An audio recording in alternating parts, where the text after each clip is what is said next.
Hello, welcome to Board Games with Niramas. I'm Joseph. I'm here with Racco, of course. We're continuing Gloomhaven. It's episode 15. The 15th stream. It's kind of crazy, all these streams. And I reckon we're gonna have... I don't know if we're halfway, maybe. So maybe we'll have 15 more streams before we're done with the campaign. Now, I wasn't really planning to stream today, but things changed on my schedule, and so I got an opening, and I feel like, yeah, let's put in a couple of hours, maybe 2 hours or so, on a stream and continue the campaign, because it is fun. We're gonna go into this plane of the night. Now, before I get going, or while I click these things here, I'm also gonna mention that I have added timestamps to all my Gloomhaven streams so far. I'll do it to this one afterwards as well. So you will, like, if you go back and watch other streams, you will be able to, just click on the timestamps there if there's a certain scenario you want to see played. I also added the whole list of timestamps with exactly scenario and which stream and in which time. So you can find that on my Facebook at BGW Niramas on Facebook. You just search for Niramas on Facebook. You will find my Facebook page. You can follow and like it, of course. And on there you will find a post with all the Gloomhaven scenarios and timestamps. So if there's a scenario you have issues with completing, or you're curious on how I played it, or how it could be played, and so on, that could be helpful, I guess. So have that kind of database for the future. I also added it to Board Game Geek on Board Game Geek at the Gloomhaven forums. In the general section, I also added my list there, so that can be helpful for the community, right? That's what I'm trying to do here. So let's get going with today's episode. Now, I did a little bit of off-cam play again, and what I did was I went to this Oozing Groove and I tried it twice and I completed it on the second turn. I didn't want to do this on camera. If you want to see this played, you can go to the stream from yesterday, number 14. If you want to see this played, it's in there. But in order to complete it, because it was really hard, what I did off cam was I did it really slow. I spent like, I think 90 minutes on this per try. Like every turn I analyzed all the cards back and forth. What could I do? What could I do? What's the best to do? And then I didn't want to do that on camera, because it was basically I went into brain mode. So I total focus, no talking to the stream or whatever. And I made it. It was super close, though. It was super close. I made it with the last two oozes died because they wanted to summon and they only had 2 health left. I basically made sure to go. That was a new strategy for me, I think, with oozes. What I tried to do was every time I attacked oozes, I tried to just get them to 2 health, or have them wounded and have 3 health, and then ignore them. I'll just wait until they get a summon turn, because the problem is they will do some heal turns as well. So that messed up the plan the first time I tried it. But yeah, if you get lucky, you can do that. Hey, Slow-Mo. Alright, also, while doing that, Luna leveled up, and Dwacko is close to leveling up. But I didn't do it yet, so let's do it on camera. So we're going to level up to level 8. So here we go. So new card here, Cleansing Force. Attack 6 with stun and wound. So one time use though, burns the card. And move 4, puts Sun, I don't know. Inspiring Sanctity. One adjacent ally may perform attack 8. Ooh. Or if you have Sun, you can kill one normal elite enemy instead. Kill a normal or elite. Yeah. I kind of like these cards that are like just kill something straight out. I do like these kind of cards. Probably is it's a one-time use. Bottom part, all allies within range 3 may perform attack 4. That is way better, of course, if you're playing 4 characters. She's kind of based around that you have multiple allies. Now, allies are also summons, so yeah. Wow, I feel like both of these cards are sort of situational cards. I think I prefer this one because I do want her to have some really strong attacks. The best she has now is 5. This would be a 6 with stun and wound. Would be good against some big guy. And I like that she can use the bottom there, move 4, put Sun in without burning the card. So she can use it multiple times. And then when she uses it, she burns it. Like, that other card had burn on both top and bottom. That's very tricky, because then you're like, I mean, you can use the card for like basic move, I guess. But yeah, I prefer cards that are not burning in general, I guess. So this seems okay. It's also 25, which is nice. I think the other one was 79, yeah. So what would we get rid of? To move forward with a strong attack, I guess we get rid of one of her other, like her attack force. I like that one for blessing. This one we have added the jump to, and it also has a attack 4, but it could be attack 5 with advantage, which is awesome. I like that one. And I really like the other one. That one that could be an attack 6 with advantage. That doesn't burn the card. That's amazing. So... what would we get rid of? I kind of like her deck the way that it is right now, to be honest.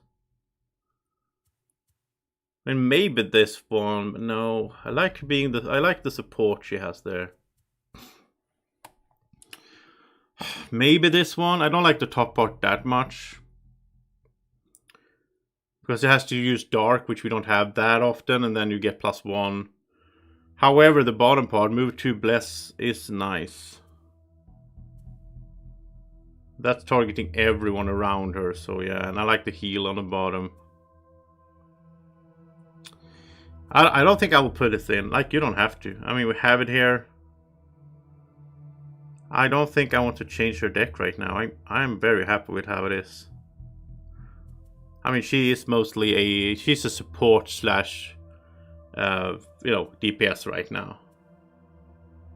She doesn't really do the tanky stuff that much, but you know. Well, I don't know. I'll see what you guys think. Tell me in the comment section or in the chat. But I'm pretty happy as it is here. We go to the perks, and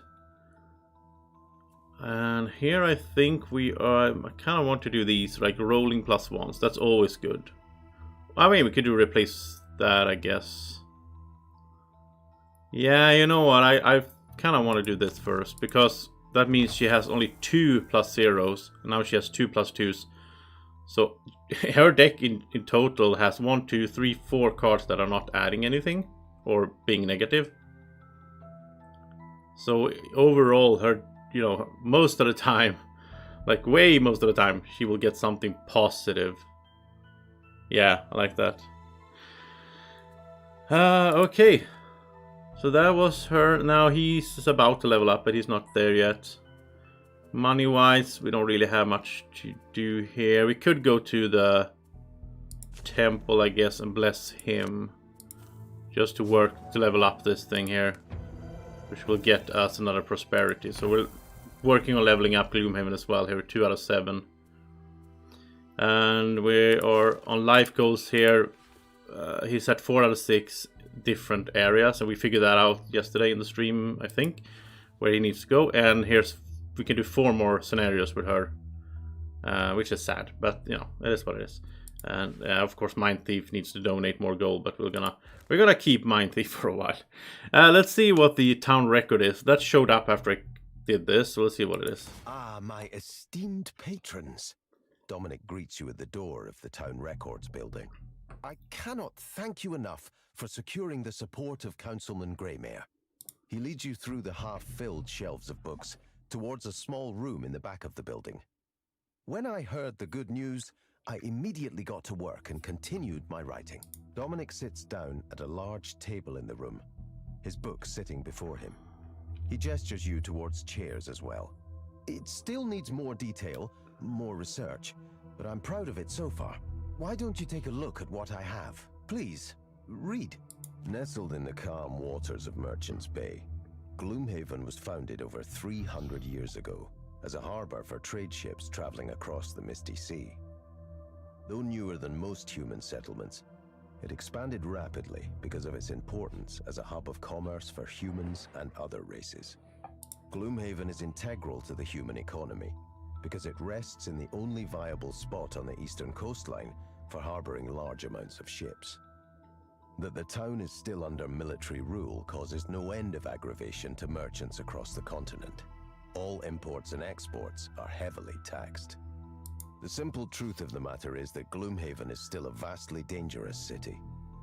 Where other settlements have grown far safer over the course of human expansion, Gloomhaven seems to only grow more unsafe, despite countless efforts to tame the surrounding wilds. It is almost as if there is a dark presence outside the walls, bent on tearing apart the city and its citizens. Of course, not all share this opinion. Some merchants believe that the military is actively encouraging the dangerous elements beyond the walls, inciting tribes of vermlings to attack the city, for instance, to remind everyone that the military is necessary for Gloomhaven's survival.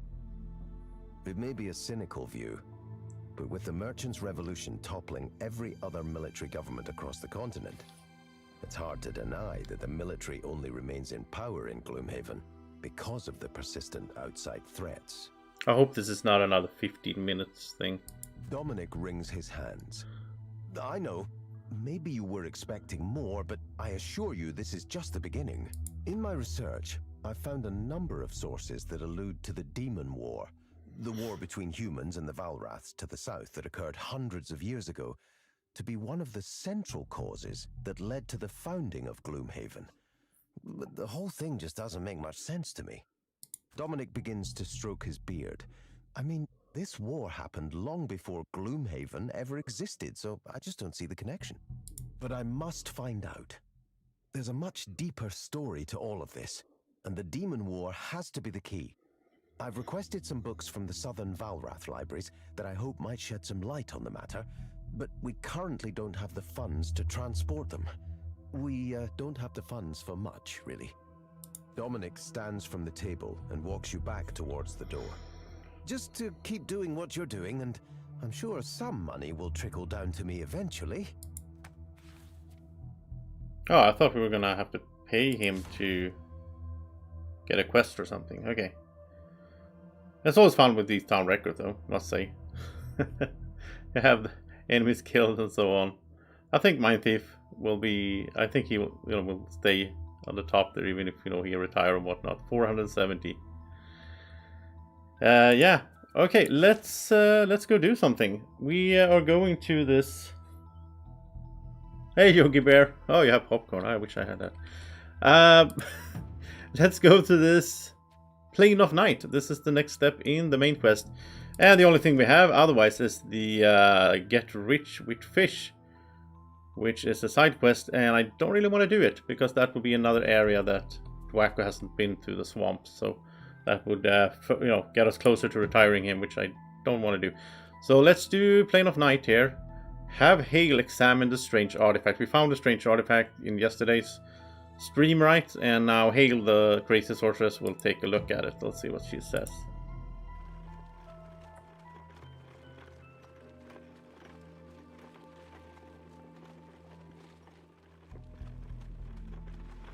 Hale rubs her hands in excitement. On this day, I can tell you that for the first time, I do not regret turning you inside out when we met, she says matter-of-factly. The vessel of the elements. And you say it was under my nose the whole time. Amazing how some things get forgotten so easily.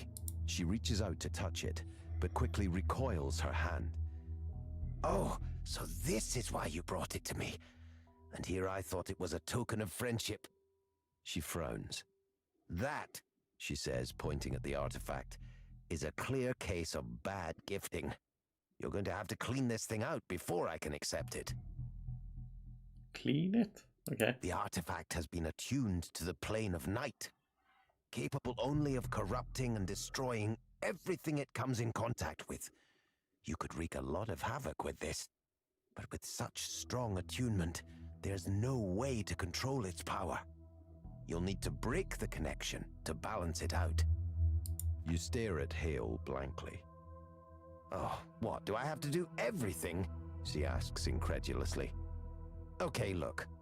I'm not going to go in there and fix it, but I suppose I can transport your essences through to the other side so that you can sever the shadow link yourselves. Hale begins to move her hands fluidly back and forth. Occasionally, a hand disappears down to her wrist, only to re-emerge, clutching colorful magics, which she begins to scatter over you. So it's all very simple. Soon you'll find yourselves in the Plane of Night. Just look around for a giant black pillar extending infinitely into the sky, and then destroy it. Once you do that, I'll bring you back here. Okay. Before you even have time to object, your vision goes dark.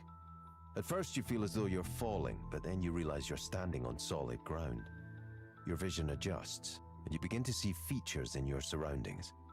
You're in a cave covered in a slick black slime. And there are demons. So many demons. This is like the upside down or something that we're in. Okay. So let's see here. Play no night. Take only longer. Use no items. We do want to use items, so I don't know. Maybe we can take only long rest. Link blade card. I don't know. We don't care about here because he already has the thing. He already has all his perks. That's the thing. Use your equipped items number of times equal level +2. That would be 10. I don't think that's too hard because she will. That's 1, 2, 3. That will get her back some. 1, 2, 3. That will get her back something. That's 4, 5, 6. No, I think this is fine. And yeah, I wonder if the shoes count for this. Do we use the shoes if I move 3? I don't know. But I think that's fine. Using equipped items here. We can also long rest her if need be. Then she will get like, I think 2 items back. I think the shield and the... No, not the axe. Only the shield, I guess. Yeah, we'll see. They all have a lot of perks already, sort of, so I'm not that stressed out. It's more like when I get a new character, then I want them to get perks right away, sort of. Okay, so destroy the rock column. At the start of every round, dark is set to strong and light is set to inert. All mercenaries start with 3 curses. Well, nobody starts with curses then because we have the perks to stop that, but when they say light, is it what I mean when I say sun? I guess so. I just got a little bit confused. Is that light? It must be right. Yeah, I call it sun, I guess. Because she's a sun keeper. Okay, so that means we will have dark all the time, which is good for these guys, of course, but it's kind of good for us as well. I mean, I don't know. We have a few cards at least with that. Deep terrors here, they don't move around. Oh, they don't range attack either? Not as a base, they might have it as extra. Trap-wise, 6 damage and curse. Ooh, curse traps. You know I like curses. So, I'm gonna get these guys into traps. Hey Kwong, you're saying it's a nightmare for Sun? I don't know, like she doesn't get any bad thing from having darkness in the air. So I don't know.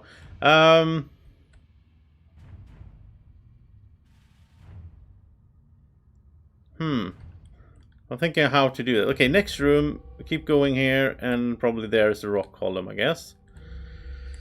So, I mean, it wouldn't be bad to just have them go straight in, which means he needs to be in range. What's the range on this? It's range 5, 3, 4. Yeah. This guy, he can make this guy go into 2 and die, and this one can go into 1 at least. So he'll start over here, and before he does that, let's curse them. Let's do my curse strat as usual, because I can do that first. Yeah, I think we could move the flowers. I don't remember if it was with the compass or it was pull or push or something. Exactly, they can be ranged. I do remember them shooting us at ranged. So I think it's not like they can. It's not like they can't move. It's just that they don't have movement as a sort of base value. Okay, you need to start over there then. Do we want to kill one of these and just? Yeah. What's range there? Range 4. 2, 3, 4. He would need to move to.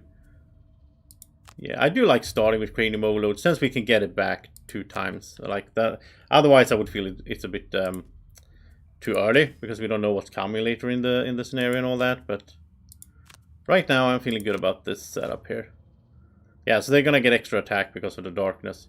I mean, we could, like, it's set to start of the round is set to strong, but if we go before them and we use darkness, then it's gone when it's their turn. That's also a strategy here, I guess. If we can use it. I mean, like here we can use it in Dark Frenzy and so on. Yeah, I'll go the full distance, actually. These are going to range attack. They have immobilized. That is... You know my feelings about immobilization. Okay. Well, anyway, let's attack this one. +2, that's good. He's gonna die, probably, when we do this. So that's gonna die. We get to attack the neighbors.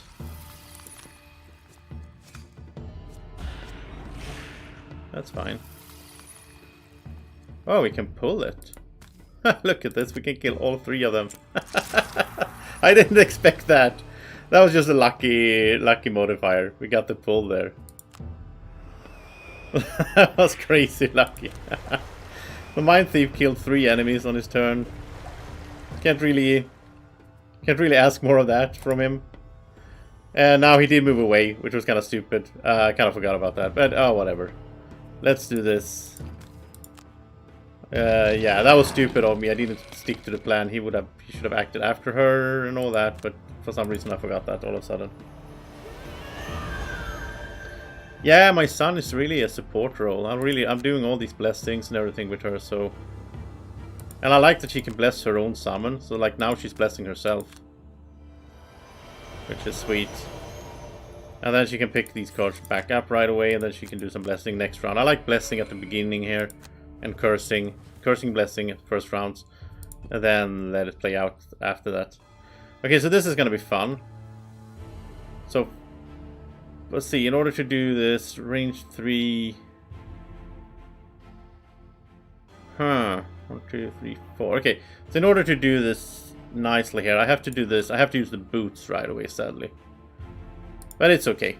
So that he can go here, because otherwise he can't reach 2 enemies, and then the curse thing won't work as intended.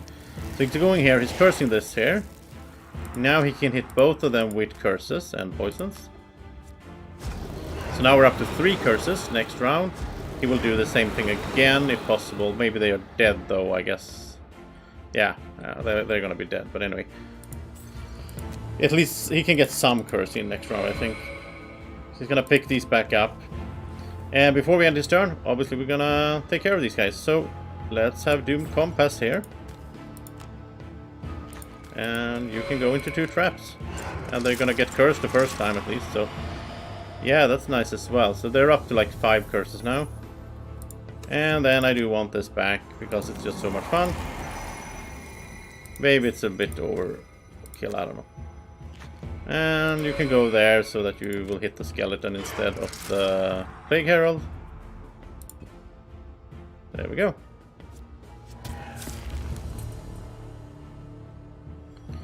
So now it's up, I think it's up to 6 curses. Which is not bad for the first round. And I guess we'll just give him 2 more, we'll give them 2 more. The nice thing is that it sticks, right? So it's gonna stay with the rest of the enemies in the dungeon. It's not like when he dies it goes away. That would have been way less efficient. She's gonna do her thing, and you need to stay there until you need to go after 20.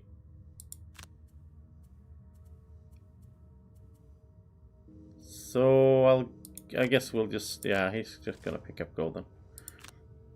Okay, so she goes first, move up here, and bless one of these.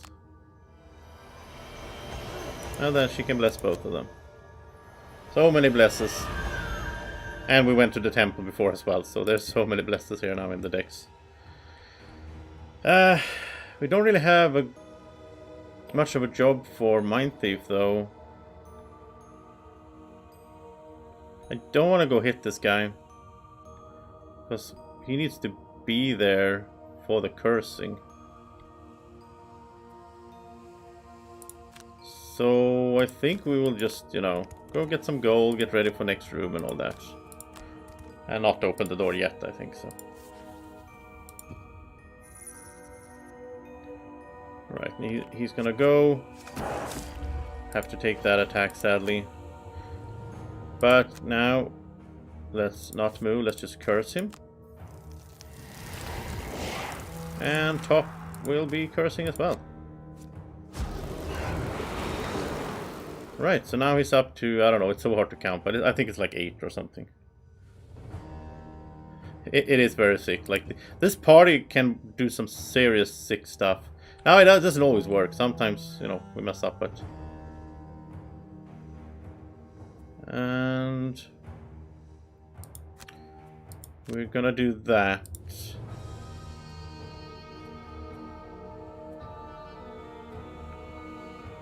And let's see if he goes after... If you could do something like that is good. I think you will have... Yeah, he will have to go open a door, because otherwise we don't have much to do with him.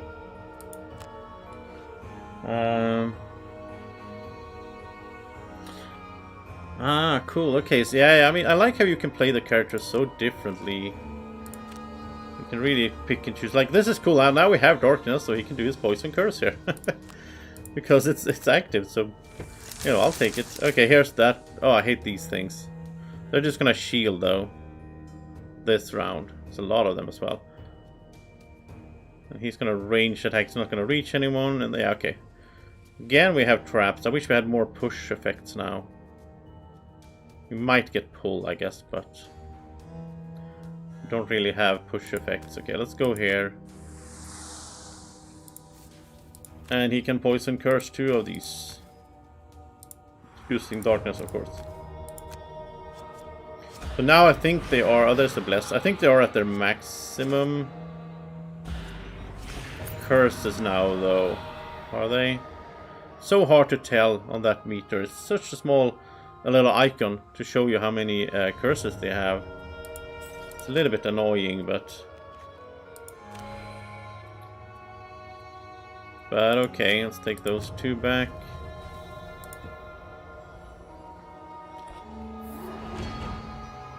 Oh, I'm happy that those shields are just for this round.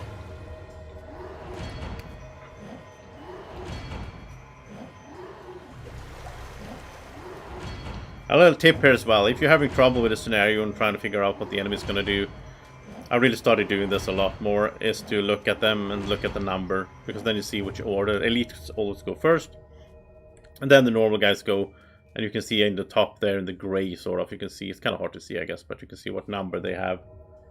I did that way more with the board game, because then it was like in front of me on the table and they had the number, you saw the number all the time, right? Here you have to, you know, hover to see it. So I'm not sure now if they already have 10 curses.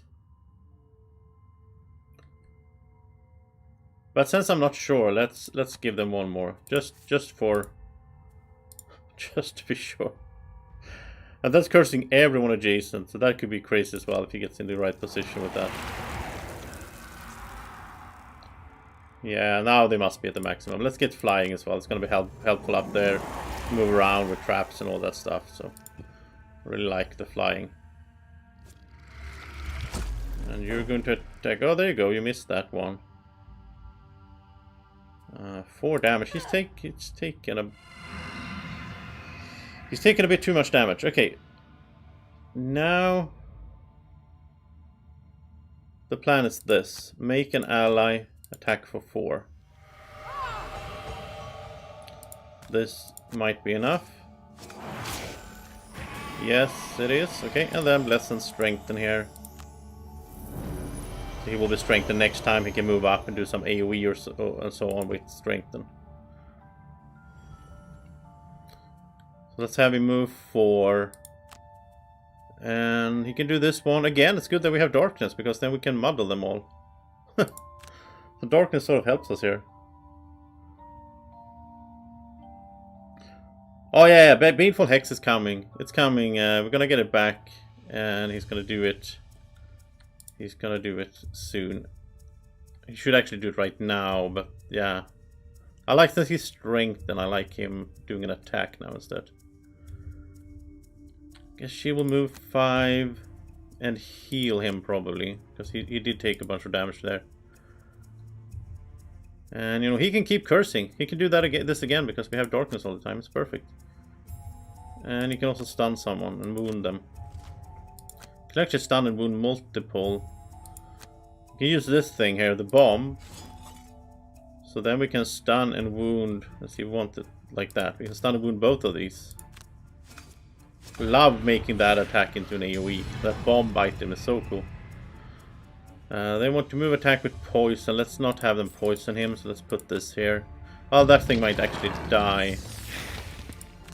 But I don't want... Do I want them to die? The thing... Yeah, I want it to die. The thing is, if they die, then the curse doesn't apply, so...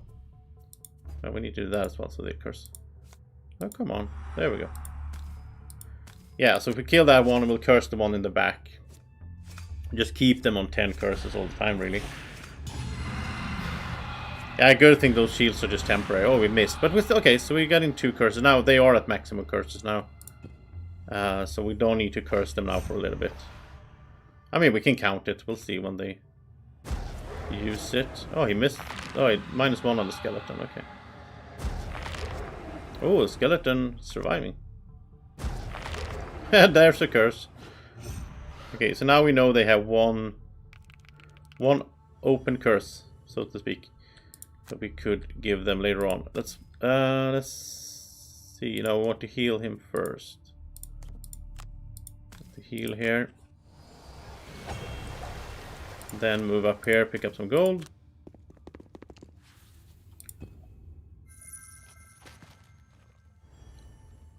And here comes the AoE.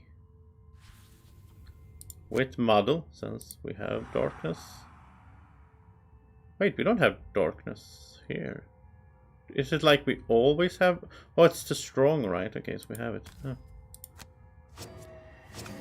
I don't know. I'm confused why we still had darkness there, but I'll take it. I am not gonna complain. Let's get a little bird out here as well.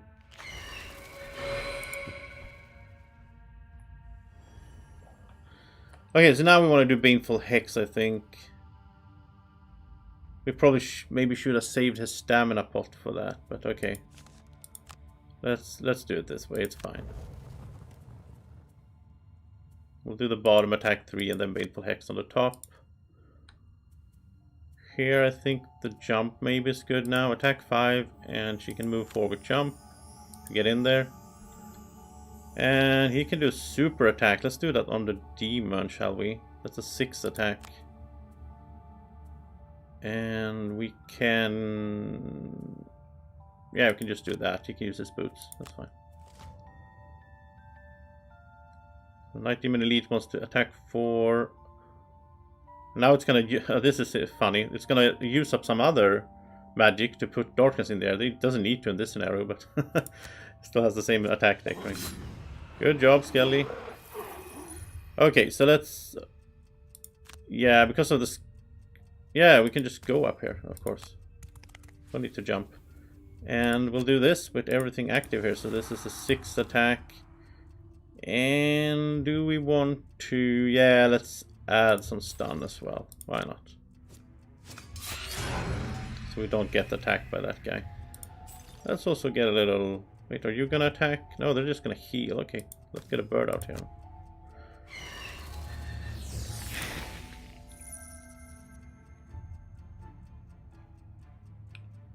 Here comes the birds. I like that they're flying. That's their main strong thing they have. I like that he also has the bomb there, so he can turn his pierce, single target pierce attack can become a AoE with him, which is so nice. When we need that. They're healing cell. No, they're healing. Okay, they're healing the Night Demon. Okay, that's bad. I thought they were healing themselves. Ah, annoying. Well, let's smash it again then. I wonder why she's doing that sound when just because he's jumping. Oh yeah, they can go invisible. That's true. Yeah. And disadvantage against them, so she missed. I think these are strong movement and attack cards for her, so I do think I would like them back right away. Because she can get stuck otherwise with not being able to move well and so on. So that one and the jump. I really like the jump on her card there, the enchanted card. Oh, yeah, I like that you can enchant cards as well. So like her weakness was getting stuck, and now we fixed that sort of. I mean, it's only one card, but still. How are we doing on curses? I think they used some curse, right? We could do that. He's flying now, which is awesome, so he can just go on the traps or whatever. And you need to do your strong attacks against this guy. She doesn't really need to heal or anything. Oh yeah, she can give the card back to the Mind Thief, actually. That's good. If he doesn't move, that is. But he can stay here, it's good. And she went first anyway. So she's gonna get him his Freedom Overload back. Then attack for 5.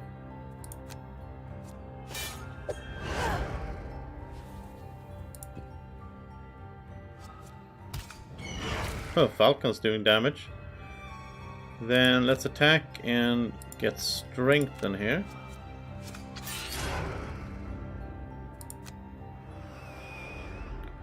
And then you can attack for 3 with strength, and that should be enough.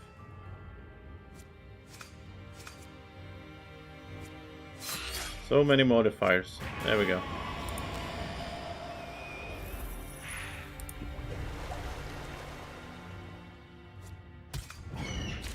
Falcon +2. I like it.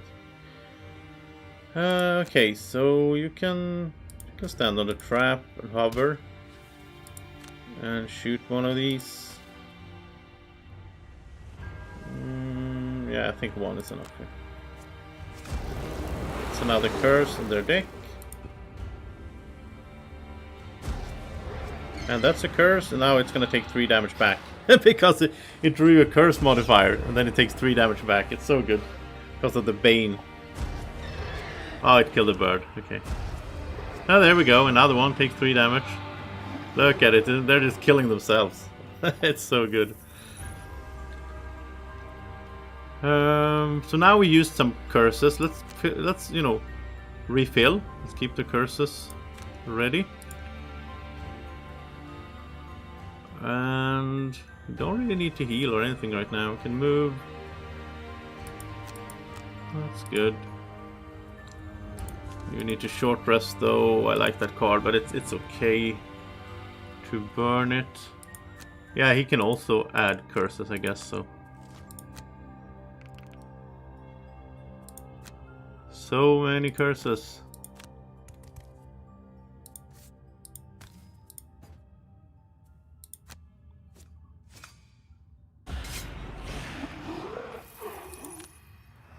Well, it doesn't curse if they die, but yeah, we have darkness all the time anyway, so you can just use it, right? Oh, there's the curse at least when it missed.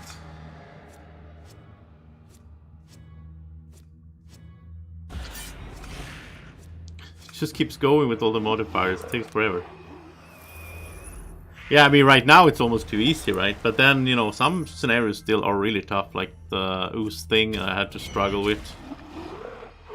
So I'm not gonna complain. And now we have no one to curse here, but you can pick up gold instead for now.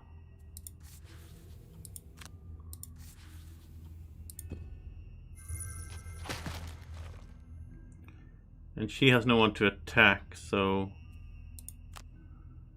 Ah, you're in the way, bird. Well, we can take that gold, I guess. Doesn't matter.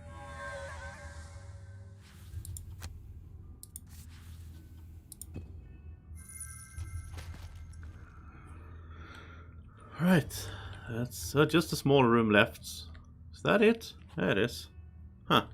I forgot about that long rest thing, but yeah. We could, 1, 2, 3, we could go in and poison everyone.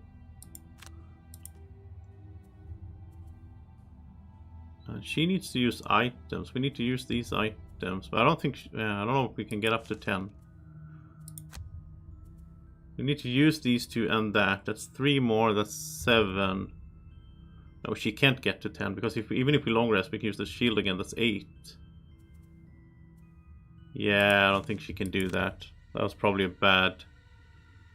bad choice of battle goal to pick for her. 1, 2, 3, 4, 5. We might just scurry and that, I think. So she can bless everyone. Well, put 2 that are next to her and move up here.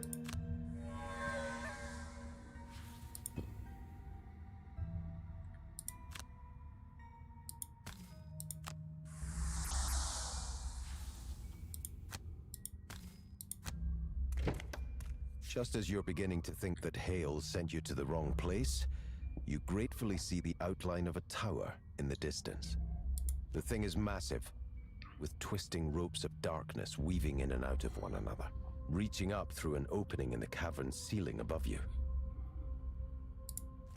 Wait, the passive armor ones?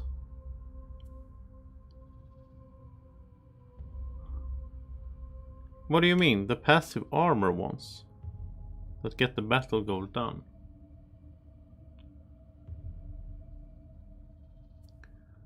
I don't understand what you mean, Yogi Bear.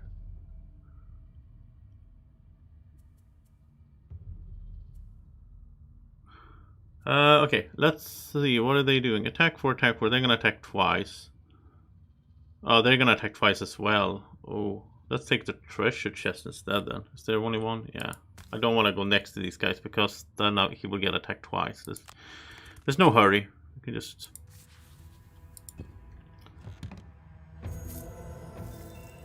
Oh, ropes of summoning. That's in... What is that? That sounds interesting. Especially since I do like summons. So... Yeah, I'm excited to see what that is later. Okay, this... Yeah. Those pass... Yeah, I understand what you're saying. So if she gets attacked and she uses her armor...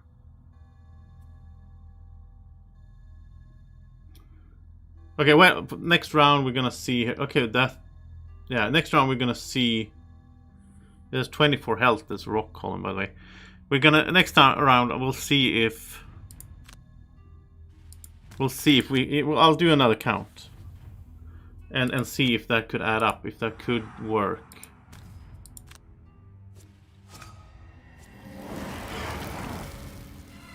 Modeling is good. Let's heal him because he's gonna...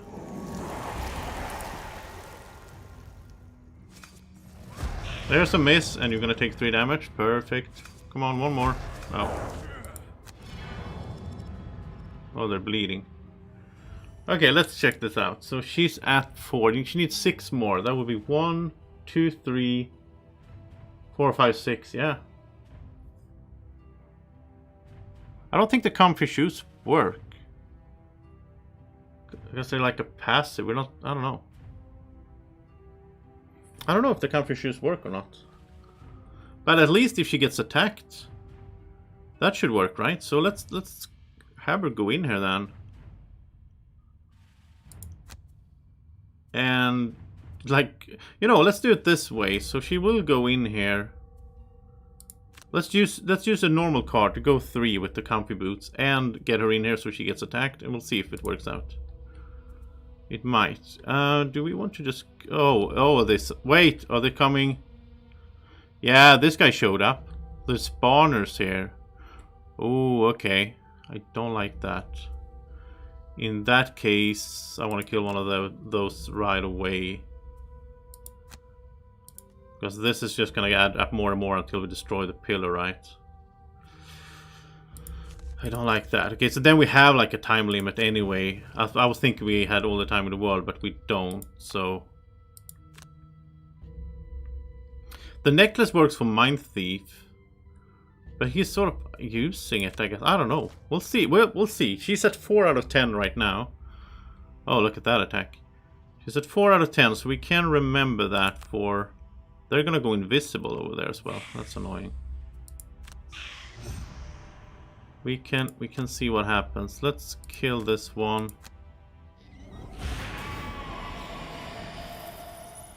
Hey, Christopher.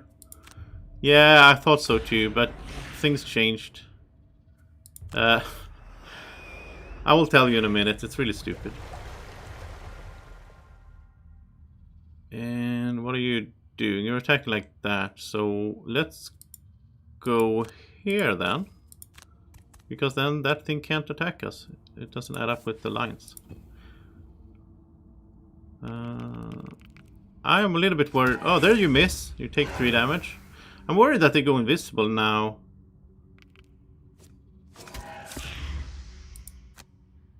Well, I mean, we just need to destroy this, I guess, but... Ah, yeah, the bird is gonna go straight at it. So how does it work when they are invisible? Can we AoE them? I don't know. I mean, we know they're there. We should be able to AoE them. Maybe we can. I don't remember how that works.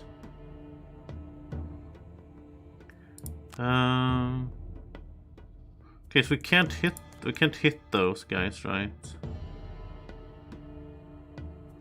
Okay, then I'd rather move. Yeah, so I was gonna do some things today. I'm not gonna go into that, but I was gonna do some things. Last night I ate a sandwich. It's so stupid, and I was like, I bit my tongue like really bad in the back of the tongue, so I had a hard time sleeping because that's so much pain there. So I was up way too late, and then I was like, okay, let's just postpone what I was planning to do today, do it tomorrow instead, and then today I'll just stay at home and take it easy, and then so I can stream a little bit since I'm at home anyway. So there you go. Okay. Yeah, so she's gonna do this. She's gonna do like a normal move, right? But she can move 3 instead of 2. Let's see if the comfy boots work. And then she's gonna give him back the cranium overload because it's always good to have. That's just a 3rd use for him with that. And hopefully she gets attacked a bit as well. So it's 4 out of 10. It's not gonna update, I think, until the end of the round. Okay, so she did get attacked, but he missed because of the curse, so she didn't get to use her armor. Okay, now... It's 6... Why is it 6 out of 10? That I don't understand. So obviously the boots worked. The boots worked. It must have worked. But what was the other thing? How did she get to 6? She was 4 out of 10.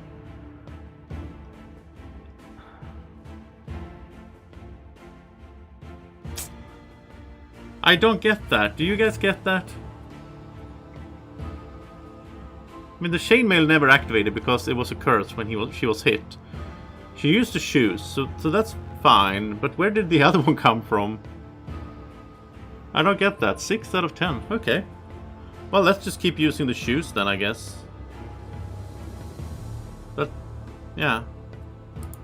Do you need... Yeah, he needs the Scarred cards. Let's just keep using the shoes. And hopefully maybe also use the armor. But she never used the armor because it was a miss, so... The armor didn't sort of kick in.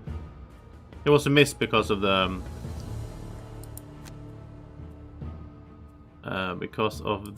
curse.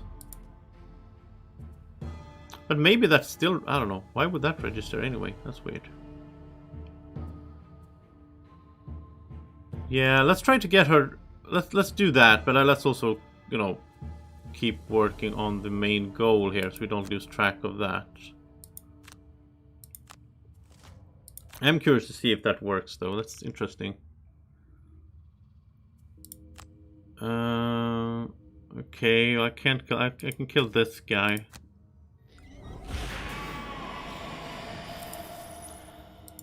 Yeah, these invisible guys. I don't know. Are they gonna... Yeah, they're gonna attack, right?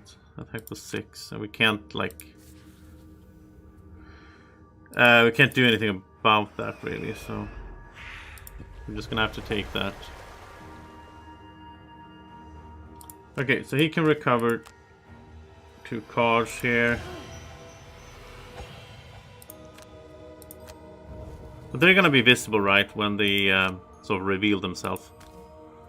So now she's gonna use the boots again, I guess. She can also use this. She doesn't need to, but I just want to see if she can get there. 14 damage we can do pretty quickly.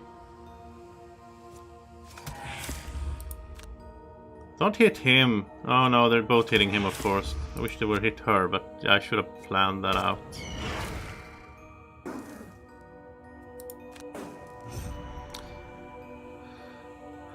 Let's poison. So now they're visible. Yeah, that's good. Let's poison these 3. Now we can do this here, but we can use the bomb so it can hit 2 instead of 1.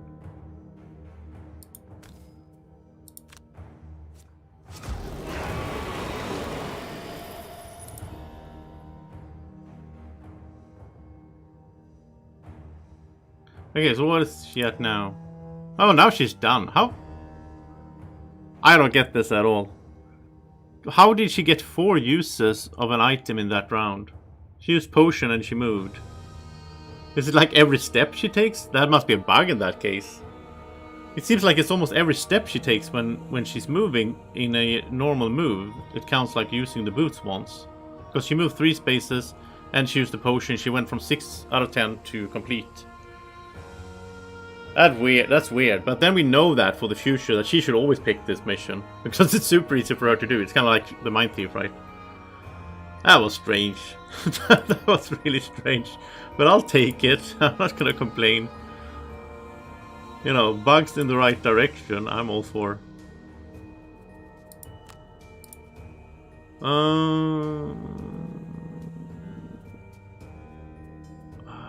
Yeah, we don't need to poison. I guess he can do that. I can do these 2, I guess, anyway.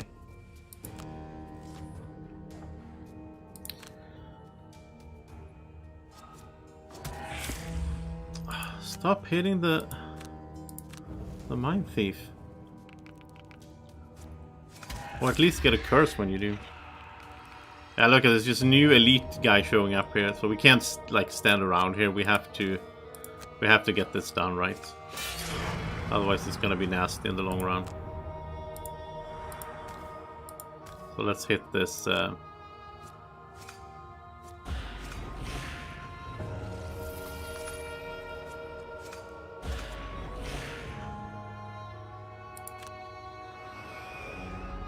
Exactly, from impossible to done. That was weird. It is probably a bug. It doesn't really make sense that it should work that way, but...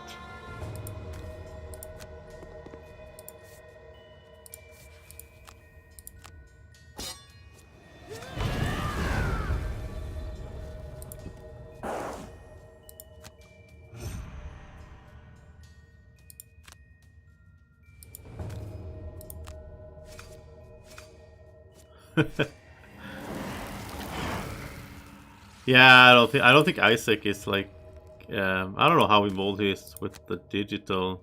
I guess he's probably, you know, but Asmodee digital and all that.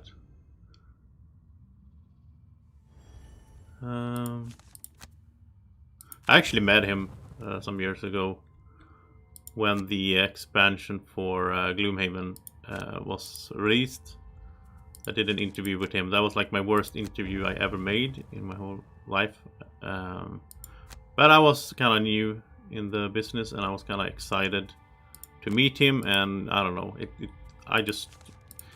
yeah, it wasn't a good interview and that was my fault. There we go. Okay, so we can finish it this round.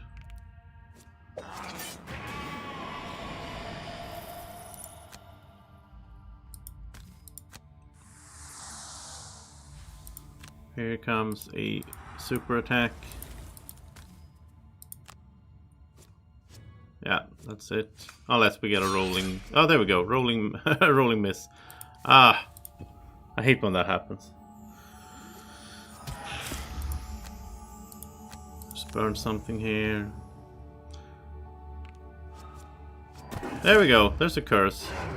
So yeah, they still have like, I don't know, 7 curses or something. So almost like overdone the cursing here, but.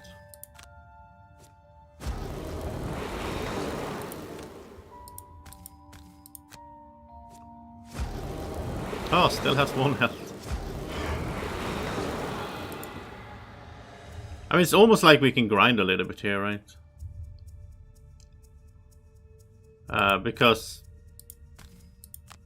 right now we only have 2 night demons.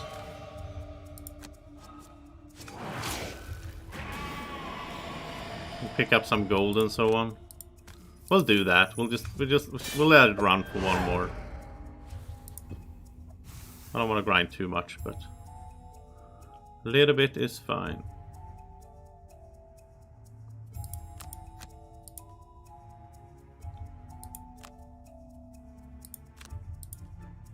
So we can probably end it this. Yeah, he has loot 2 there. Okay, that's nice. So we can. Oh, there goes the Skelly as well. Look at that. Okay, that's perfect. So you can go. You can do Scurry over there. No, the loot is on the same card. I'm stupid. Okay. Anyway, let's just pick up. Let's just pick up 1 gold pile here then.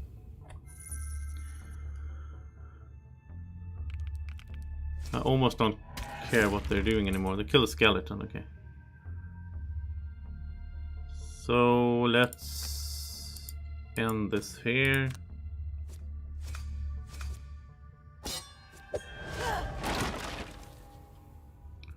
It's true the game is hard enough anyway, so I don't need to feel bad when I have a good scenario where we just run through it, I guess.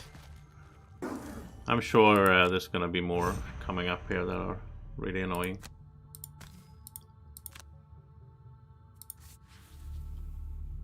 And that doesn't work. Okay.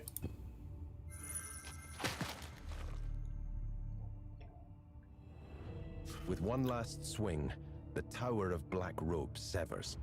The strands writhe and whip around, quickly ascending out of the cave, as if falling away up into the sky. The ground shudders, cracks form beneath your feet, and there is a loud grating noise as the whole chamber shifts and begins to crash downward.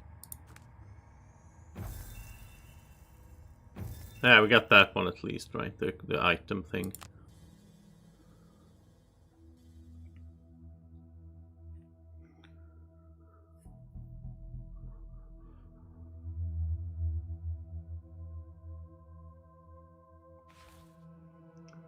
As true panic sets in, you're whisked back into the crooked bone, with Hale standing in front of you.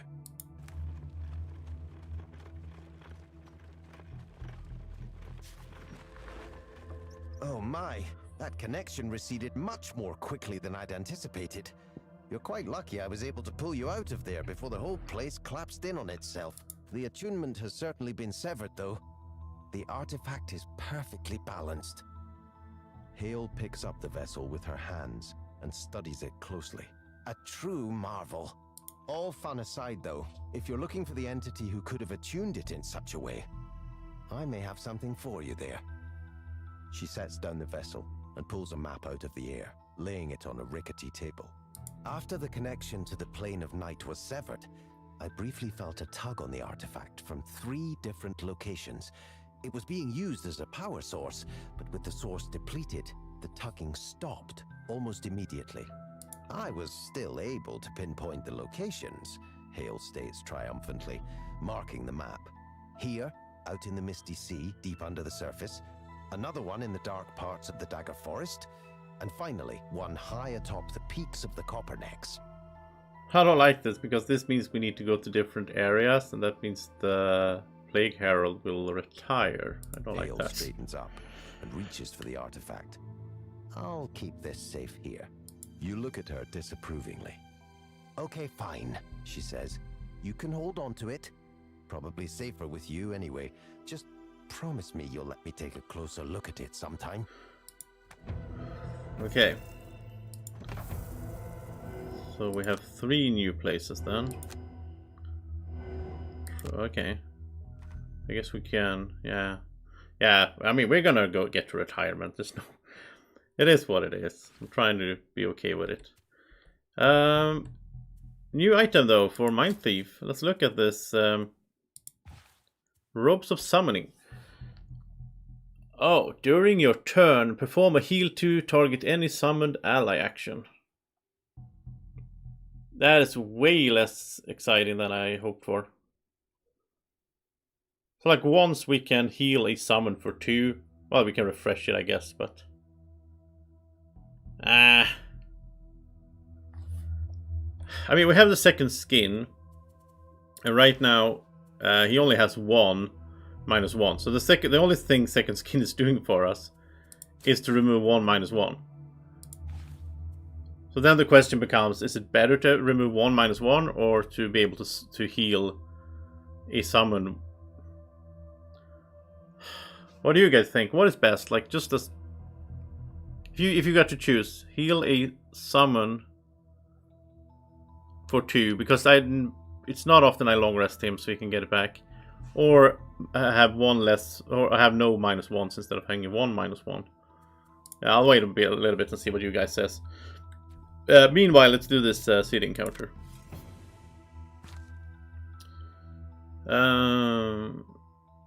Oh, this is new. As you prepare to leave the city on another journey, you are suddenly surrounded by a large group of guards near the west gate. We hear you've been spreading rumors, one of them says, claiming that the guards are causing the vermling attacks on the city. That's some high-grade garbage you're spewing. My best friend died in the last vermling raid, another one yells. You got something smart to say about that? This happens, this is cool.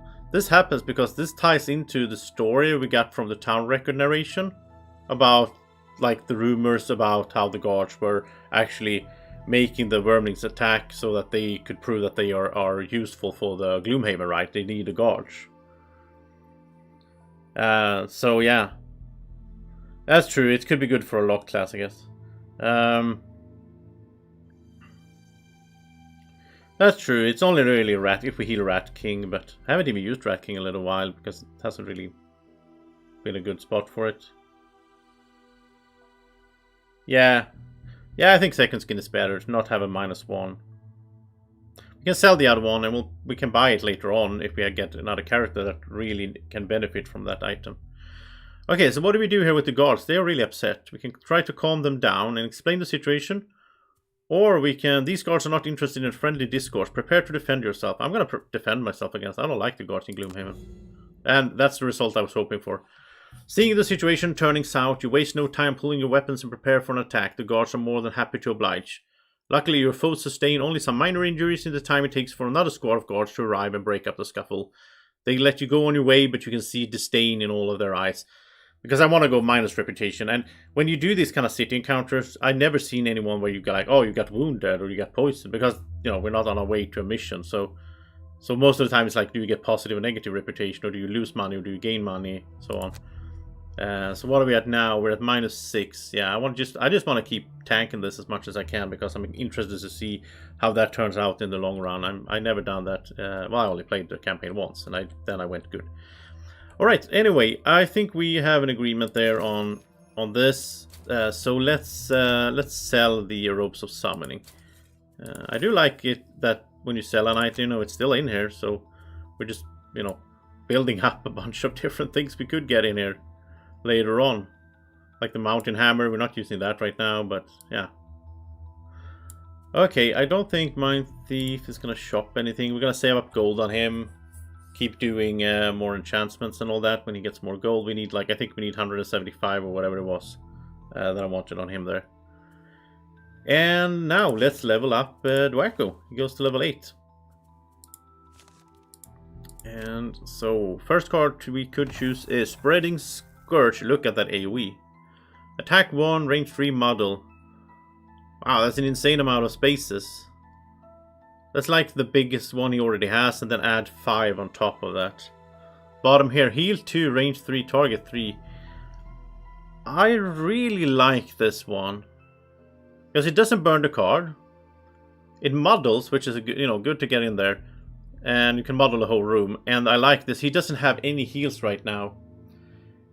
And it's been annoying at some points where he gets poisoned, and I'm like, I have no way to get rid of the poison unless using a potion or whatever. Like, or of course Luna has to heal, but then Luna has to like heal 3 and just feels wasted on a poison or a wound. With this one here, he can heal 2, range 3, target 3. He can heal all 3 at once and just get rid of annoying things, right? So I really like this card. Let's see what the other one is. Grim Bargain. During your next 6 attack actions, curse an ally within range 2 to gain 2 add target effects. I don't want that. Cursing an ally to be able to hit 2 more enemies. I mean, no. I hate curses, having them, you know. Bottom part, muddle self, double the value of your next attack. No, I don't really like playing him. You can play him like he's poisoning his allies and all that, but I don't like playing him that way. I like him just as a ranged DPS with some cool curse abilities. So I'm definitely taking this Spreading Scourge. I like that the AoE is so huge on that one. That's cool. It's the biggest AoE we had so far. I don't know if there are any bigger. You can even make it bigger with enchantments, I guess, on the top there. Okay, so what do we get rid of? I think we get rid of another AoE then. Like, well, this is attack 2, range 3. But it only has muddle if we have darkness. So this is a little bit. This is a weaker attack, but it hits more enemies, and it also does muddle. I think this is a good upgrade, really, for that. Is there anything else we're not using that much? I mean, we have our old curse strategy, right? We're not touching that. We do like flying. I like this one just for the attack on the bottom, basically. That's why I want to have it. This for stun. And that one is good for poison. And it also has the good move, the decent move 3. So no, I think this is the upgrade to this one. Because this is an AoE model. And this is a better AoE model. And I like the heal on the bottom there instead of move 3 shield. I really like that heal. That's going to make him, you know, more complete as a character. He can curse a bunch, he can do a bunch of range damage, the AoEs, and also have a little bit of heal in there for some, you know, that's good. I didn't expect him to have a heal card at all, he's just like dark. But perk-wise, we can choose between, oh yeah, we've been here before, he doesn't have that many different perks. And I don't want to just add 2 +1s, because that just clogs up the deck and it makes it harder to get to the good stuff, so I'd rather add 1 +1 with the wind. Not that we're using the wind that much, but still, I don't like adding just a bunch of +1s.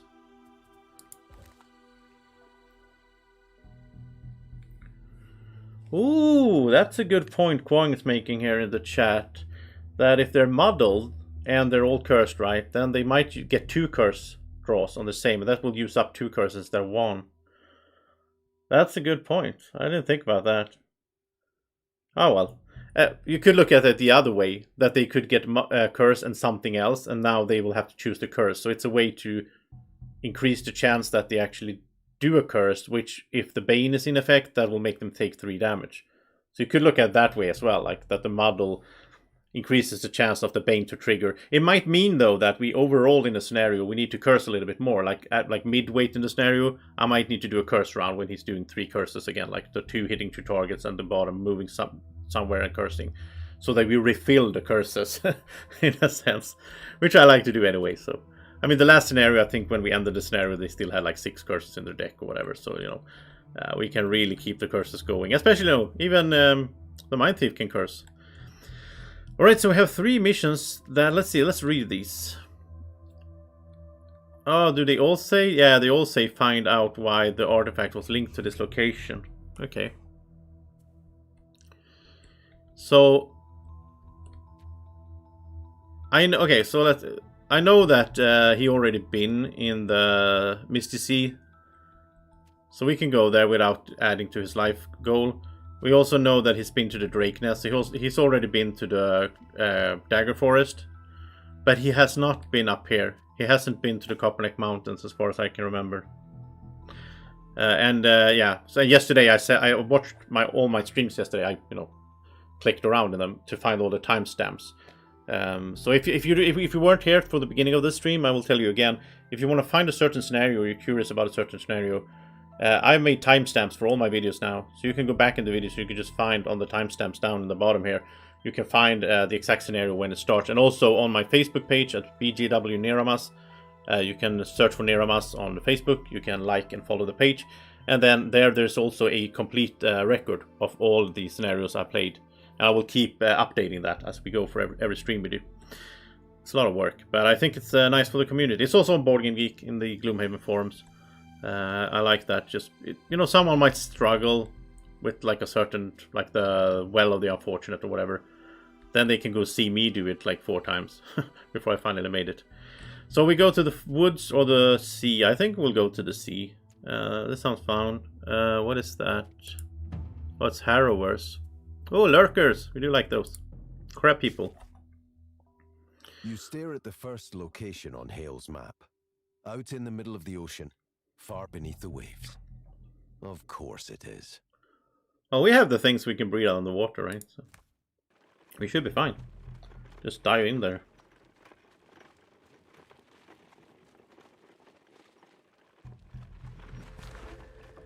You look out across the endless misty sea. According to the map, you've arrived at the proper coordinates. Nothing left to do but shove the water-breathing orb down your throat and dive into the depths. I told you. Using small rocks that emanate light, you sink down into the depths. After a few minutes, the extreme discomfort of breathing through the orb gives way to a mere mild annoyance. And still, you descend. You hit the bottom of a trench, and shadowy figures emerge from the murky waters. Guardians of whatever you're looking for, no doubt. The last thing you want to do right now is fight, but you must press on. It sounds like we have to have the water breathing, yeah. What would have happened then if we had gone the other route? Because you could go the other route in the sewers and never get the water breathing and just... I guess then this might... I don't know, maybe we would now have to go and do the water breathing thing? I don't know. There's probably something like that. It's hard with that like branching story tree. By the way, there was no road event on the way here, right? Isn't that weird? Was it because we traveled at sea? I thought you always get a road event before a scenario. Huh. Well, I mean, I guess it was a good thing that we didn't get one because they are most of the time bad, so... Maybe it doesn't happen when you go at sea, actually. I mean, it's a road event, so... Okay, kill an elite monster, we can do that. Reveal, open the door, we don't care about his things. Use no items, not gonna happen. Cause a trap. Maybe, I don't even know if there is traps here. We'll do that then. Yes, it's the deep terrors. Those are pretty fun, I think. Like, they're standing still, fun, but they're okay.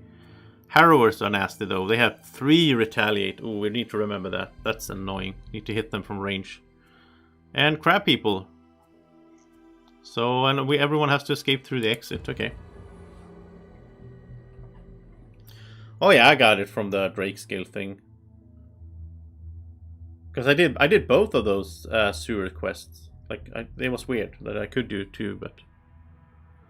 Yeah, there should be sea events, like sea creatures showing up or whatever. Alright, new map, but we're gonna have the same start, I guess. We have our standard start, so... And that's why it's good to retire at some point, get a new character in, because otherwise it gets repetitive. I keep doing the same. You know, now I'm just going to curse for 2 rounds, I'm going to bless. I know exactly what I'm going to do for the first 2 rounds. And yeah, we just need to go through here, get to the exit, and, you know. Everyone starts with 3 curses, but we do not, because we have the... I love that. I know, I can recommend that. Get that as your first perk on new characters. Get the, whatever it's called, the...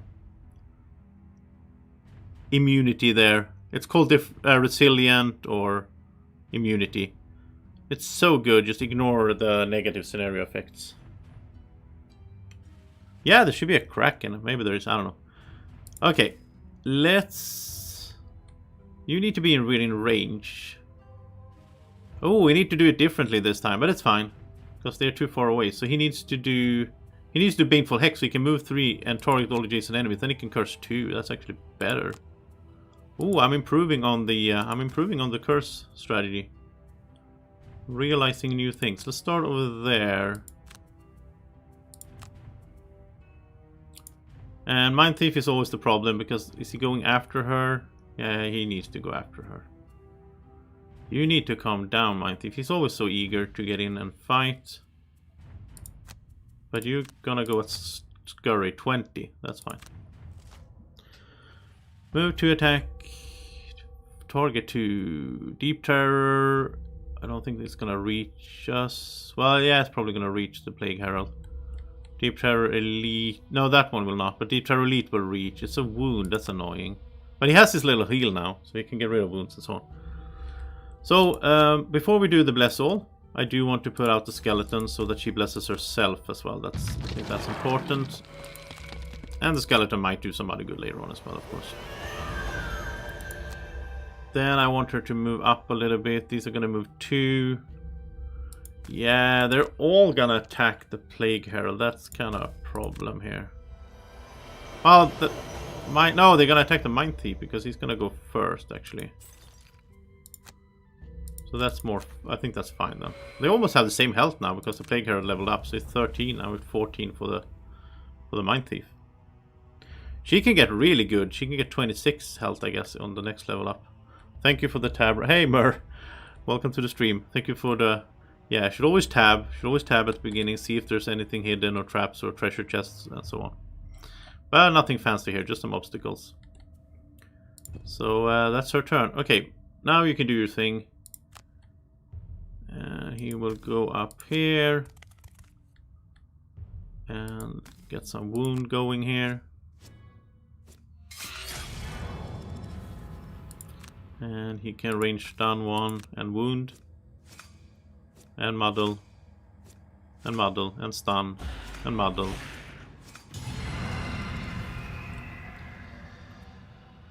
That's overkill. Okay, let's actually get his things back now. Because I like him having that those double wound openers.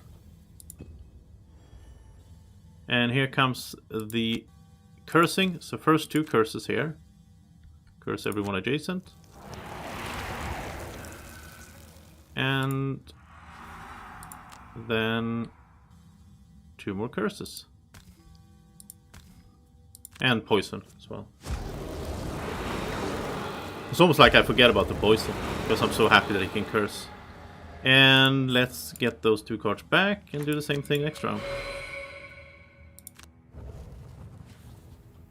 And maybe I should put the bird here now. Because they're not going to attack the bird, so it's going to have a chance to attack next time around. So that's good. You don't want to put the summons in a way that they just die right away. Unless you wanted to, like, protect yourself, I guess. Like there's a curse. Use the shield. Oh, wow. That was a hard attack. 10 damage. Yeah, but it's so early. I'm going to take it. I'm not going to burn cards. Oh, no. Then he's going to die on his turn because he's wounded. Oh, I didn't think about that. Wow. So well, he's not going to die. He's going to have to burn a card. So we will not heal him before he acts. But anyway, you're on curse duty. So you're just going to 4 curses again. We need to build up those curses. Can you heal the Mind Thief before he acts? I think so.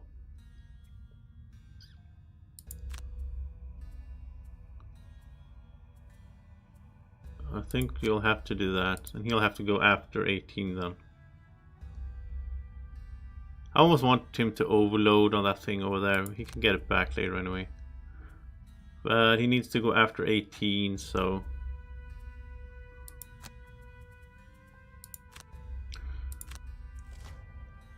Oh, they're gonna get shields. Oh well. Let's move up here.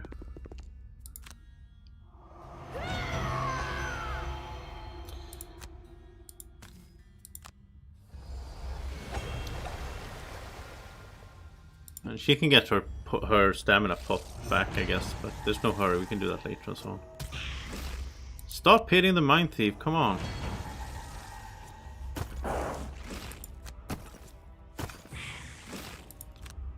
Where's the curses?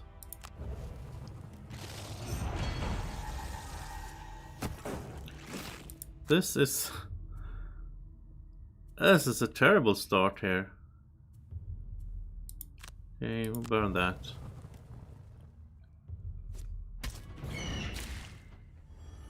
These crabs are way harder than they should be. Skip movement, curse 2. Oh, they're gonna curse as well, that's fine. So, range attack and curse, and poison the guy that's not poisoned, I guess. Okay, so now they're up to like 8 or whatever. You can heal up though. And also I think we use this to get stamina back. And maybe do a little bit of cursing on next turn as well, so we get to 10.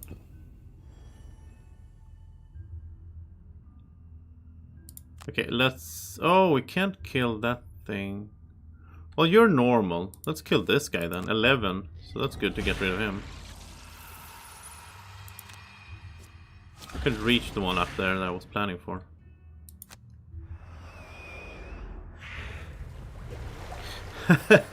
You think we should put the tank in the front? I don't understand what you mean. Why? Mind Thief is so happy to be out there. He doesn't complain at all. Or maybe he is the tank in this weird party. So that's gonna attack with curse. Target 3, range 3. That is annoying. Because it will hit the bird. That belongs to the Plague Herald, so... Yeah, Plague Herald's gonna get double cursed. So if we move up here, then Mind Thief will also get cursed. I don't want that, so let's just stand here then. Oh, that's good. That's super good that the bird died. So then he didn't get cursed at all. He's already cursed. Why is he cursed? Maybe they cursed earlier and I missed it. I guess so. That must have been. Yeah, maybe they always cursed. No? No, they have retaliate 3 as the innate. Okay. Speaking of curses, how we're doing? I guess we'll add... We want to do the Baneful now to get that into play. But we could also do that to add one more. Really good to get that Baneful in. I mean, actually it's good if they don't get the curses before we get the Baneful into play. Because otherwise it's way less efficient, right? And we'll do that. And how are you looking, my thief? Oh, you only have one. He only has... But he can get both his burn cards back. That's good. With that bottom. So the top would be... Bless and Strengthen, I think. That is the only really good option we have there. He can also Poison Curse, I guess. It's also a good attack anyway. But he needs to go after her or not move. Okay, this is fine. He can stand still then. Oh, look at this. They're gonna summon now. They're gonna summon... Range. They're gonna attack and then summon next to wherever they attack. That's no good. You know what how I feel about summonings. Huh. I don't know how we would handle that though. I think it's just gonna happen. I don't see us like stunning them or anything. I don't think so. Well, we can stun one, I guess. If we just... Yeah, let's do that. Let's stun this one. Wait, we do want Poison and Curse as well. There we go. So Poison, Curse and Stun. And we're only hitting one instead of hitting two. But that way we can use the stun. You can't use the stun on multiple targets. So that saves us one summon at least. And now he's still here. So he can get 2 burn cards back because we have Sun. Love this card here. Just get 2 burn cards back. That is so good. Let's Bless and Strengthen the Plague Herald since he still gets to go this round. Oh, that's stupid. He was not going to attack.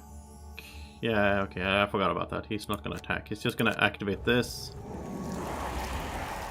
And they can still hold more curses. So let's use the boots so we get up close here. which means he's gonna get attacked by one of them, but it's fine. So is it gonna summon? It's gonna summon next to him, right? Yeah, there we go. He's gonna trap there. Ah, he can fly if worse, you know. I don't think he needs to fly right now. He could do a double attack. Yeah, with some cursing. Is that... Yeah, it looks really shiny, but it's only 4. I don't know why. Maybe it's the lamp here, I think. You see there. Oh, it's a lamp. No, it's not a lamp. I don't know. This looks really shiny. Okay, I think he will need some support here. He will need some healing and so maybe. Or actually, he needs someone else to go up here and take the beatings. 1, 2, 3, 4, yeah. So that's your job then.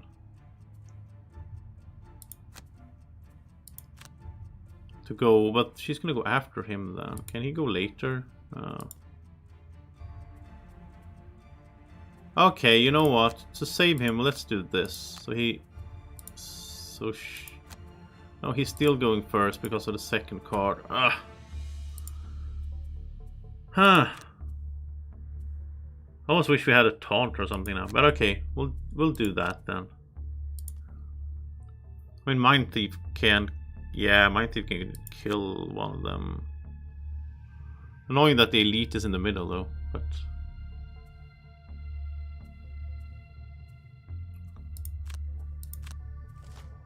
Oh, they're gonna do that. Let's see, how would they... Oh, the bird is gonna be the prime target actually. It killed one of them. The bird it killed the elite. The bird is gonna be prime target because it acted first. It's for this one at least. So it's gonna... Okay. This one can't hit anyone because of his attack, right? Yeah, so I think we're fine then. I don't feel like it's overkill to use cranium on these. I think it is. I don't think we need to. I mean, this would mean that they can hit him, but there's no room for the Rat King. Maybe we can... This one is going to attack the bird. That one will attack Mind Thief right now. Let's see if we can kill it. Oh, it has Retaliate 3. I totally forgot about that, obviously. Okay. Let's see. Can we get rid of this one? Oh, it's stunned anyway. Oh, it's dead. Okay. No worries. No worries. Let's see if we can curse this one. There we go. It does take retaliation damage, but... Got another curse in their decks. And yeah, that's looking good. Looks like they have a full deck of curses right now. And then I guess we just smash the last ones to save the bird. Save the bird! Come on. There we go.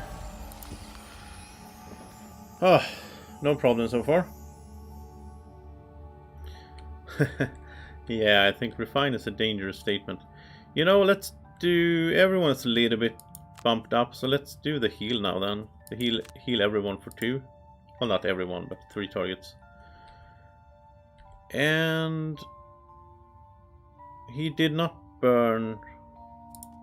No, he has nothing burnt now. So we'll save this. Let's move 5.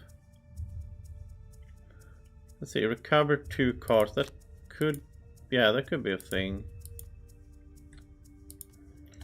I love her being support like that. Just helping the others get their cards back and all that. It's so good. He needs to heal a little bit. He might do that one actually. That's no good movement card though.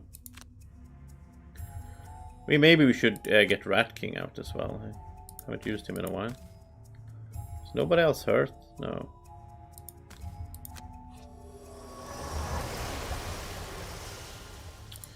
Flight time. I don't even know if he needs to be flying, but I just like to have him flying. It also gives him 2 XP every time, so... I like that I think both of these guys will get to... Both Luna and Wacko will get to level 9 before they retire. That's fun, so you get to see all their cards and so on. There's a Harrower. He's gonna shield retaliate. He has ranged retaliate this turn. Crabs are just gonna stand there and shield and wound adjacent. There's a treasure chest. We're gonna tab with the traps. Ooh, damage 7.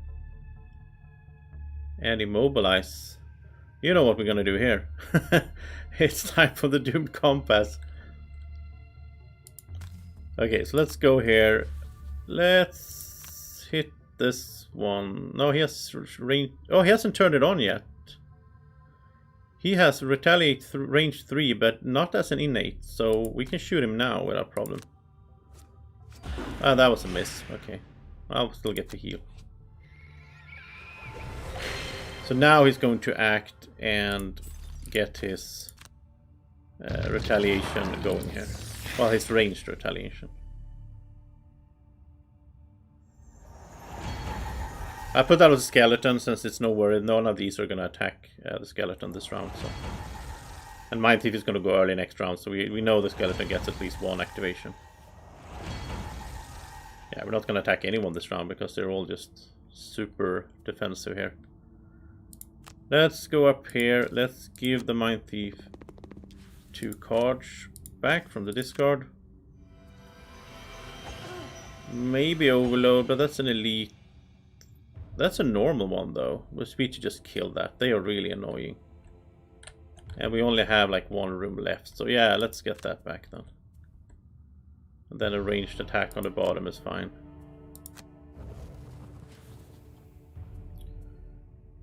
And let's do this as well. Get her stamina potion back. Use it. I mean, these major stamina potions are so good. I know that's what normal stamina potions used to be before they nerfed it, but I think that was fine though. Maybe it was, you know, too overpowered. Alright, how are we looking? We have a bunch of curses, so that's not a priority. We don't have our super AoE. That would have been nice in this room otherwise, because we could have hit a bunch of them. Pierce is good though. Pierce is good, so let's... You're kind of far behind, so you need to fly a little bit. Pierce and move 4 is fine. For her here, it's...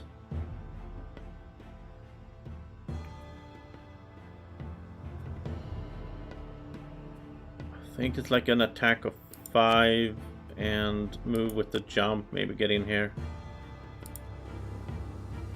And he'll just cranium overload, because why not? Oh, the infestor is going to... Yeah, it's gonna kill the Skelly because of the retaliation. He wants to do a... He's gonna heal himself. Yeah, he's gone. He's gone. We don't need to worry.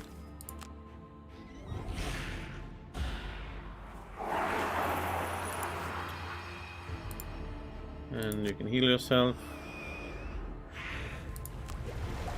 It's gonna be so sad when the Mind Thief is no more, because I'm gonna miss his... Like, we're gonna get his items, his good items, gonna go to someone else, but... I'm gonna miss this, the crazy modifying rolling. I'm trying to prepare a little bit mentally for actually doing it someday soon. Because I do want to see the next character that's gonna come after, so... I don't want the campaign to end and we're like, oh yeah, we forgot to retire this guy that we had since the start. That wouldn't be fun either. Someone needs to pick up the treasure chests. All these shields though, come on. Well, actually it's better to hit this guy. He has fewer shields on.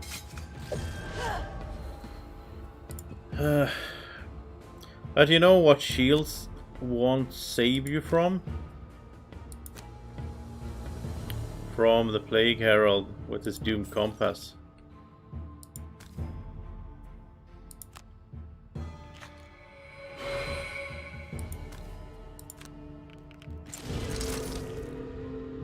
Immobilized. Oh, he already used... I'm stupid. He already used... Oh, he already used his... Talisman. I thought I could do it twice and have this guy go into all these, but okay, I forgot about that. Okay, let's range attack this one then.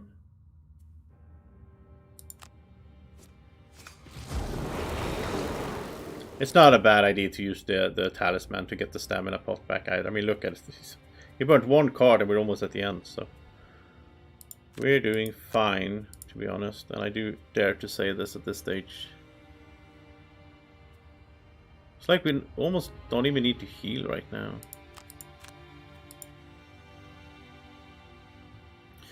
Oh yeah, it's gonna be exciting. I'm sure some of you already seen it, whatever. I haven't, so I'm very excited to see what that is.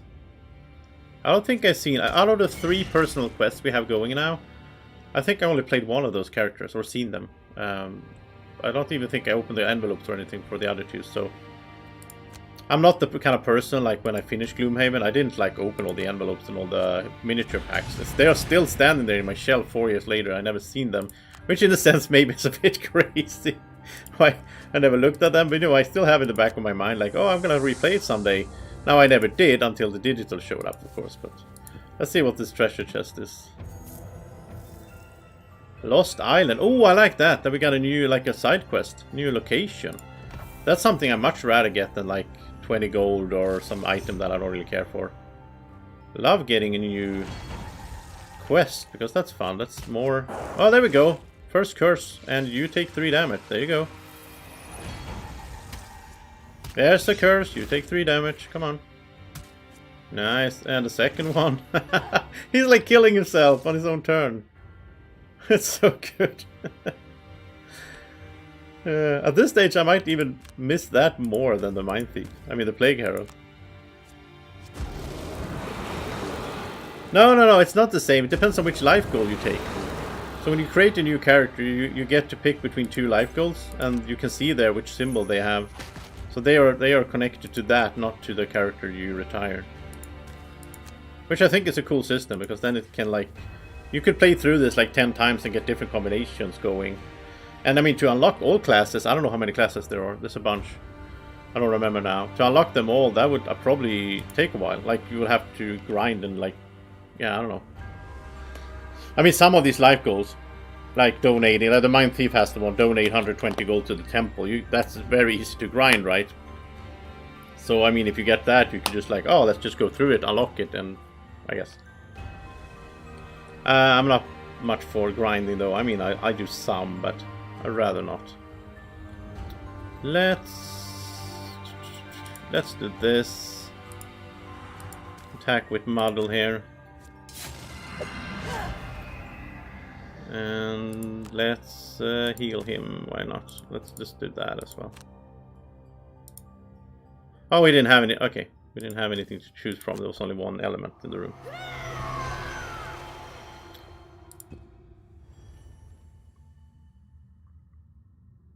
Yeah, I'm also gonna let you know, you guys, especially you know, everyone watching, but especially those that have been hanging out with like 15 streams for me, which is insane.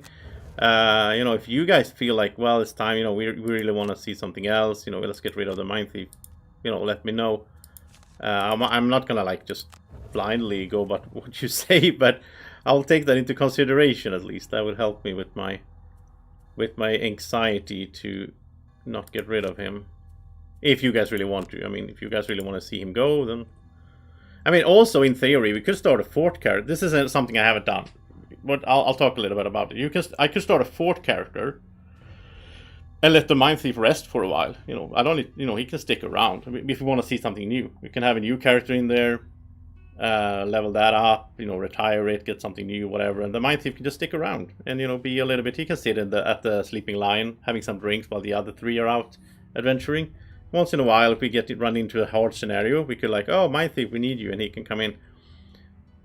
The only problem is that then we don't get to, you know, get the other class there that we want to get from him. So yeah, but that's one idea actually. I know that's something I thought about. That's something we could do,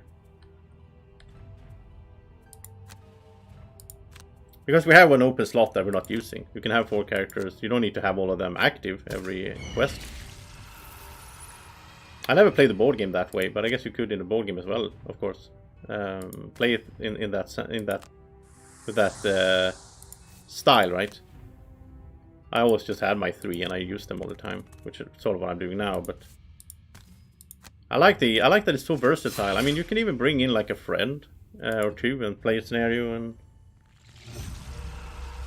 yeah, you can leave a character back. You don't have to bring them into the... Now you have to, I think you have to like remove... I don't know how that works. I never done it in the digital here, but I know you can do it at least. You don't have to... You don't have to like get rid of it. I think you can just make it inactive or something. We can check that when we get to the back to the main world. We can see if there's an inactive button or something, like rest button. I don't know.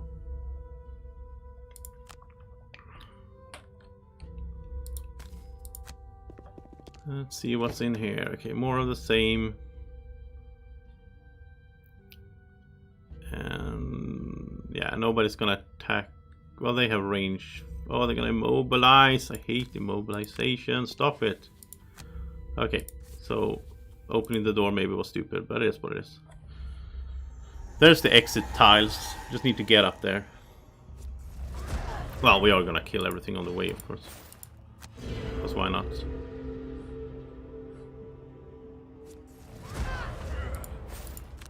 Yeah, that was maybe not so smart to open the door. She could have just waited inside the door, I guess.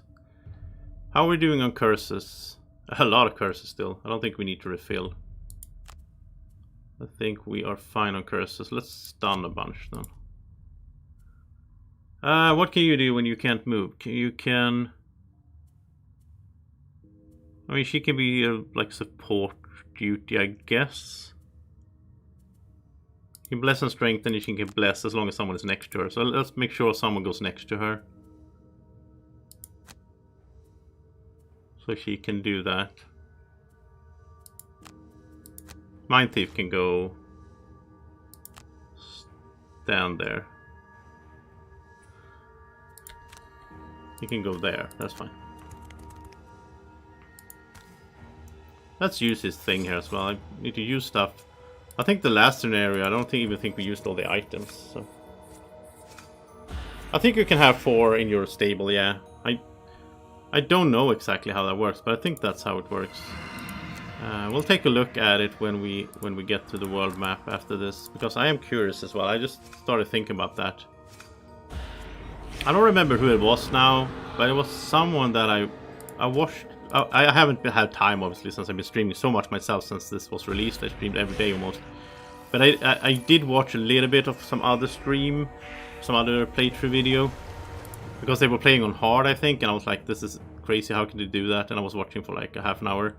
And I think they talked about that or did that or something. I just have this in my mind that you can have more. Oh, Kwong is saying that you can have as many as you can in your... Yeah. Yeah, 2 to 4 can play in one scenario. And one character per class, yeah, of course. And also, Gloomhaven is at level 4 now, right? And it's getting closer to level 5.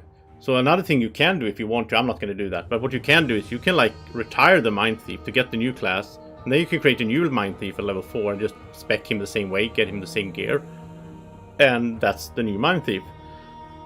That's also a way to do it if you just want, but I'm not going to do that because I think it's...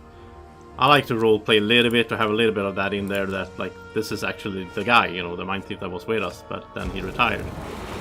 Because there's so many classes as well, I want to play different classes. That's kind of why Gloomhaven is so good, right? It's one of the, I think, key elements to Gloomhaven's greatness is the fact that you change characters as you play the game.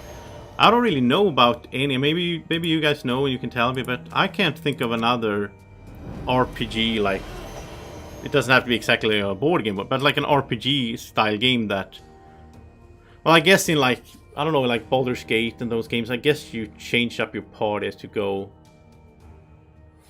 I don't know, I just can't really think about a game that is similar like that. It's one of the strengths, I think, in terms of like fun gameplay that Gloomhaven has.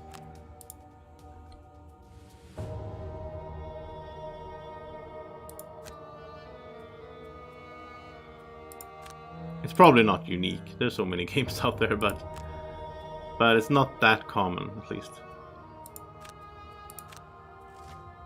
I think Rat King is gonna make an appearance here. Haven't seen him for a while. That could be fun.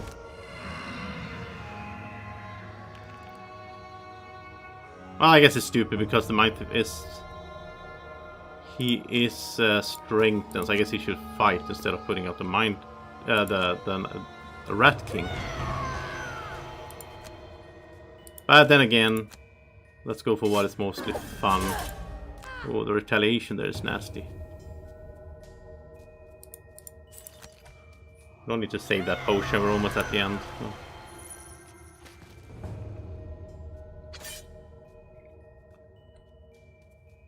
So let's go up here, stun this guy.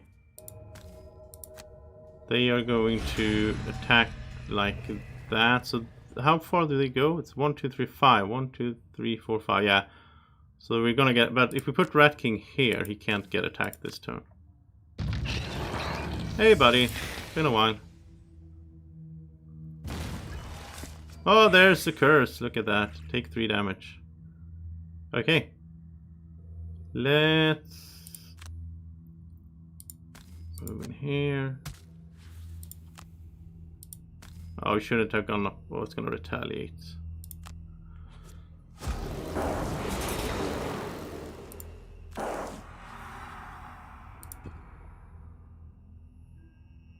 So Kwang, do you know if you can... Do you know how you do that in the digital game? How you like rest someone or like inactivate them when you go into the mission? I guess you just click something out there. We'll see when we get out of here. If it's part of the game, then, you know. Let's just do that.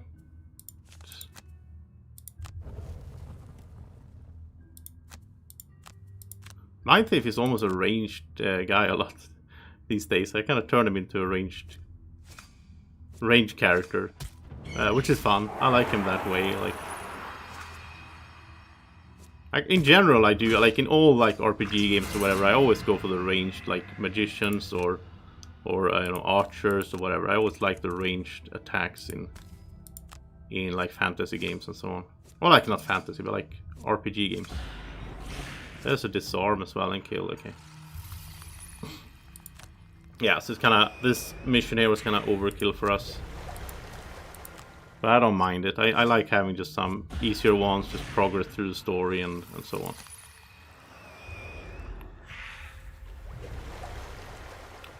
Yeah, I guess so too. I mean, some people, like Murray is saying here in the chat, that like he likes to have like more of a stable of characters than just a few. At some point I should get Streamlabs so I can have the chat up on the screen. But anyway, I like that too. Like I know some people prefer to play one character and they don't like playing solo with multiple characters, and they want to like be a character, like more. I think it's more role-playing people. I never been into role-playing games really, so maybe that's it. That's why I don't care as much. I always like the party thing. Like if I look back through my like, especially, you know, PC game, you get 2 XP here, so let's do that. Through my PC game experience, which is, you know, over 20 years now of gaming. I'm getting old. I always liked that. I mean, I like Diablo and so on as well, but you're only one character. But I always like those, like, team. You have a little team that you're managing, sort of. And as a board gamer as well, I mean, most board games, like most Euro games, at least, you're basically a, you know, mid-level manager handling something. You're not one guy, so. Let's pick up the gold now. We have no rush to get out of here. Oh, that's 8 gold. Look at that. So that's 8 gold. It's really glowing. You can actually see it, like, just looking at it. Mind Thief wants some, he wants some enchantments, so he's gonna go get this.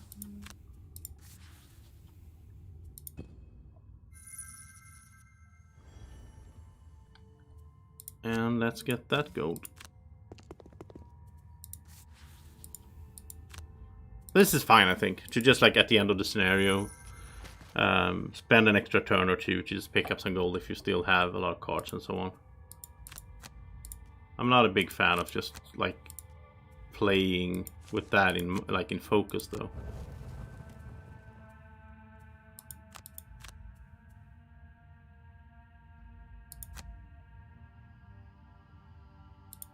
Yeah, I guess it's another thing if you're playing with friends, right? Then it's fine that you have one character, but... I played Gloomhaven a little bit back in the Guildmaster mode. I have a stream or two where I play with friends as well. On the channel, but I don't know, it wasn't really my favorite way to play, because I need to sit around and just wait for people to make decisions. And they were not as, you know, no offense to them, but they were not as experienced as I am with this game, so they had to spend way longer to decide every turn what they were going to do, like read the cards and so on, which, you know, kind of made it a little bit slow for me, I guess. But is there anything we can do that like just gives XP here in the last round? That gives XP. So why not? That too. Oh, that as well. So if she's doing that and that, then she does get some XP. Why not? My thief is almost out though. He's last turn here to walk in. So let's just bless just for the 1 XP. And let's move through the Plague Herald just for the 1 XP. And you can put this thing on. And I almost never use this. You can poison an ally and so on. I don't like that really.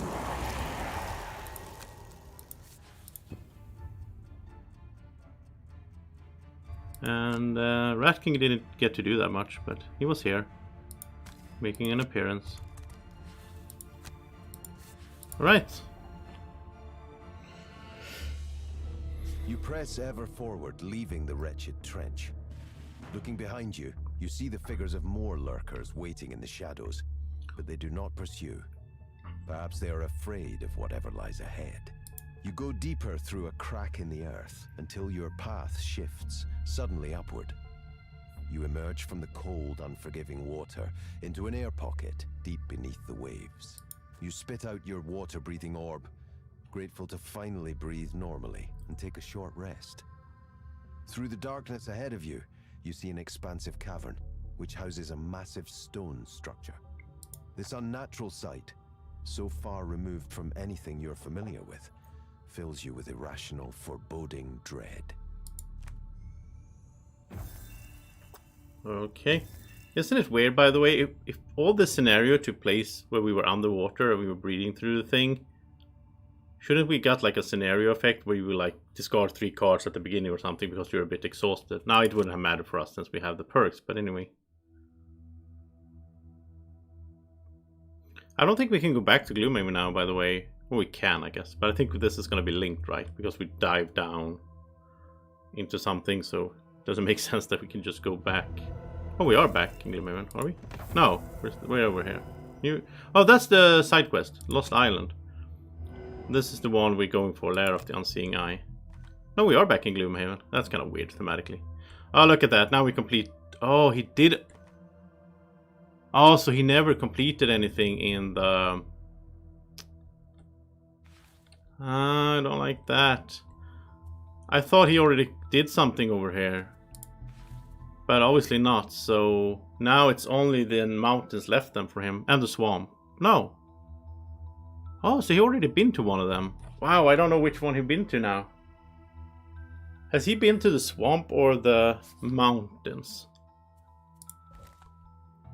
What did we do in the mountains? I don't think he was in for these. Maybe Savas Armory. Maybe he was in for Savas Armory, actually. I could go back and check that in my streams, but... Maybe. Yeah, it must have been, because he hasn't been here. I'm sure he hasn't been in the swamp. So I think swamp is the last one then. So then we can go to the mountain. So we'll go to the swamp whenever we feel like we're ready to retire him.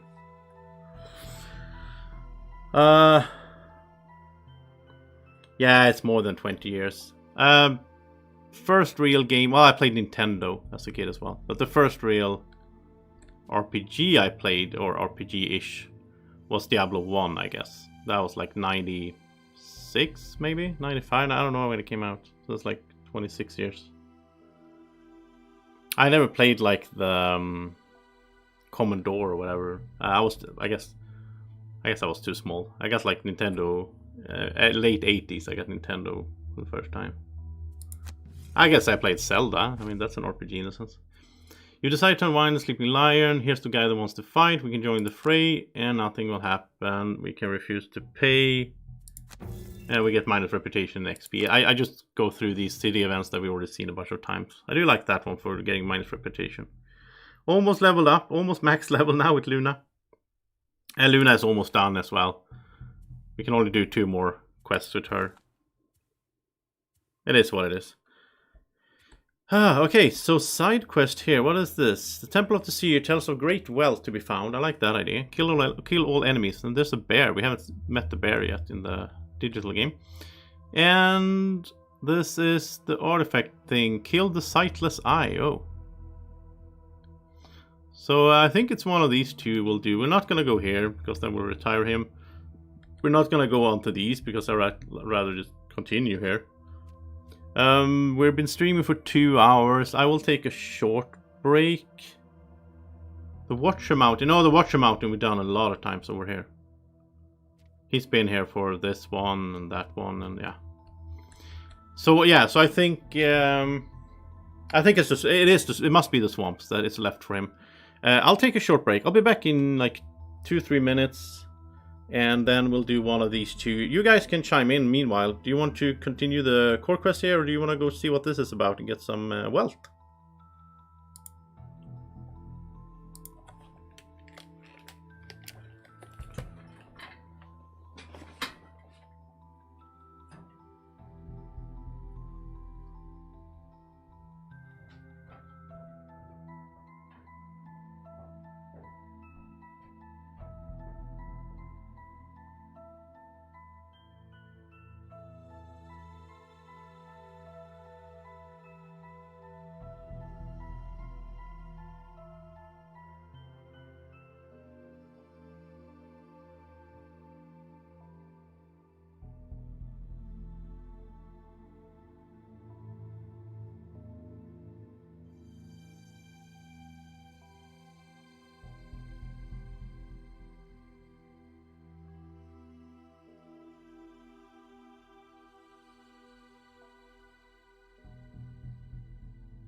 Right, we're back.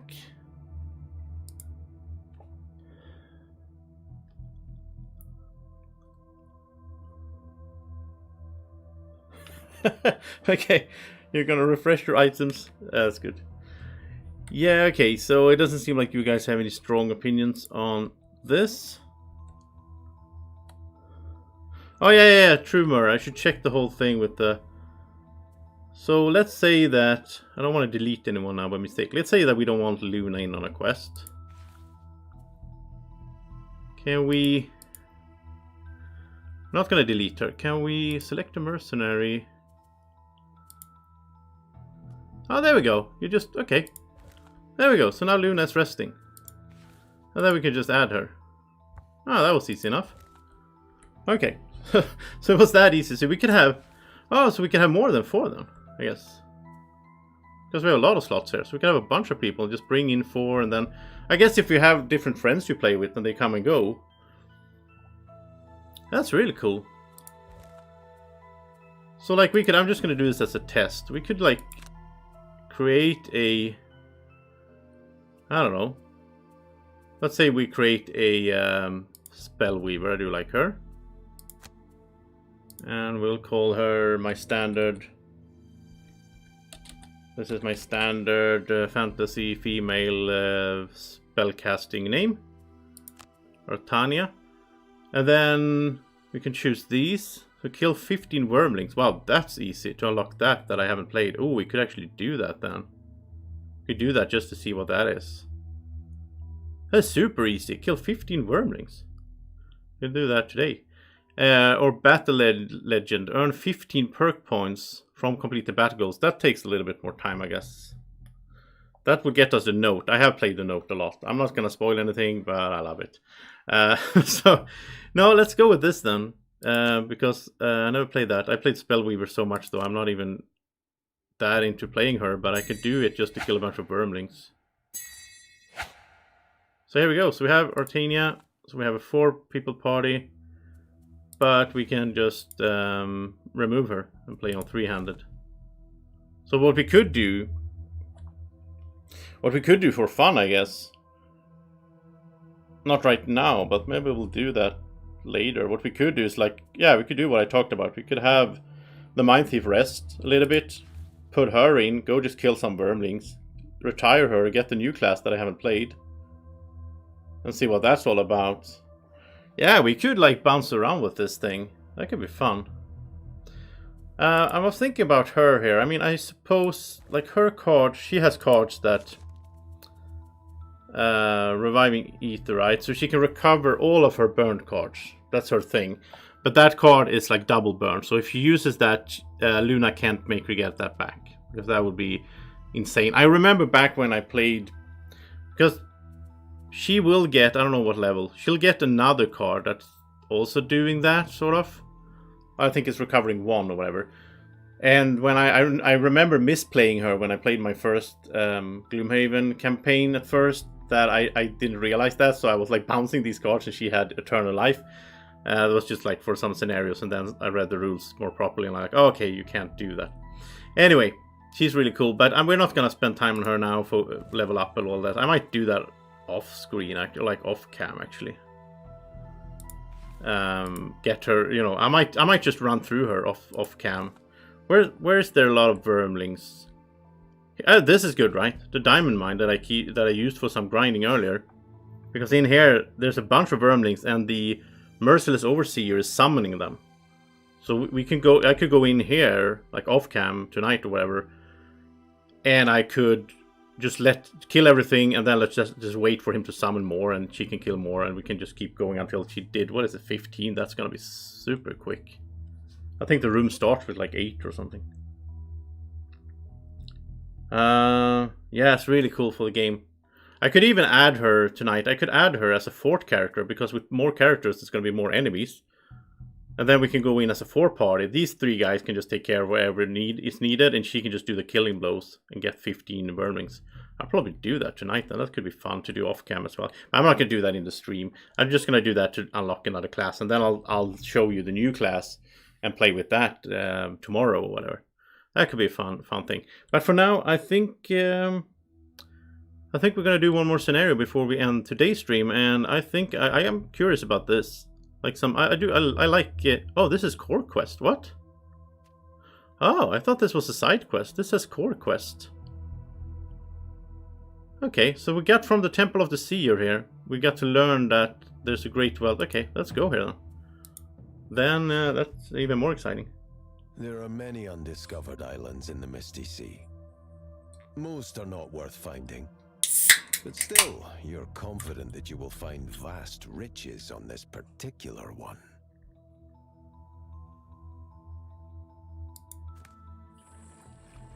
Well, it's not gonna work, Slow-mo. Like, you can't... Well, it works in a sense. I mean, Luna can get her cards back, and she can get her cards back, so... The sea voyage is largely uneventful. You follow the signs until you spy a small mass of land on the horizon. The landmass doesn't get much bigger as you get closer. Just a simple piece of earth jutting out of the water, covered in trees and large rocks. On the opposite side of the island, you see the remains of a derelict ship. You drop anchor and paddle to dry land. As your feet hit the sand, an arrow whizzes by your ear, and another grazes your leg. Readying your weapons, you see numerous vermlings scurrying about in the underbush, preparing to attack your position. And then you hear the roar of a bear. There's vermlings here. Maybe we should have brought her. Played four-handed, I don't know. Oh well. So, Lost Island. Kill everything. Kill an undamaged monster equal to maximum. That's hard for him. So kill an undamaged might work.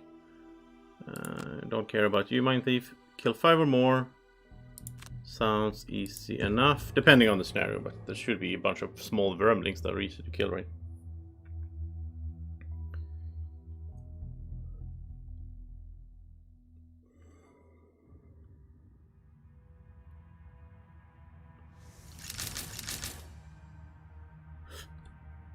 Okay, so what do we have here? We have damage 7 traps. That's nice. You know what we're gonna do with those? Bunch of vermlings. What are you? Vermling Shaman Elite. Oh wow, I don't think we've seen that before. Well, we've seen Vermling Shamans, but not the elite one, I guess. He looked different with the clothing. Okay, is it one big room? No doors? Oh, here we go. There's the door. You need to rotate a little bit. Okay, so there's a door. And some more stuff. There's probably a treasure chest somewhere, since we were supposed to get a lot of wealth down here. Or maybe we just get a bunch of gold when we complete it. We'll see. Okay, you know what? I'm just gonna run through my standard stuff here. You already know it. And again, that's one reason why it's gonna be refreshing to get some new characters. We are very close to retiring Luna. She only has 2 more missions in her, so it's this one and one more, and then we get something else. And yeah, it is okay. I will have to be okay with that. You need to go later, that's the thing. I do like him doing the scurry preserve edge though, because then he can move first and then he can do the attacks range 2, stun and wound. Because right now he can't reach anyone with that, so... And that way she gets to go first and bless everyone, so... I think that's a good one. And some cave bears. Draco, there's bears in here! It's not friendly bears though, so... You know what we have to do with them, but... Draco likes bears.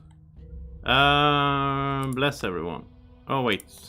Skeleton first, so she also gets blessed.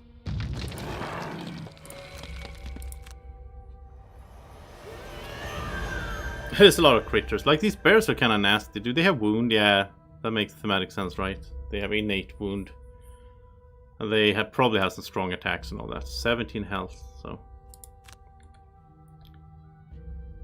I guess she should move up a little bit here so that she's taking some hits since she has all that health.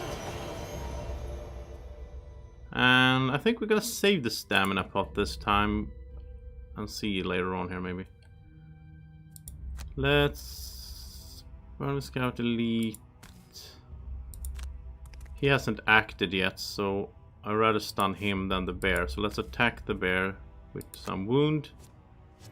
Just love that he has wound on both of these attacks here. And let's stun this guy since he hasn't acted yet. And let's get the bird out behind us here so it can fly around a little bit. That's why the bird is so good, because you can put it out behind you. And it's just gonna fly over you instead of the skeleton or some other summon that, gets stuck. I love the sound effects of the vermlings as well. It really fits them with these little wah. That's how I would imagine a little vermling would sound if they existed in... I'm happy that they don't exist though, they're kinda nasty. Okay, we're gonna need boots now because of things here. Or actually... No. Let's do this right away. Doom Compass. 7. Yeah, sorry bear, it's gonna have to be you. And you can stay there. So now we can move into this spot that opened up. We can curse someone. And then we curse 2 more. And poison, of course. And we get these cards back right away. There is actually, I don't think there's point in waiting for... I mean, he has 6 health. You know what? We will pick up Doom Compass again, because all those shields, this is a perfect target for Doom Compass. Go into the trap and just die. So then we don't need to worry about those shields on the shaman there. That is a good strategy.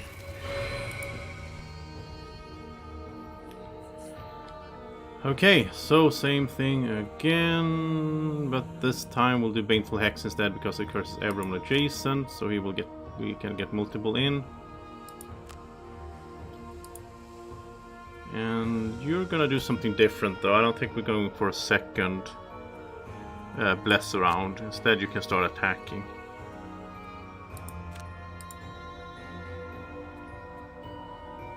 And maybe I'll O-load. First O-load, it's gonna be multiple.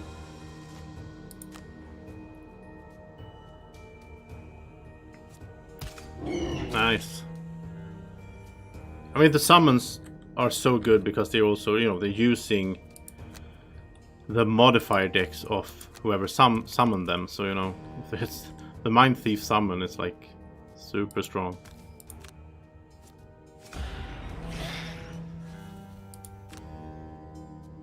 And bear sounds good, right? Or shaman, I guess, because of the shields. But the bear has 15 health. It's better to take the bear out with this.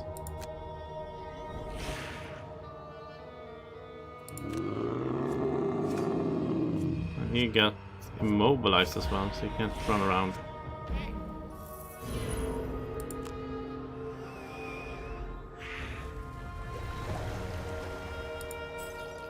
I mean, in these kind of games, it's, you know, you don't want it to be too easy, but at the same time, when it's been so hard, I've been struggling so much with some scenarios and really, like, I have to put all my brain power into, you know, finally complete it with a bit of luck in there as well with the modifiers and everything. Then it is really nice to just feel a bit powerful for a change and just run through things and smash it, right? So, there's that. Skelly, you can hit the spear, there you go. Sadly, then she doesn't have anything to attack, but okay.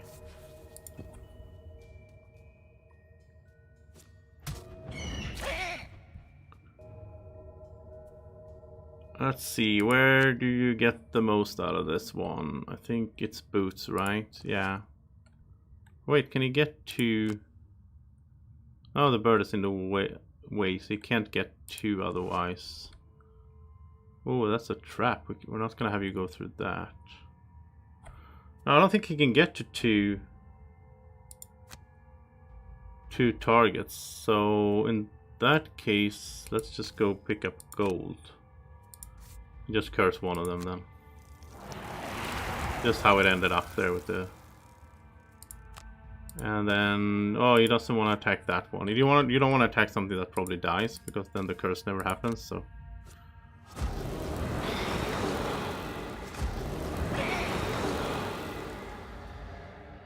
Okay. So now they should be up to... What's that? 6? 6 or 7 curses. Hard to see. So now we need to do the Baneful.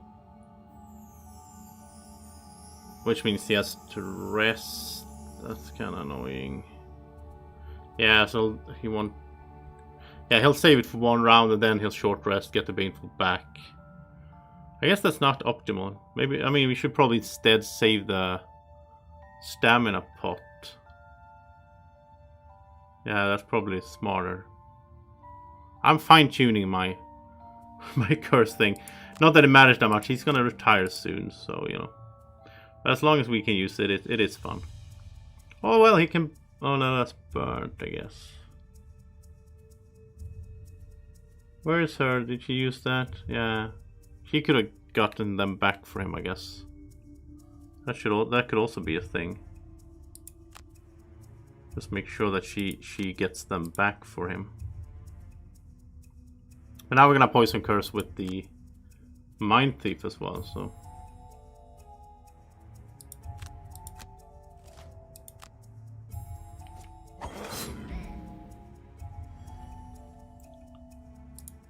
So, poison curse.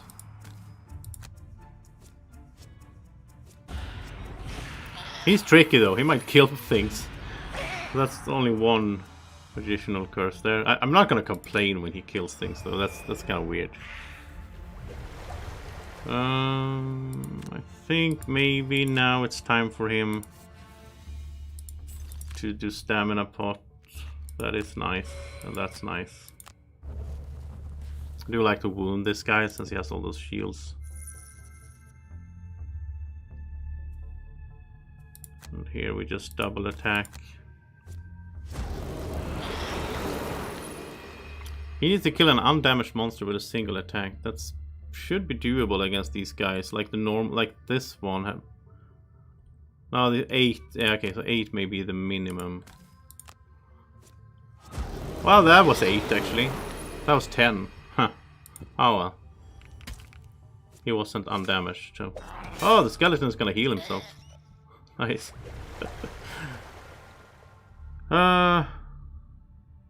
Okay, let's go help. Let's go to the Mind Thief. I gave him his cranium overload back.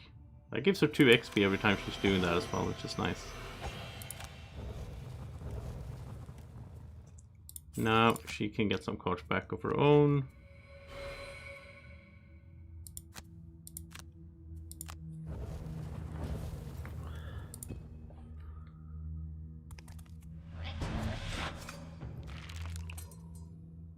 I really like that pendant as a head item, so you can refresh one of your small items. It's so good.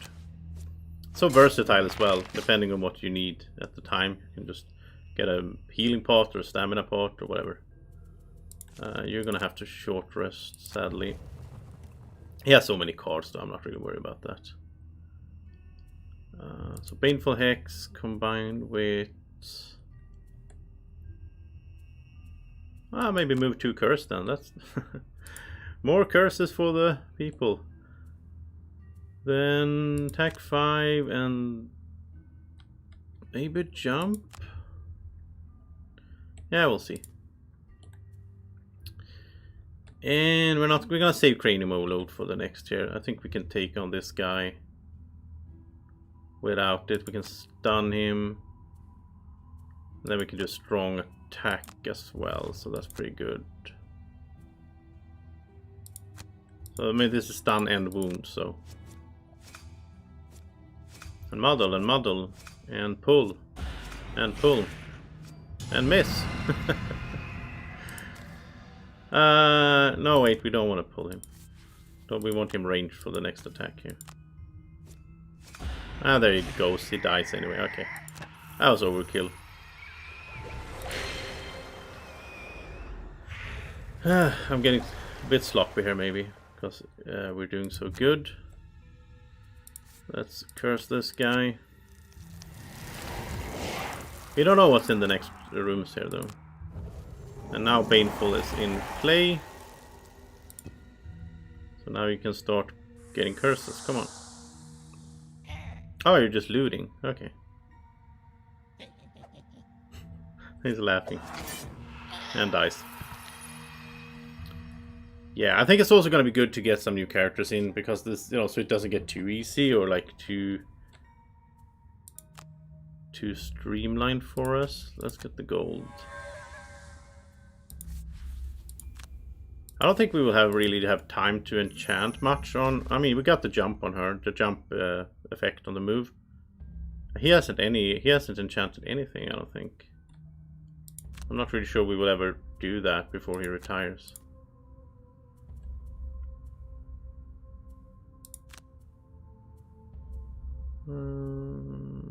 Yeah, we'll do that. And a good move there and some range. That's fine. And now he's just gonna jump around and loot again. So let's run in here. Who knew so many of these damned creatures could exist on such a small island? Entering their dwellings on board the derelict ship, you see more emerge from the shadows. Along with them, however, you see the glinting of gold. This tribe has indeed amassed a great wealth in this ship. I didn't realize we were in a ship. It just doesn't look like... Oh, this is a ship, I guess. What is that? Is it 4? Yeah, it's a bunch of 4. Yeah, loot card in here then. I guess Scurry could work for him. Does he have Scurry still? Yeah, he does. Okay. That's the only loot card we have, really. We'll start with that gold, I guess. And Poison Curse. Let's go for the elites.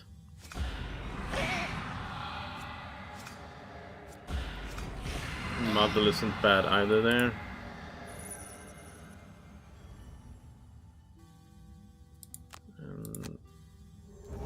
Still have a guy over here, an elite. We shouldn't forget about him. We need to kill everything, but he is going to catch up, I guess. And the skeleton's gonna fight him.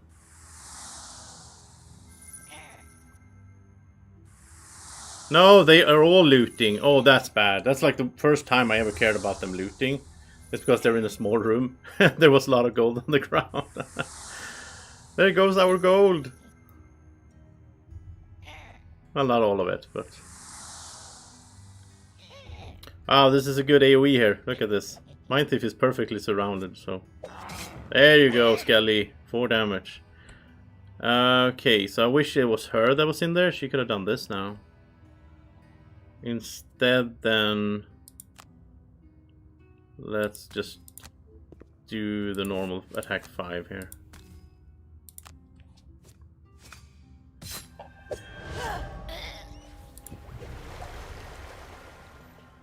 Well, now we need to do... He can do his stun AoE. That would be perfect there.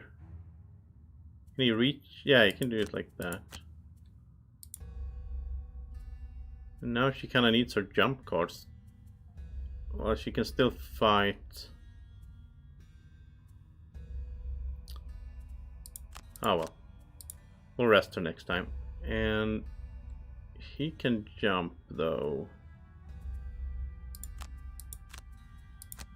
I was thinking if he could... I don't know, they're gonna move around as well, I guess. So. Skeleton is doing his job over there. Yeah.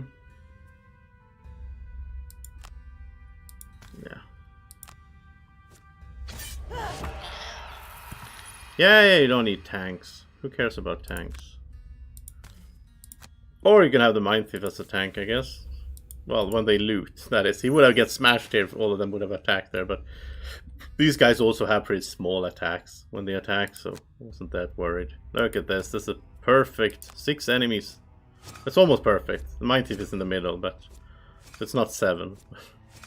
And there's cursing going on and a lot of stuff. Bless. Oh, he has nothing to hit with that. Okay, let's just move them. Not often you get to do the AoE and get 6 out of 7 targets with it. And now they're all poisoned as well. How did they all get poisoned? I don't even... Was it... I was rolling modifiers maybe?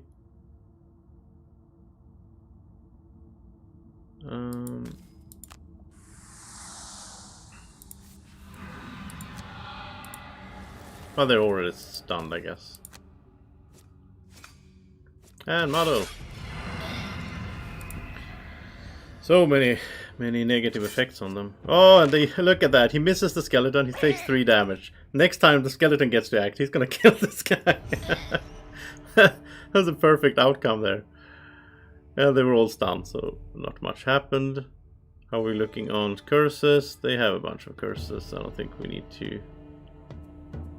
We can do that then. Yeah, let's do the super big AoE first time. You need to short rest. She needs to kill 2 more enemies as well here. That should not be a problem. Let's do that then. She can probably kill like multiples with that.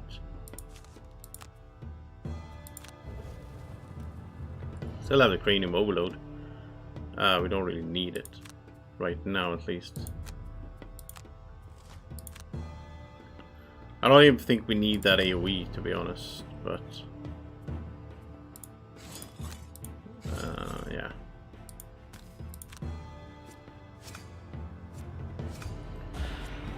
Wow, I mean, I think this game, I must say this game, I think this game is a little bit unbalanced to be honest. Between like how hard a certain scenario is, and then compared to the next scenario you play. That could vary so much. Like this is just the walk in the park really, and the last one was as well, and then the one we did yesterday was insanely hard. I guess it depends on what party you have, what mercenaries you have and so on, what abilities they have and what level you're on and what items you have and all that. Skeleton's gonna double heal himself. Sweet. But still, it just sometimes it feels weird how it can shift so much between scenarios. I guess with all those moving parameters, like all the different, you know, characters you have and all that I just mentioned, it must be really hard to design the game in a way that it's balanced, right? I can't even imagine. I've been doing some game design myself, but you know, nothing fancy. Oh no, that was stupid. So yeah, that must be very hard. A lot of game testing, I assume. Okay, so no AoE, not now. Let's then get some gold. Get some gold. I'm like even wasting boots right now just because we're almost done anyway. That was a miss though.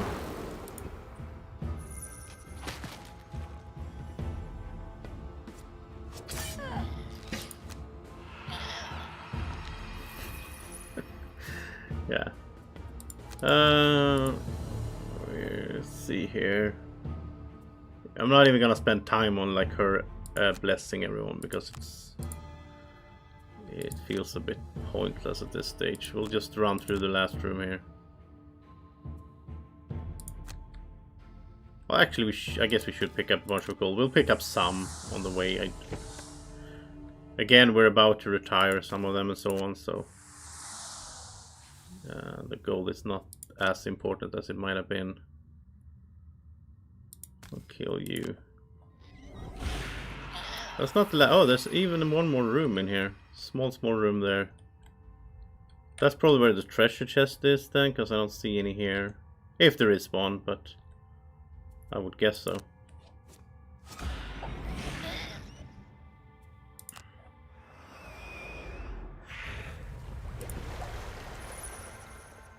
Now they're gonna loot again, so.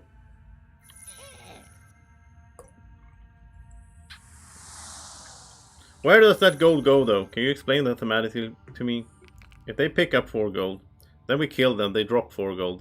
They would have dropped 4 gold even before that, so where is the other 4 gold? That's something you can think about. Okay, let's attack with advantage. It's not as weird though as when you kill in some other game.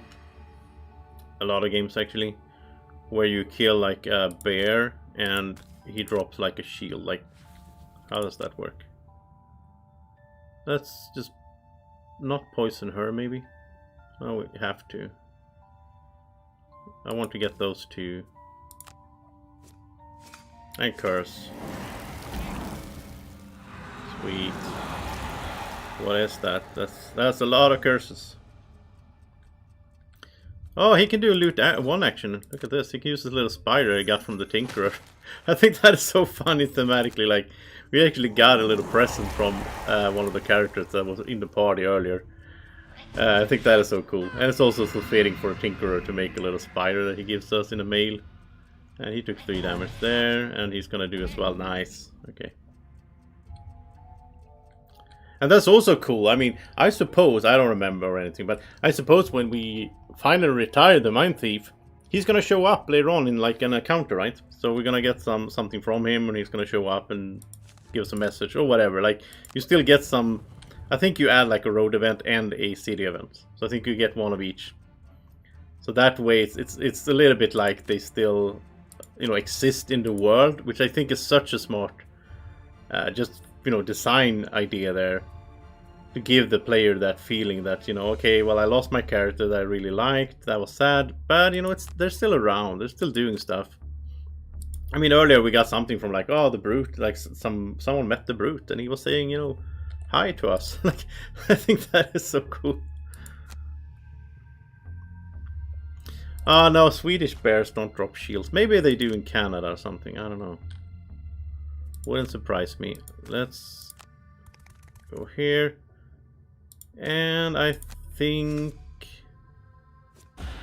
oh, there we go.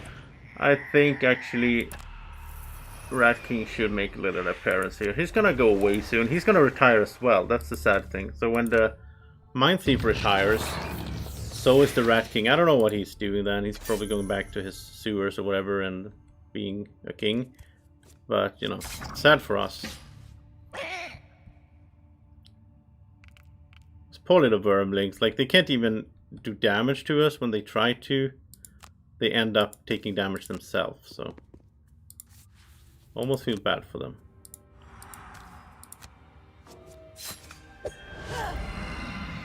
Oh, that's a -1.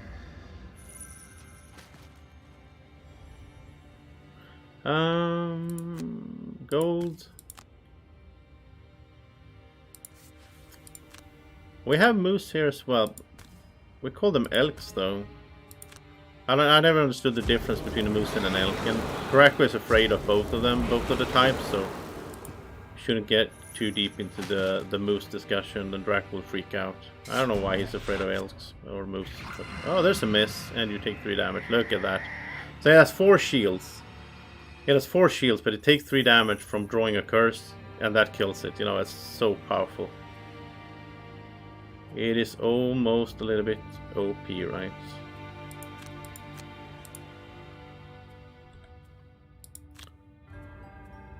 And that's gonna be missed when the Plague Herald goes away.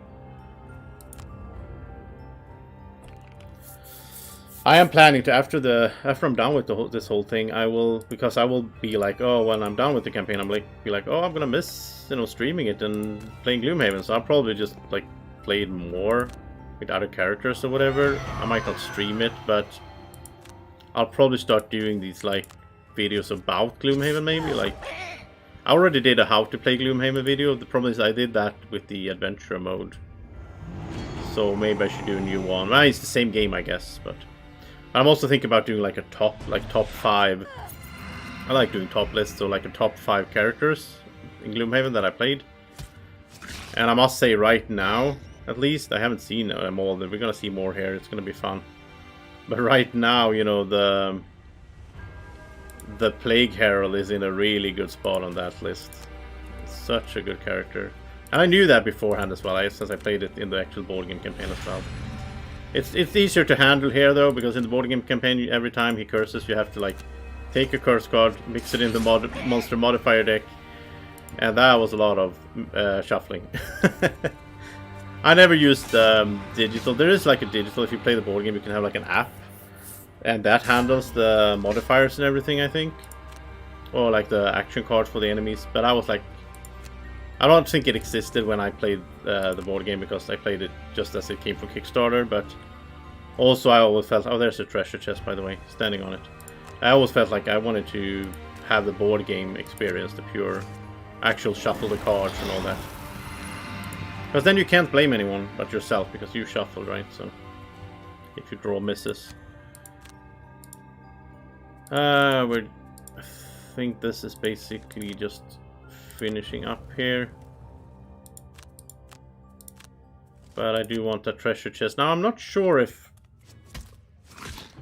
I think the one to take the chest should be the one, just from a strategic point of view. The one taking the chest now should be the one that stays around the longest. If that's an item that fits that character. I mean, we never know. So I'm not gonna give it to the Mine Thief. I usually take chests with the Mine Thief because he's quick and easy and move around, and he's jumping and all that.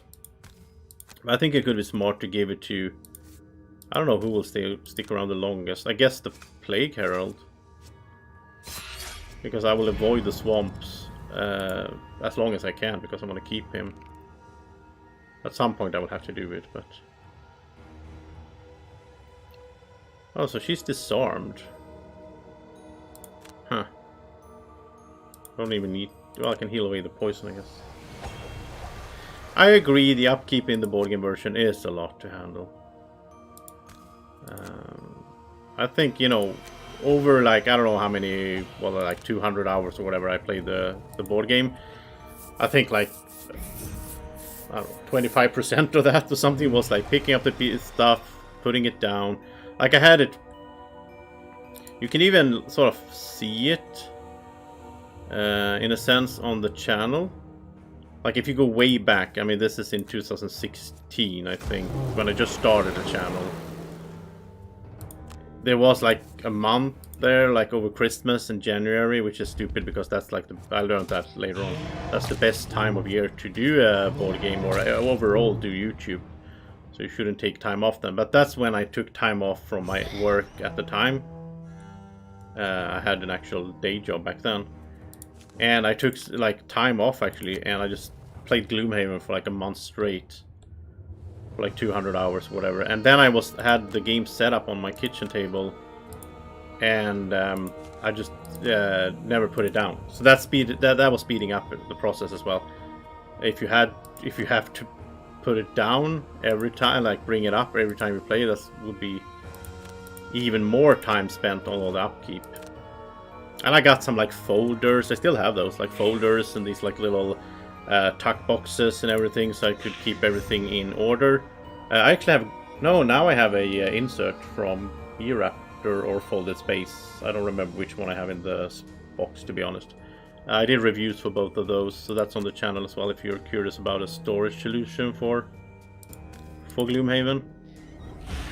So I have one of those in there, which works really nicely. I think I liked both of those. I don't remember my reviews now. I think I like both those inserts. I mean, I've done like over 50 insert reviews on the channel, and I think most of those have been positive. Like usually they do good stuff. There's once in a while. I remember Wingspan insert wasn't that great, I remember.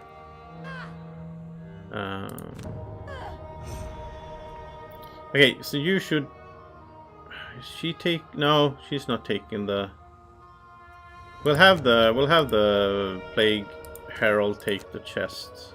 Just in case it is an item. And again, it has to be an item that he can use, then it might not be.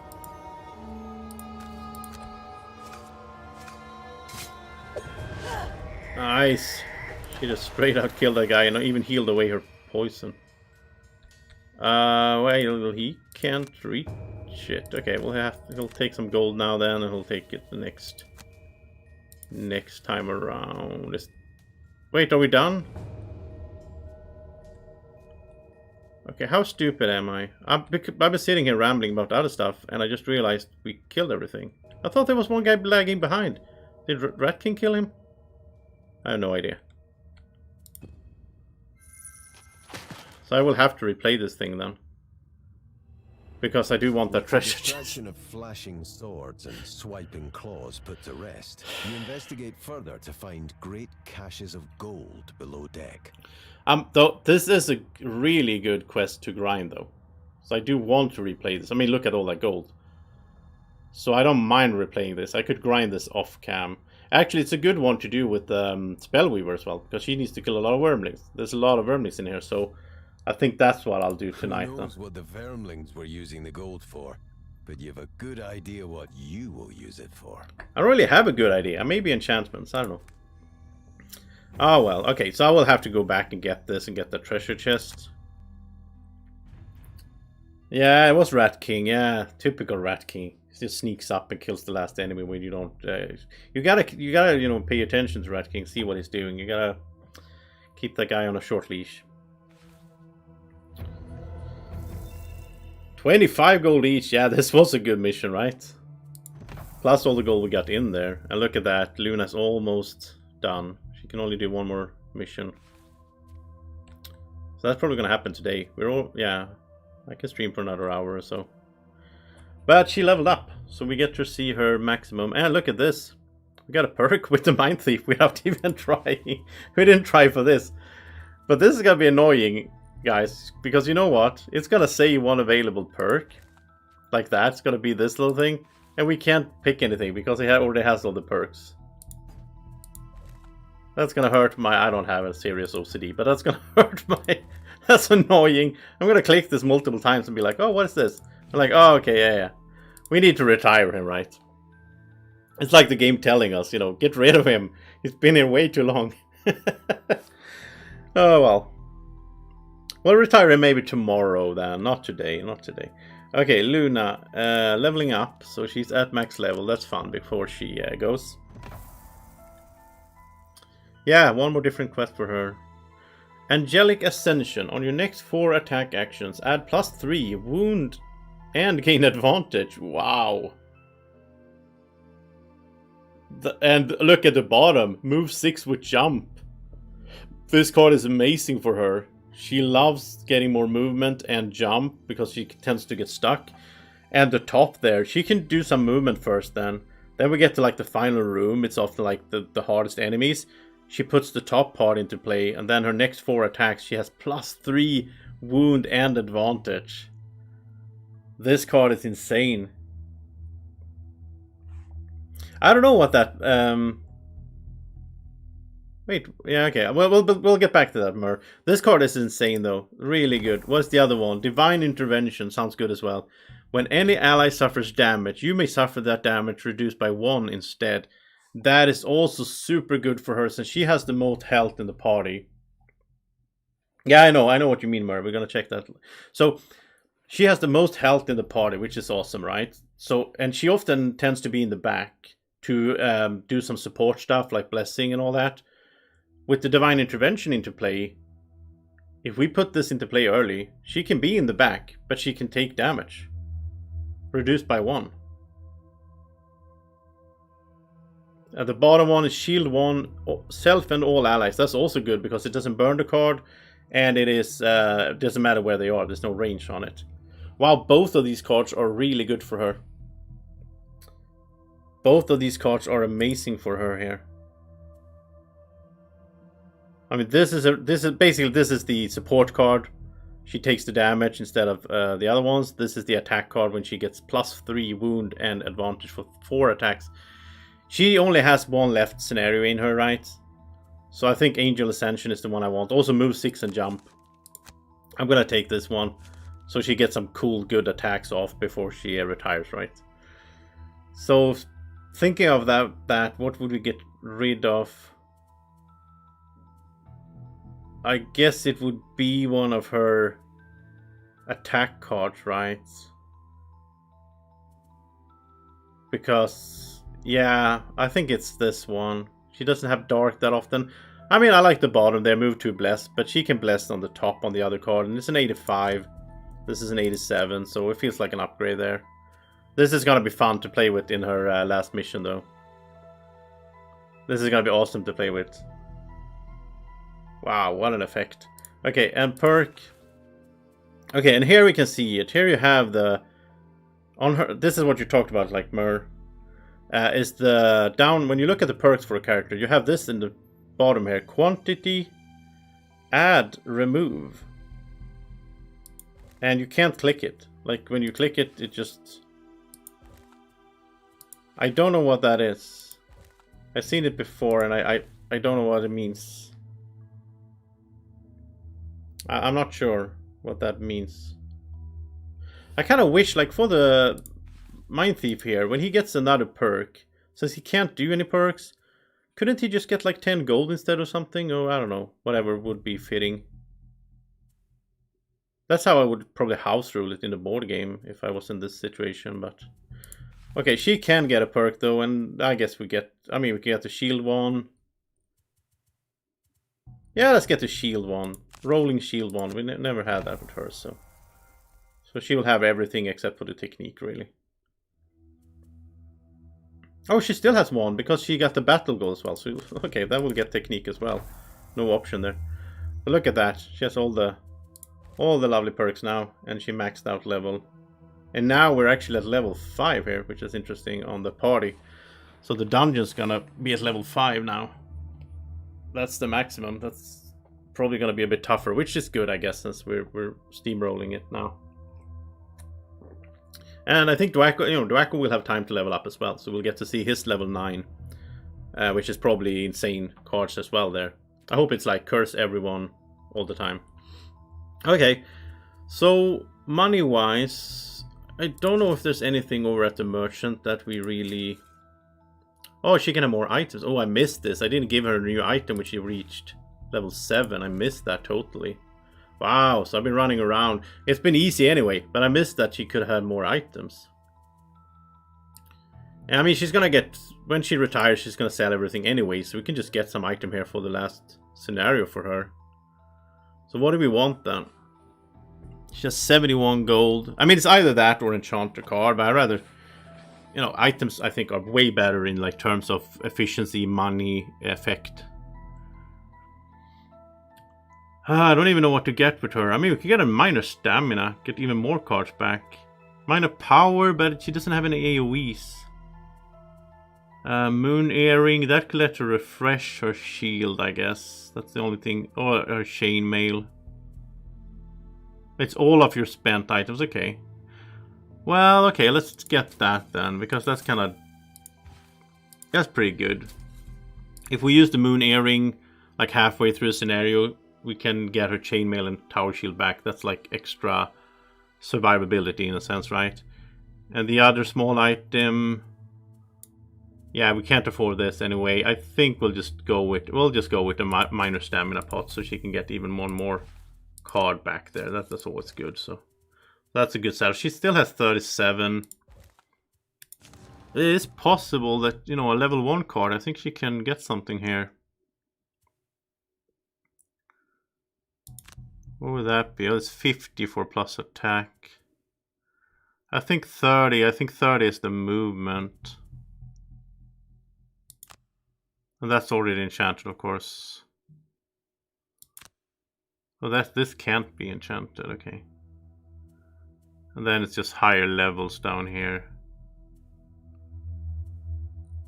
Oh, maybe she doesn't have enough then.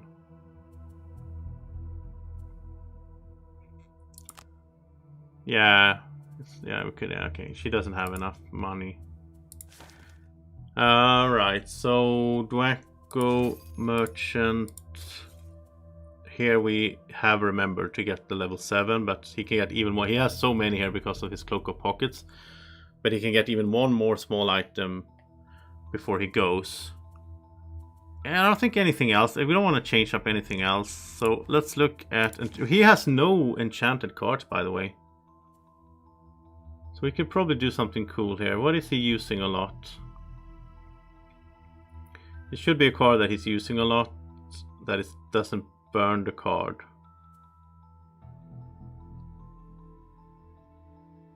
I mean, this we get flying and then the card is out, so we don't really... Maybe this. Look at this. That is amazing. So now, with the whole curse setup we have for the first 2 rounds, now he can do this, move to double curse someone. Plus double curse on his ranged attack. So he can do 4 curses in the first round. And then he can do then he can do his stamina pot and do the same next round. So that's 8 in the first 2 rounds. Plus the Mind Thief will, if he gets the dark in the air, right, like we usually do, then he can do his whatever it is. Which one is it? The Shared Nightmare. So then he can do Poison Curse on 2 targets in the second round. So we can have 10 curses in the second round. all the time. Until they retire. Oh well, that's cool. Alright, let's look at this city encounter. So much happening now. This is the lady with the rats. We help her and we get 2 gold each. Yeah, there we go. If it's generic like that, I'll just skip through it. So, let's go do something. Now, yeah, so we need to remember that this is done, but we never got the treasure chest. I'll do that off cam, and I'll tell you in tomorrow's stream, whatever that was. So I think we'll go to the Lair of the Unseeing Eye. Then this is going to be the last stand of Luna. This is part of the core quest, so that's fun. Then we'll retire Luna and everything, and you know. Oh, no road event this time either. What happened to the road events? You wander through the massive stone structure beneath the waves for what feels like hours. Somehow the lack of any sign of life in this place makes it all the more terrifying. There is only a horrid stillness that eats away at you with every echoing step you take. And just when you feel as though you cannot go any further, you feel its presence. Ooh, spooky. Something old and powerful waits for you at the end of this corridor. It calls to you, inviting you to climb into its open maw, embracing the sweet release of infinity. This is what you came to defeat, but without even seeing it, you're filled with unending hopelessness. You cannot even dream of defeating such a creature. You shake your head and attempt to guard yourself from the negative feelings. You didn't swallow those throat-crushing breathing spheres and swim down to the bottom of the ocean just to fail now. You must move forward. You must destroy this threat. I'm really expecting a huge boss now. Well, it's this guy, I guess. The Sightless Eye. 45 health. Okay. Attack 8. Range 3. Okay. This sounds hard at least. We'll see how hard it is. Yeah, it says core quest boss. Yeah, cool. Yeah, this is cool. It's a good, you know, last stand for Luna. She will use her super new card. Get 4 attacks with +3 and all that. Kill an elite monster, that sounds likely. And you don't get to... we don't care about you, Mind Thief, sorry. Loot no gold piles, or how... It doesn't matter for her. She is going to... I'll just ignore this, because she's going to retire after this anyway. We just make sure that... Well, we need the Plague Herald to kill an elite monster. That's the only thing we care about, really. And that should sort of happen by itself, I guess, if it's a tough scenario with a lot of elites. Look at that, crab people. They walk like crab, talk like people, and that's an elite. That's an elite. So, okay, wow, this was small. Is that it? Yeah. Okay, super small scenario, but probably hard in here then, hard boss and all that. But it's nice. Then we know that we, you know, it's gonna be quick in a sense. We don't need to, you know. We'll save good cards for the last room anyway, because these 4 will not be a big problem. We just need to kill the boss. And we start with 3 curses, but we do not, because we have the immunity and resilience. So let's get going with the normal routine. But it's actually boosted now, because we have 2 curses on that card. I think it's over. It's like overkill. We don't even need that. But okay. It's gonna be sweet to have a bunch of curses when we enter the second room, right? And then hopefully that means the boss... There's a lot of water on the ground, so I'm happy we got a jump card here with her then. What is she doing with the bottom part? She can't do her bless like she usually does. We removed that, so...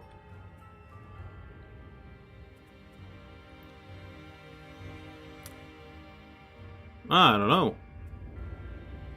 I guess she just moves down. Yeah. So we can advance in here. Mind Thief. What are we doing? Cranium? No, we'll save Cranium Overload for the last room. I mean, we can get it back and all that, but we do want to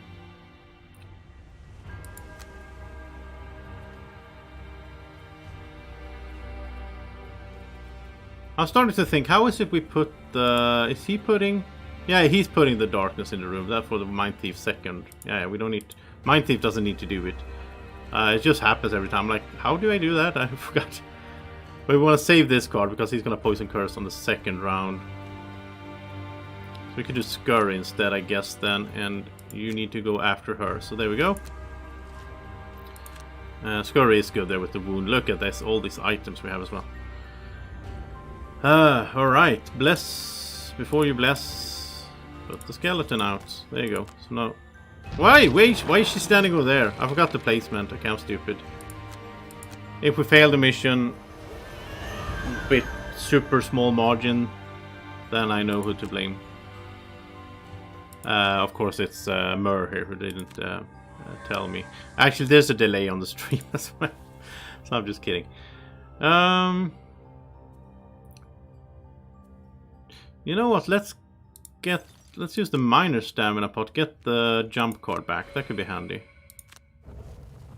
for next round. Otherwise, I think we're happy with the layout here. She has 26 health now as well. So she leveled up. That's amazing. Let's stun this elite and also wound it, obviously.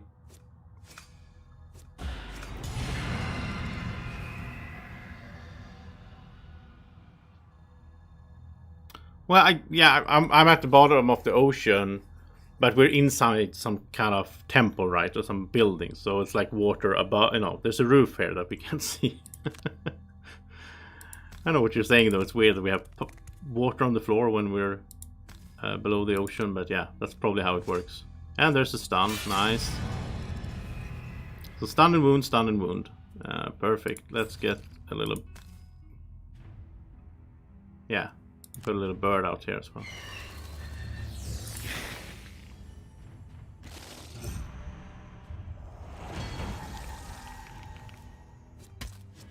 For once, they attack her first here, and now we want her to use her items because she has the little earring now, that she can refresh her spent items. It's spent, right? Isn't it? Consumed is when you use it and it's gone, right? And spent, I always get that wrong. Okay, let's double curse the crab. And did I just... Yeah, okay. I'm stupid. For some reason, because it was difficult terrain, I thought he had extra movement, so I clicked skip ability. I was supposed to click skip movement. I'm not going to stand for that, so let's restart. I only restart when I do those stupid misclicks. And when I do, what I do is I also... pick the exact same thing, so I don't cheat because now I know what the enemies are going to do and all that. However, I might cheat. You know what? I'm going to cheat a little bit because that was so stupid of me. So let's make sure that she starts there and next to them. Okay, a little bit of cheating, but that's fine. It is okay. I don't think it's gonna change up the outcome really. Scurry, there we go. And skeleton behind her then. That's everyone. Jump up there. And we did minor, right? Yeah, we did. For the jump card. Seems like a good idea. Oh, and since he's... Okay, then we have to do it the other way because he started in a different spot. It doesn't matter though, it's going to be the same result here. Well, maybe not, because now he's going to get disadvantage attacking on next to this guy, but he's still going to be stunned. Yeah, we didn't do any damage there. He's going to be stunned and wounded anyway. You can go there. And that's it, right? Oh, now the other one didn't get stunned actually because of that. Oh, it's fine. We get punished a little bit for cheating and restarting. They have target too. That's pretty nasty actually. It's a lot of damage here.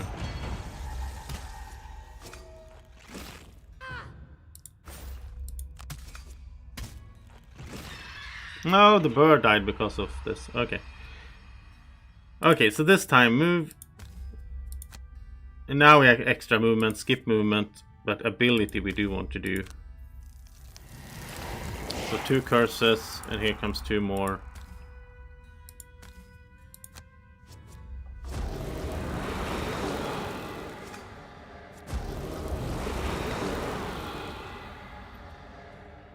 So they have 4, yeah. Okay, this goes out here. And yeah, we can do yeah, this is fine. We'll do major stamina. We get these back. And we use them the next turn. Then we use Baneful Hex on the 3rd turn now. Because we still have it in our hand. I don't know why I messed that up last time. I think I used Baneful Hex, but there's no reason to do that now because we have this with two curses now anyway. And let's attack 5 is good. I'm almost thinking Cranium Overload here because this, yeah, they're clumping up as well, so it's a good. No. We want to do this.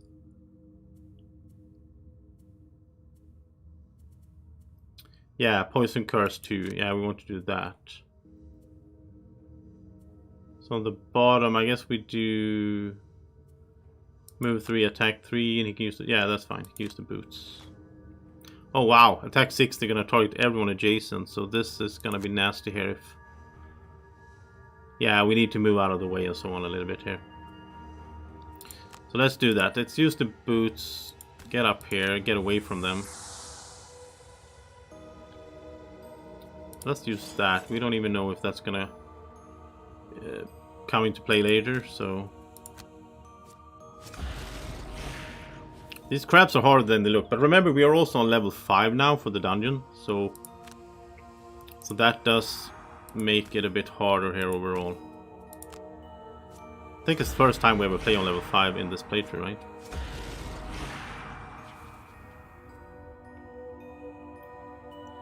And now let's get these 2 back. And let's heal as well. Doesn't look good there for him.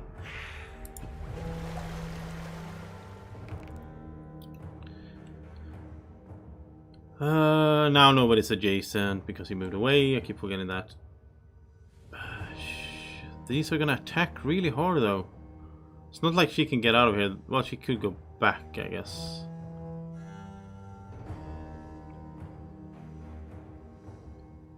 I don't think she can get out of this spot. So yeah, it is what it is. We're gonna... If we can kill one, or stun it or something. Oh, she's gonna double heal at least. That's good.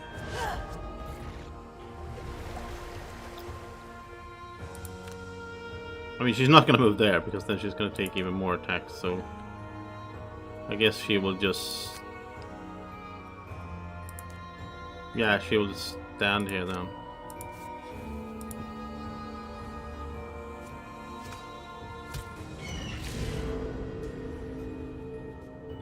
And he needs to move as well. Let's have him move here then. So he only takes 1 attack.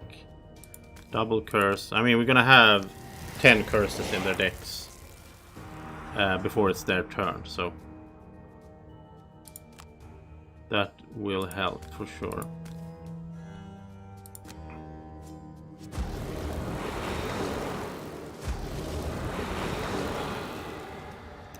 If he wanted to be really careful, he could move this. He could move one of them away so they don't attack. She has 21 health. I think we're fine. Yeah, I think we're fine. We'll just go with it. We'll see what happens. They have, you know, a bunch of curses in there as well, so it's a +1 though. 7 damage. Oh, there's curses. Nice, okay. We didn't have the Baneful Hex in play yet, sadly, so that didn't happen, but...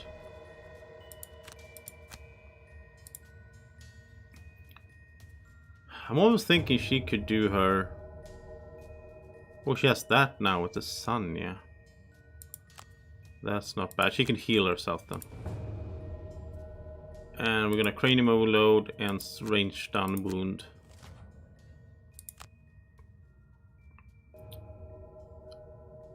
Those are yeah, we need to kill the guy in the middle. Okay.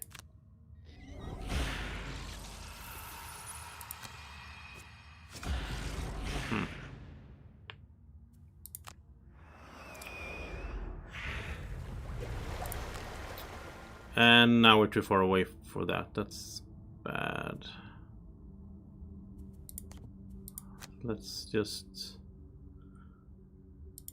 Yeah, let's just move a little bit, get closer to the door, I guess. Okay, so Baneful Hex needs to go into play. That's important. Then we can attack on the bottom. Right, he's wounded. They have target 2 again, which is... Oh.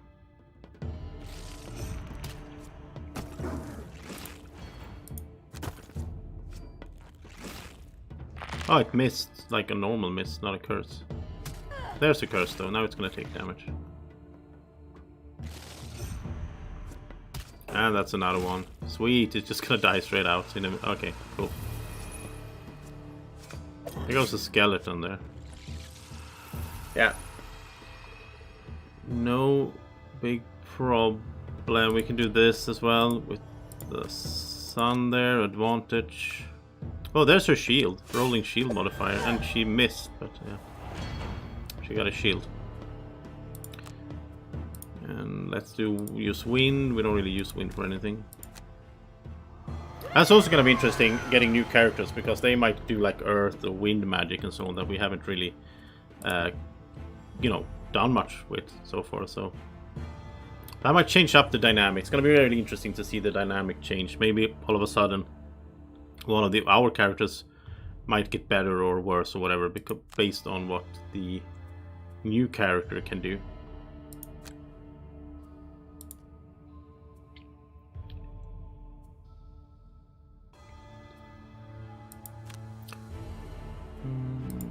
She can move 6 with jump, that's nice. Can you do some range stuff? What is the range 4?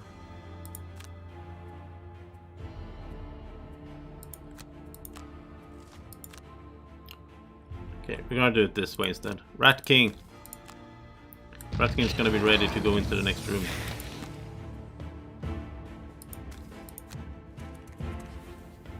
We're not going there yet though. These guys need to catch up a little bit, I think. So flying is gonna help with that.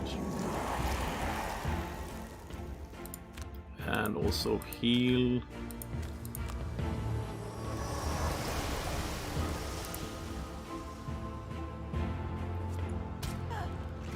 Six damage.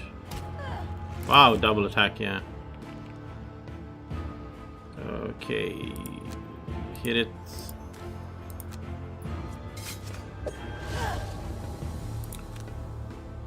I love this one. Move 6 with jump. What a card. Let's heal up before the next room here. And also pick that card back up because I want to have it so that she activates the top part in the next room. It's gonna be really fun to see that come into play.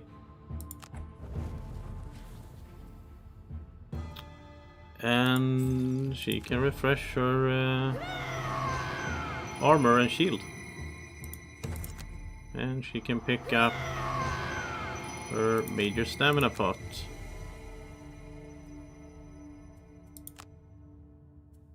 And she can use it. I mean, we're just getting ready here for the next room, so she can have all the goodies ready.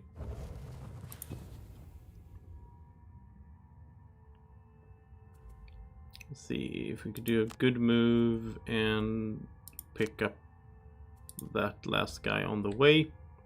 I think they're gonna go in now. I don't know, maybe they should wait. They're not really doing anything standing here though. Actually, she can put that on in a sense, like get it ready. That takes one turn to just prepare it.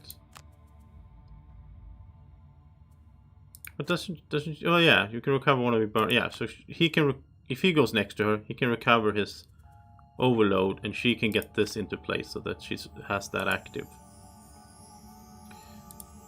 So you just need to move over there then. Kind of wasteful, but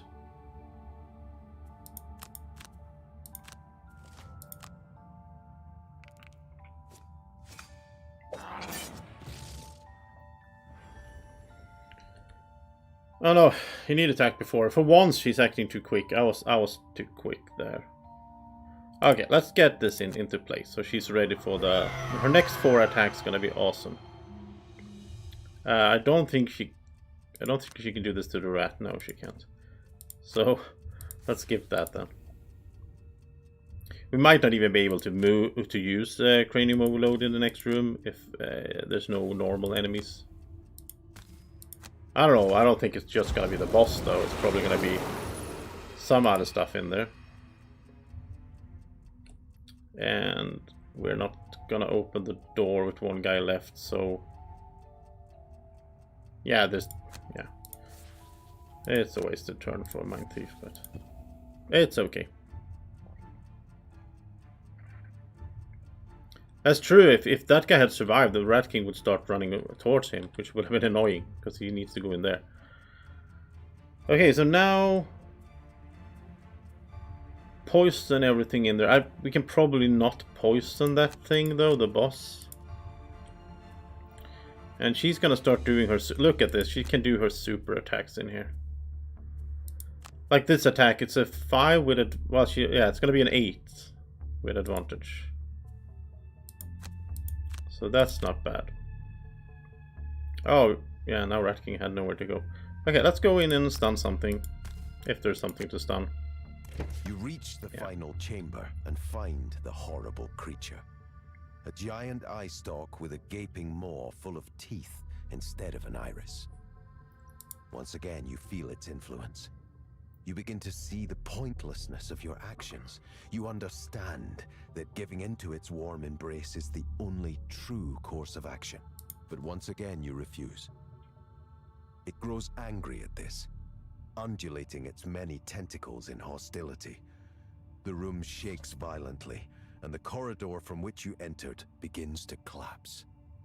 That's 45 hit points, yeah. You may have resisted its maddening call, but the fight is far from over.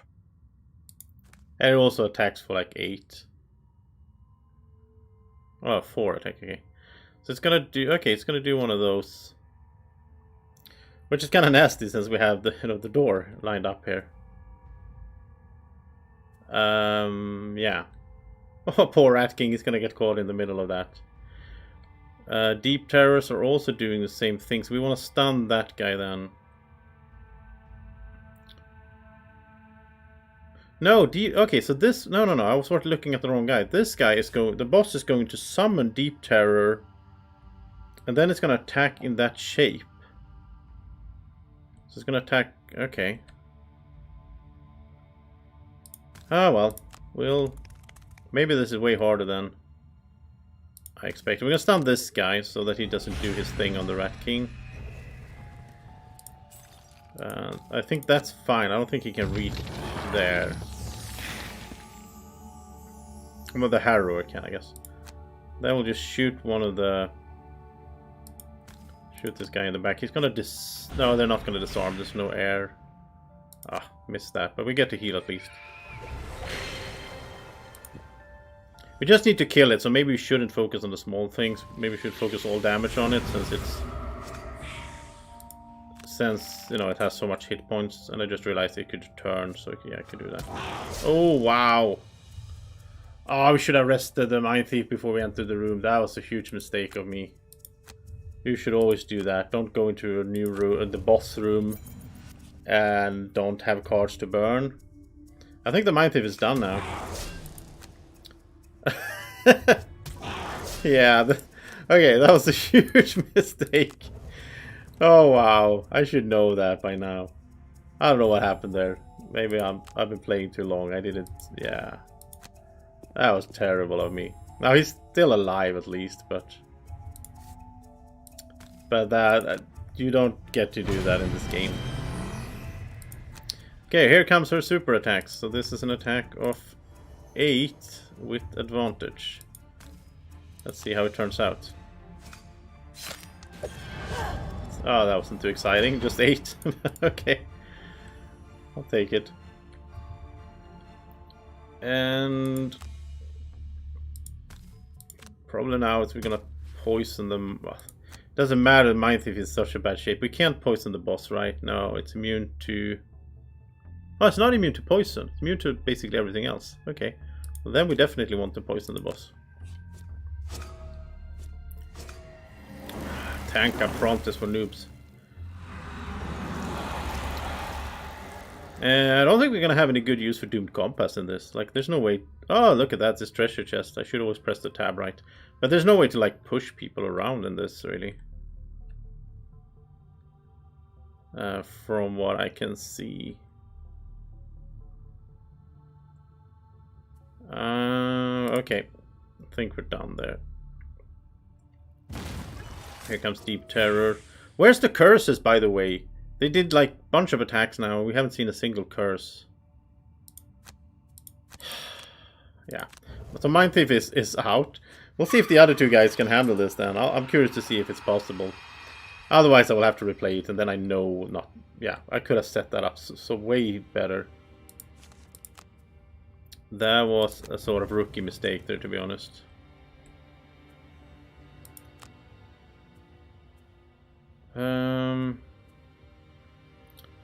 Oh, muddle everything is not a bad idea.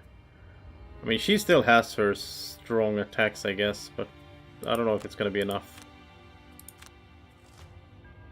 Look at that thing. It's attacking everything in the room, really, for 5.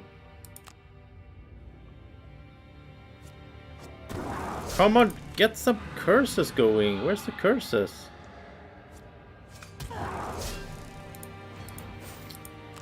I think we're getting a bit unlucky as well here. Yeah, +1, like... You have curses in your deck, you just draw them. Okay, and I was planning to heal her, which kinda sucks now, because she's poisoned.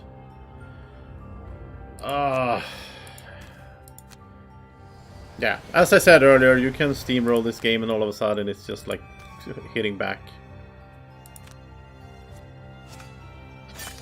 Okay, so that's a 10 damage attack at least. And let's AoE these nasty stuff. Curse in there, some poison, mobilization. Oh, they of course retaliated. I totally forgot about that. Okay, we need to try to keep him alive, so...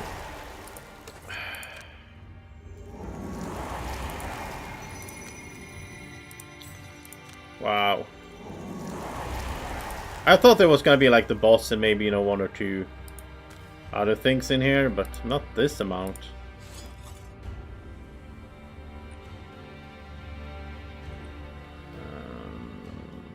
There we go. Stun at least. Down to 17 health now. Oh, now, oh yeah, it keeps summoning more of these stuff as well, right? So you can't really kill the small things because then it just keeps summoning someone. You need to kill the... Oh, that should actually be... That would actually be good. You need to kill the boss. Just all damage on the boss. And if we had the Mind Thief, that would have been a lot more damage right now. But here comes the curses, though. Look at this. Now they're taking damage when they're attacking, so it does pay off. Because they were muddled as well, it increases the chance that they draw a curse, I guess. Okay, let's see. 16 damage. I don't think it's impossible. So I think just major, like whatever we can do damage here. 4, remove. She just have to short rest, get one of those back, redraw. Does she have her 5 with... Yeah, she has this one. Yeah, we're just gonna have to... Like, she needs to get a double or whatever. It is wounded as well. I'm surprised it could be. Okay. Maybe the last round. We'll see. Maybe the last round here. Actually, let's get that in to play as well. We can kill one of the small guys. Okay, 11 damage. Not bad. Not a bad result. Let's move away a little bit. Take a treasure chest. 15 gold. Okay, it's probably just gold in these then, I guess. So the problem here really is... I mean, if she just gets one more turn, I think it's fine, right? There's a curse. There's a miss. I mean, if we make this with that mistake I made... You're flying, right? Yeah, you can just go in here. If we make this... Even with that mistake I made, then, you know, that's telling something about how OP this party is. Yeah, we're done. Even got the treasure chest there. So that's some gold. Yeah, nice. Yeah. But I mean, I did the right strategy, really. Because I just went for all damage on the boss. And she had her super attack ready, so she did almost all the damage, right? With the giant eye dead, all of its minions wither and die with it. Thankfully, the room stopped shaking as well. I didn't deserve that, though. Like, with that stupid mistake with the Monk Thief, I should have lost it in a sense, but... You can't get out the way you came in, but you're able to explore the structure further, free of the crushing dread that permeated the air previously. It's a long journey, but you find your way out of the trench, return to the boat, and head back to Gloomhaven, resolving never to do something like that again. Alright, and perk point there. Sweet.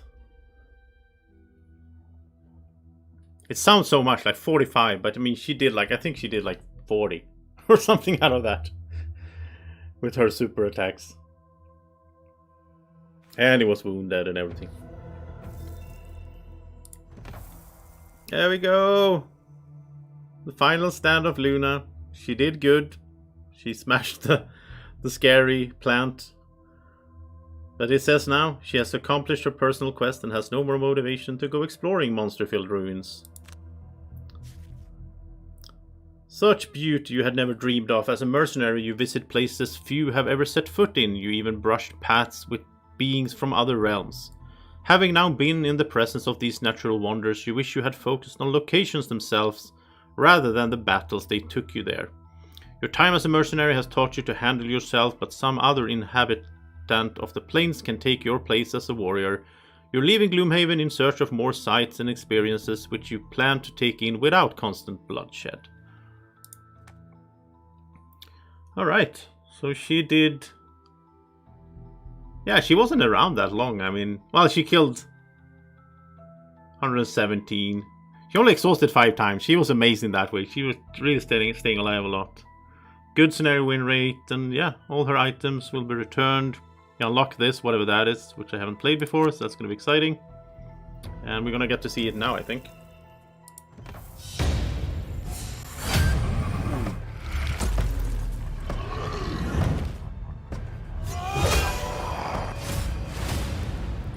Oh!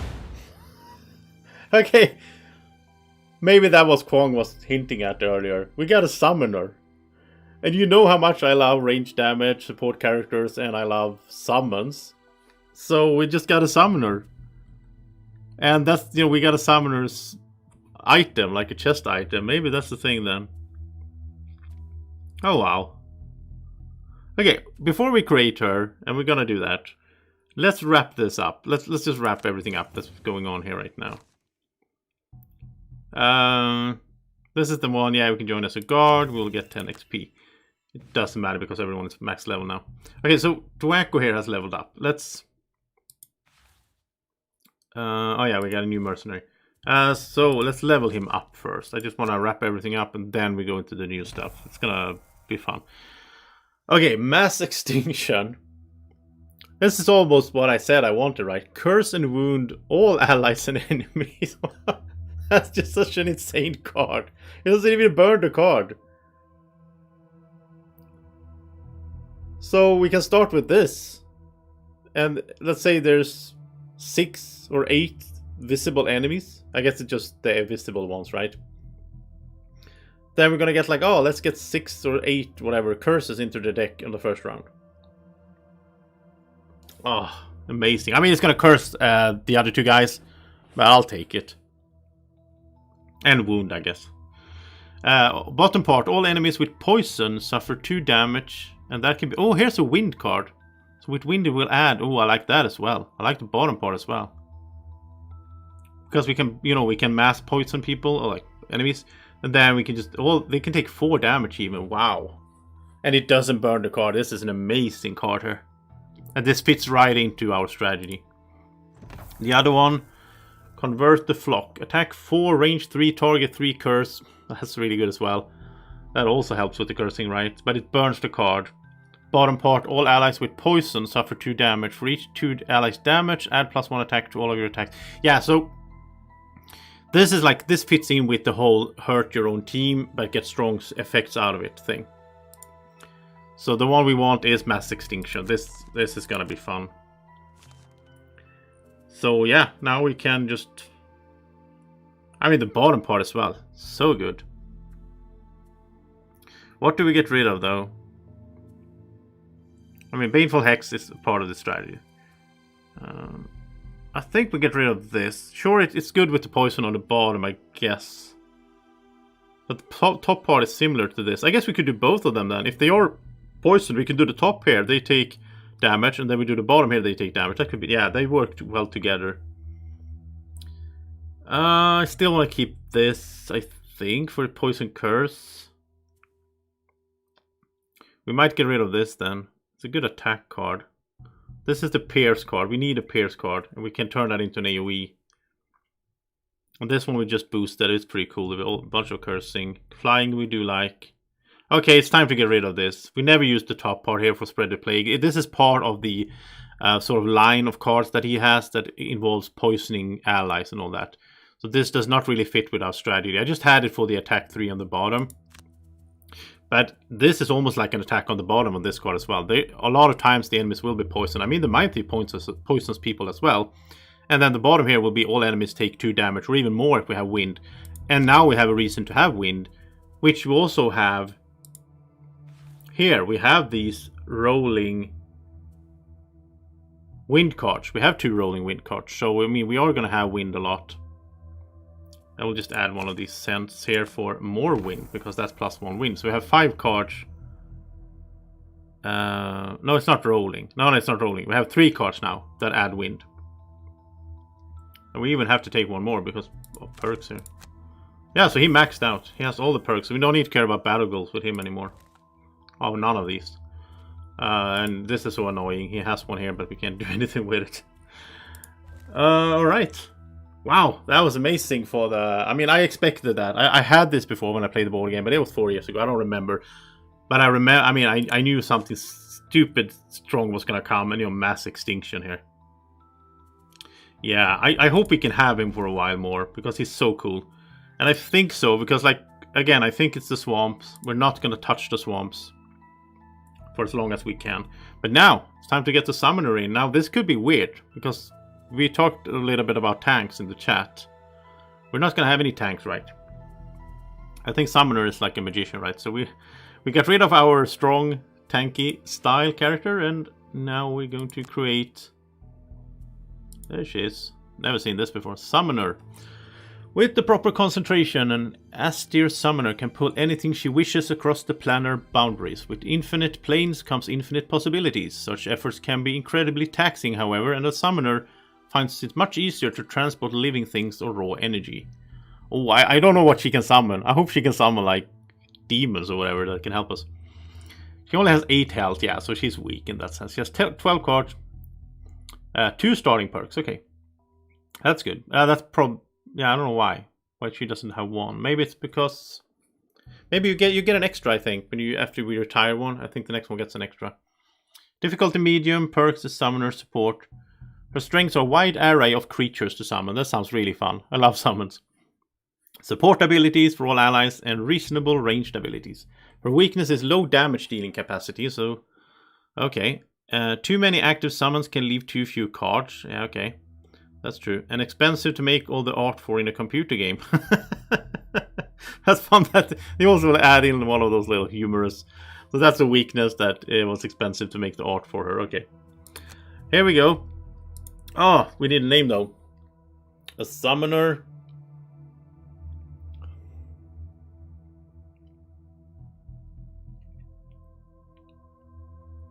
Oh, I don't have a good name in store.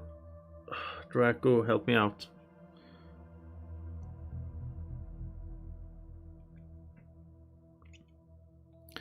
Do you have any name suggestions in the chat?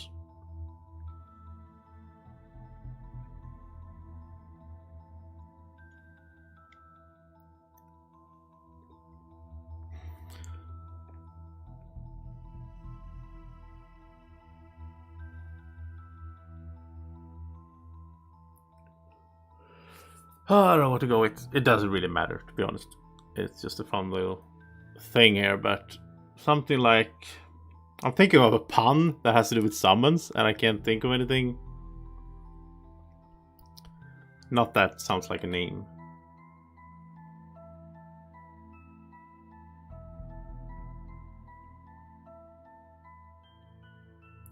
We'll see if you guys come up with something, otherwise I'll just pick something.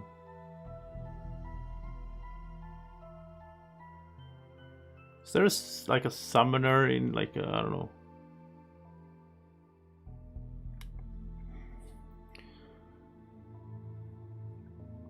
Okay, it's not a summoner. We'll name her Cersei. I don't even know if she spells it that way. Cersei. We'll do that. That's fine. Okay, so. Oh, sorry, Silk, you were too slow. Or I was too quick, but I want to move on. I'm excited to see what she can do. So, the Fall of Man. Complete 2 scenarios in the Lingering Swamp, then unlock Fading Lookout and follow it to a conclusion. How does that work though? Like, oh, so why by doing that? I suppose it's like this. Tell me if I'm wrong, but I think it works like this. When she has completed 2 scenarios in the swamp, that will get us the quest Fading Lookout. I don't know how we will get it otherwise. And then we follow that to its conclusion. The evidence is all around you, right in front of your face, as long as you know how to look for it. Cities built on the bones of something much older. Others were here before you, and then they vanished. You must find some clue about what happened to the ones who came before. It sounds pretty fun to, like, get a quest that we might not get otherwise. The other one is complete 4 boss scenarios, which we just did one. I'm sure there's a bunch of bosses. You still remember the day that a shadow passed over your village. Everyone said it was just a cloud, but you knew different. A dragon. Dragons are friendly. The prospect filled you with wonder. You knew that one day you'd leave your village in search of other rare, majestic creatures, and that you do them the honor of facing them in battle. That is what true heroes do, after all. If we look at the quests or the characters, I haven't played this one. I have played this one. So I think I would just go by that. Like, I'll go... Yeah, I'll do that. I'll go with this one because I haven't played the thing that it unlocks. It makes it more fun. Now I'm having a lot of fun with the Plague Herald, and I played that before, so, you know. And the Mind Thief. Okay, well, 4 boss scenarios. I have no idea how long that's gonna take. Might go quickly, I guess, since we have... We had the 3 quests, right, for the core quest. We did one of them in the water, and that would lead to a boss. So maybe the other 2 also leads to bosses. So maybe that's 2 out of the 4, I don't know. But okay, so we have the... Cersei is in the party. And she's gonna start on level 4. So let's level her up. And this is very hard, in a sense, to do without knowing the character. But we're gonna go for cool summons. On any of your move actions or the move actions of any ally you have summoned, You may use Earth. Oh, she uses Earth magic. Cool. To add +2 move and gain an XP. Oh, so she can increase the move on herself and her allies. The good, really good part down here. Move 5 with jump. Or we can go for Grasping the Void. Oh, she can curse as well. That is just silly. Is she another cursor? That's like overkill then. Well, he's gonna retire sometime, but yeah. Okay, attack 2, range 3, curse. And with darkness, she can add stun. We do have darkness from time to time, right? Because of these guys. Bottom, I like as well. Attack 2, range 3, and heal. I like this one a lot. I like attacking on the bottom and a little bit of heal there as well. It only heals herself, but... I mean, I like move 5 jump as well, but... Yeah, let's go for Grasping the Void. Sounds cool. Next up, it is... Tear the Fabric. Kill all normal adjacent enemies whose current hit point value is less than or equal to 5. Wow, imagine her getting into the mix of a bunch of vermlings or something that have low... The thing though, that would be better early game. Because as we level up the dungeons, I think that they get more health, right? So it would be easier to get close to a bunch of enemies that have 5 or less HP early. Of course, we might damage them first, and then they have 5. I mean, like the oozes. This could be nice next to a bunch of oozes. And then it's also heal. Interesting. And again, earth magic. The other one... Oh, here we go. This is what we're gonna get. We can get our own ooze. You know how I hate oozes. But okay, oozing manifestation. I wonder if the ooze is gonna be pink as well. So, summon Slime Spirit. 4 health, 3 movement. That's good. I like the movement there. Just 1 attack, but it has Muddle and Shield 2. Wow, this is gonna stay out for a while. 4 health and Shield 2. Yeah, and it's gonna go around Muddle enemies. That's gonna be sweet. And the bottom part, I like it as well. Attack 3, range 3, immobilize, and we can curse if we have darkness. Yeah, we're gonna have a ooze of our own, of course. Easy choice. Next up, it is Summon Rock Colossus. 7 health, but it's slow though. 3 attack, and it puts earth into the room. Move 2, loot 1. Okay, that's pretty cool. I don't know. How many summons does she start with? Iron Beast. And Wild Animation. She's gonna have so many summons. And 2 Shadow Wolves. What is this? She's like a... Yeah, she's just not gonna do much. She's just gonna summon everything and let them do their thing. And Lava Golem. What is going on? This character is so cool. Wow. And she has like 1 adjacent summoned ally performs move and attack, with you controlling the actions. Ooh, nice. We can control the summon. And that too, yeah. She has ways to control the summons, not just put them out and they do their own thing. Which is awesome. Like if the room is empty, we can make them move towards the next room, instead of them just standing there not doing anything. Divided Mind. 2 summoned allies within range 2 can perform a new move with you controlling the action. Okay, this is better. 2 summoned allies within range 2 can perform attack. Yeah, this is an awesome card. We need this one for her, since she has so many summons. And with you controlling the actions is so good. Like, sure, Living Mountain sounds cool. I want to see it, but it only has 1 move. That's going to be annoying. It's going to get stuck and so on.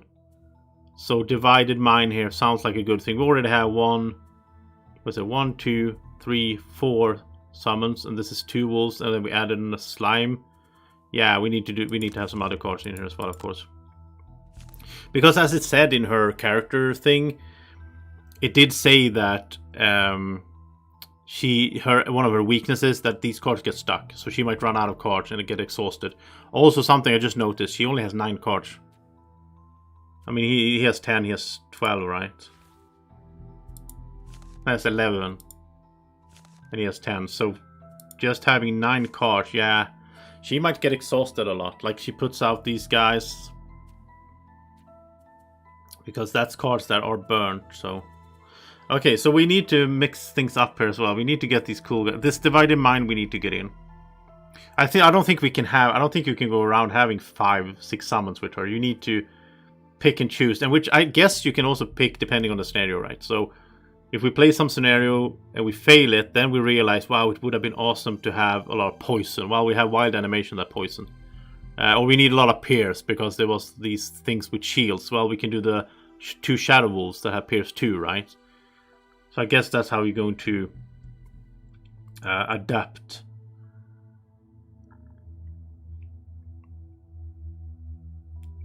Exactly, like Murray's saying the same thing here, yeah. So what do we get rid of then? I guess one of these, like this here says one adjacent summon ally performs move and attack, and then loot on the bottom. I'm not a big fan of loot cards. So let's instead have this. 2 summoned allies can move. Oh, giant bat. That's a giant bat. But it's flying. I like that. I really like that it's flying because it's so easier for them to move around. She has a living bomb. Oh, wow. Okay, we definitely want to put in the cards that we leveled up her for, so... What is this? Attack 1. Range 5, target 2. This is wound if we have fire. We don't really have fire unless she can put in fire. No. Well, that's Lava Golem. Okay, I think we'll get rid of this. We're not going to play her as a... We're not going to play her as a damage dealer. We're just going to play her as a summoner. Healing could be good though to heal her little summons a bit. This is the character I'm gonna switch cards with a lot more than I usually do because I want to see all these guys. I want to just see them in play. So I mean the Thorn Shooter here, it's a ranged 4 ranged. That's gonna be so sweet. Wow, I don't know what to remove. Okay, let's remove the healing card then. And get this in. This is a bit of attack, I guess, and cursing and all that. But then I want to see this giant bat as well.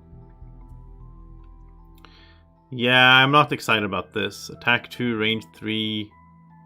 It is wind, I guess, but you know what? I want to see. Okay, let's do the first scenario with her with 1, 2, 3, 4, 5, 6 different summons. Just because I want to see them. I want to see if they're cool. Let's do then after a while we'll have to trim it down, I think. She has 5 perks. Okay, I'm gonna do this fairly quickly. Exactly, Murray. Like, depending on what we're doing. I mean, sometimes when you look at a scenario, you can sort of guess what it's gonna be about. Like the one where it was like, oh, protect someone or whatever, and they were doing a summon or whatever. Then I can guess that it's probably a big room. We're just gonna be in that same room the whole time. Then getting more summons maybe makes sense. But you know, I'm also starting to think having her in the party means that it's going to be very crowded in corridors and so on. So I think having her means maybe we shouldn't have as much summons on the other ones, like from items, because it's going to get too crowded. So that's actually a problem because then maybe, you know, the Mind Thief can't get to where he needs to go because there's stuff in the way all the time. For the perks, I'm just going to run through this fairly quickly here. It's pretty obvious, I think, when you get a new character and you don't know it that well, you want to get rid of stuff that are negative. So, like this greater immunity, ignore negative scenario effects and add +2, +1 cards. I'm just taking that right away. Just ignore negative scenario effects is so good. Removing minus cards, absolutely. Replacing the -2 with a 0, sure. Replace -1. She has rolling wound. That is sweet. Rolling poison. Rolling heal. Yeah. The thing is, though, I mean, her modifying deck is gonna be her. It's not gonna. I mean, it's gonna be the summons modifying deck. So for them to have like heal, I think that could be really good. And I mean, even for them to have like wound. This is also cool. She has the blaze, add a fire rolling and a wind, and here's a darkness and an earth. So that's interesting as well. But let's mix it up a little bit. Let's take wounds. So now all her summons have the chance to do wounds and heal themselves. And next time we'll go for the focus for a while, I guess. So just get rid of these -1s. Oh, if we do these 3 times, she can get rid of all negative cards except for the mist. That's cool. The characters are different as well. Not all of them can modify their modifying deck the same way. So, all right, I'm excited for this. This is gonna be so much fun to see her in play. She looks amazing as well. I mean, the artwork and everything, even if it was expensive for Asmodee. Okay. So yeah, so later this is gonna be very interesting. We went from a 26 support character with blesses and stuff to a, what is she? 12 health summoner.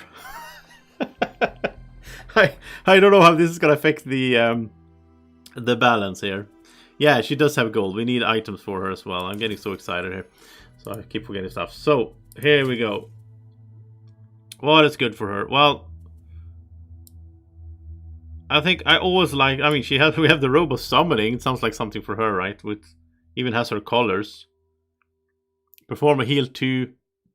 But it's just a one-time use though, and then she has to rest. So I don't know. I guess she could long rest a little bit more than most though, because she could long rest and let the things fight for her. So I guess maybe we use this and she long rests more than usual, than I usually do. It's 42 though, it's pretty, maybe. In general, I like to have some kind of boots. I don't think, what movement cards did she have? Move 5.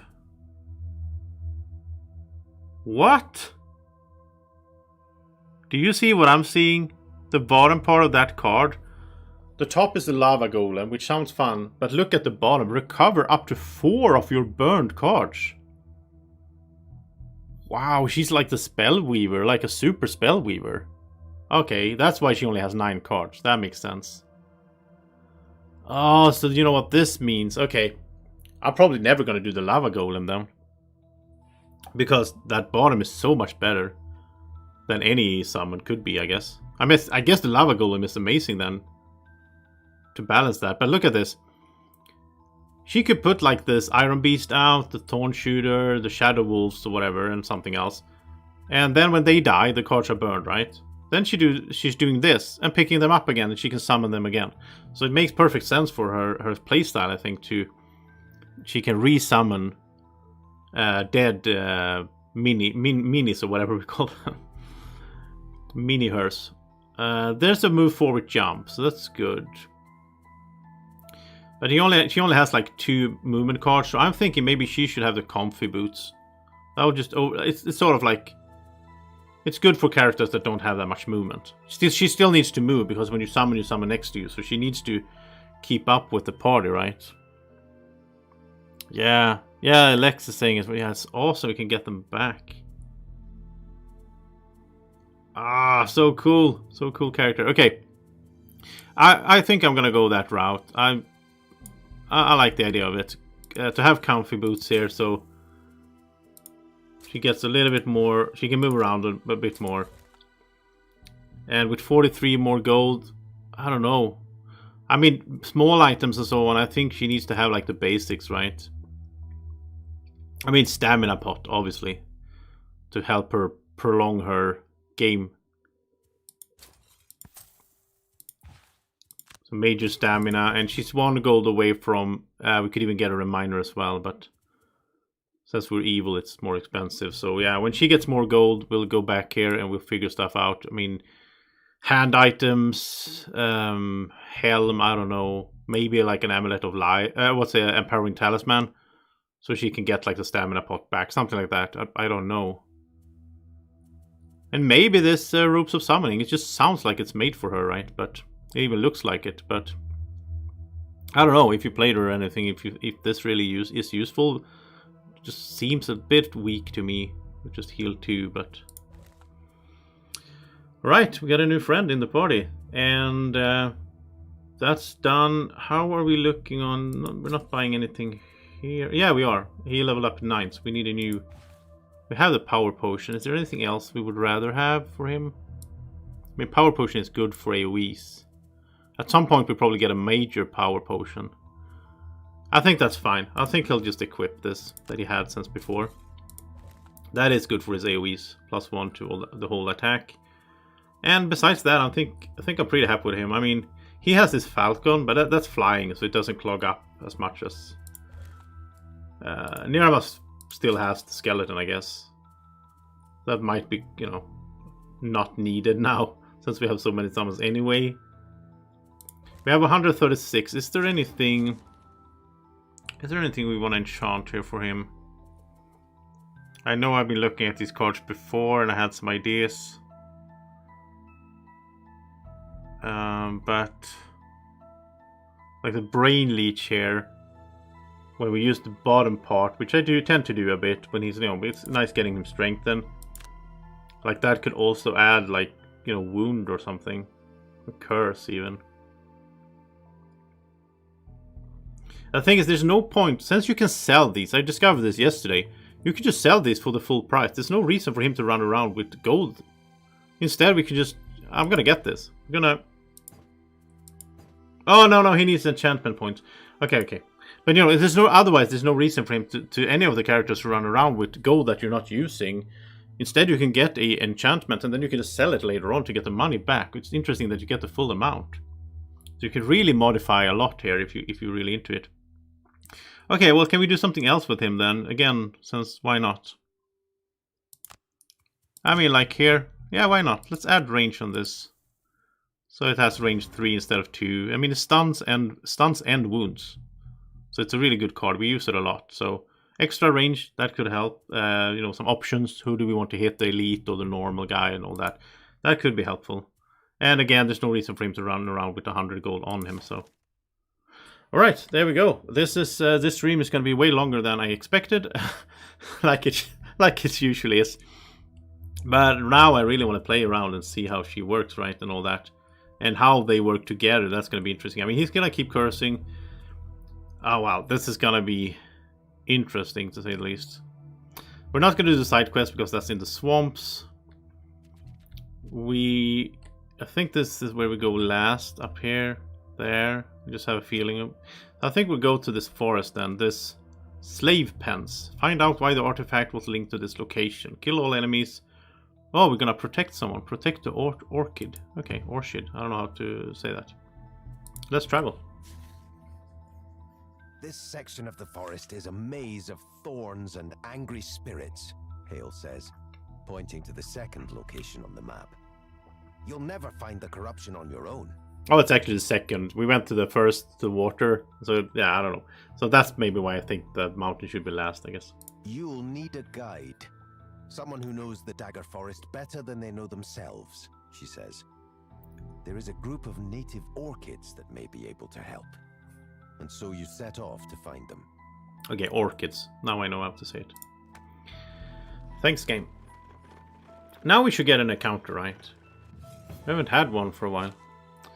You're feeling a tad hungry as you walk down the road. You're considering stopping for a meal when you come across a thicket of bushes covered in green berries. The berries look delicious, but you hesitate. They could be poisonous. I think the trick to these are the color, because I think green are good.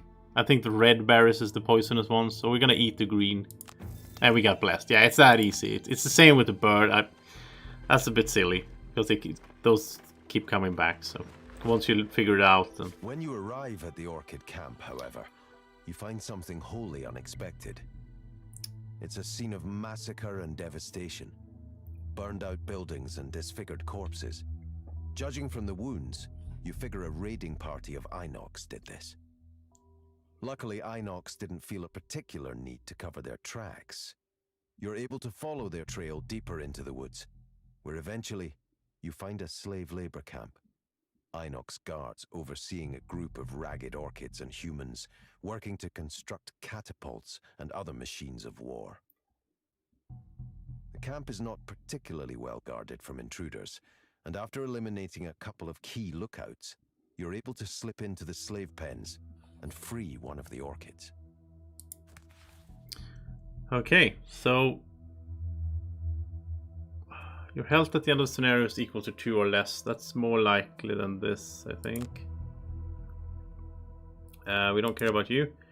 Here, though, use your equipped items number of times equal or greater to your level. So that would be 6, which is possible since the shoes seems to count for that, which is weird, but it seems to be that way. So then it's easy to do that one, right? The other one is take only long rest, which I guess she could do as well, as from what I understand of just looking at her cards. We'll do this one because it's kind of passive. And I think it works with the boots, which might be a bug. I don't know. She only has one potion, so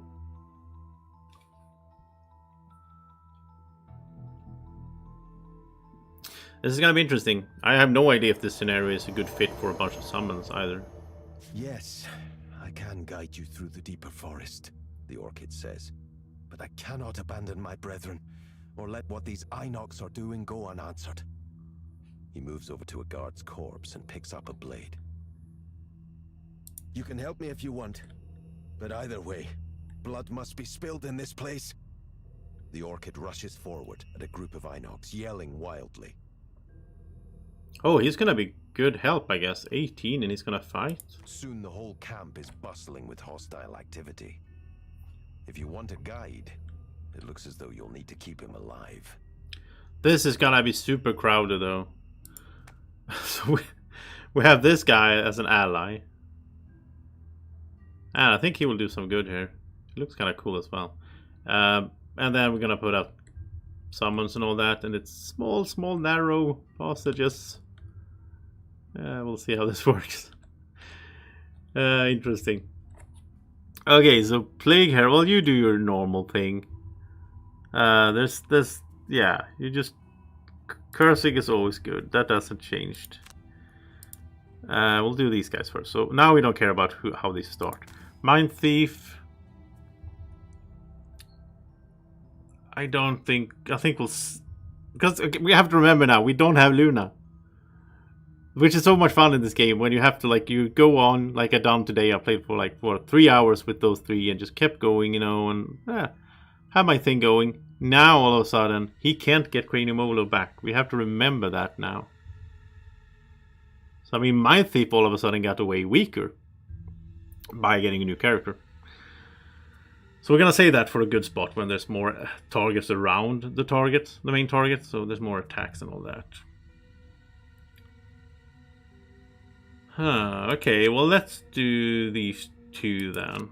That should be fine. Let's see what she's gonna do. Oh wow. I'm gonna have to be a little bit slower than usual here, which is fun. Again, it's so much fun to have to rethink. So these cards are basically, they're only useless if you have summons out, right? Yeah. You can curse here though. Oh, that's good as well. The bottom part there. So the top part, summon 2 Shadow Wolves. The bottom part, all attacks targeting you and all summoned allies gain disadvantage to this round. That's good, but it's this round and it's an 82. So, yeah, I mean, look at her deck right now. She's super late. So, I guess that card is better if we had one of those lower number that we can pair this with.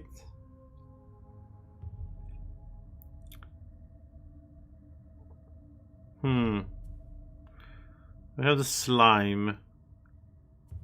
The giant bat. And the ranged one. I like this one. This one sounds really cool. Ranged poison. And that's gonna be helpful for the other characters as well, right? The Iron Beast. What's the most... This one we're gonna save to recover her for... Yeah, I don't know if we're ever gonna do the lava golem. I mean, we'll probably do it at some point just to see how it is, but... It's weird. It sounds like... But you don't want to do it. On the other hand, look at that. You get 6 XP for summoning that thing. You get 2 for the other ones. So maybe just to level her up, Maybe just to level her up quickly. You want to do the lava golem. Level her up quickly. And then you start using this card for the bottom.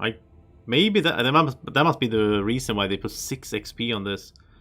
So it's like, oh, use this while she levels up. Once she gets higher in level, then you stop using that and you start using the bottom. Something like that. But right now I just want to see cool things here. And I want to complete the scenario as well. Let's start with some Shadow Wolves. That sounds cool. And then at the bottom here she could do... This is... that's also good to have something like this one here. Attack 3, range 3. That's pretty, decent attack there. So, oh, he's just gonna move 3. Is he not gonna fight? What?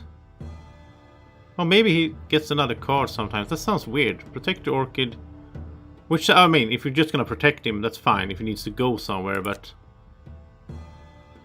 the whole narration thing was that he had a dagger in hand and so on and so on. It does have attack value there. So maybe it's just this. Maybe he just drew the move 3. Maybe he has other cards. I hope so. Otherwise, he's not gonna be that helpful, I guess. Let's stun and wound here. And attack both of them.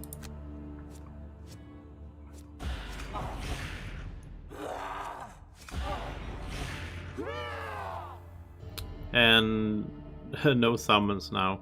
But I do want those cards back for the cursing in the second round, right?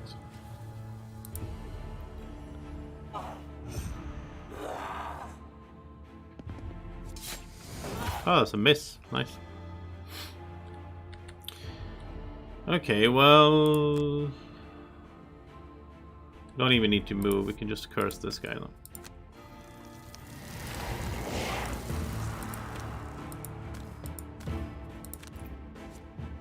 Ah, another curse. It's gonna be 5 in total. Oh, I picked that one. Okay. So that's 5, right? Yeah, 5 first round.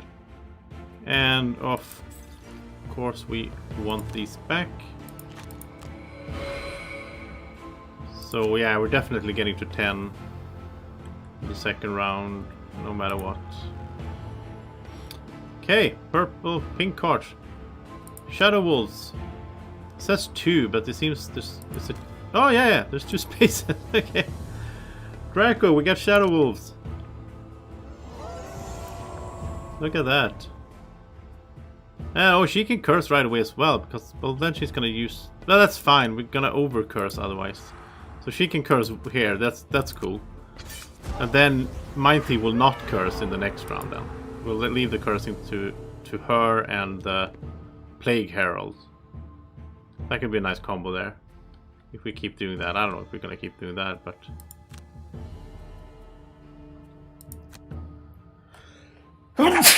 oh, sorry. Okay, so then you're not cursing. Well, you can still range attack. It's fine because it's so crowded in here. So, and it's, you know, it's just gonna keep getting worse. we need scenarios with big open areas, right? Okay, so now she can do one adjacent summon ally performs move attack with you controlling the action. Or two summon allies when you range 2 perform attack. Well, the guy in the back can't attack, so I guess we do that one. And then she can do a little attack on her own here, I guess. We need to mix it up like that, so that she can actually do stuff as well, I guess.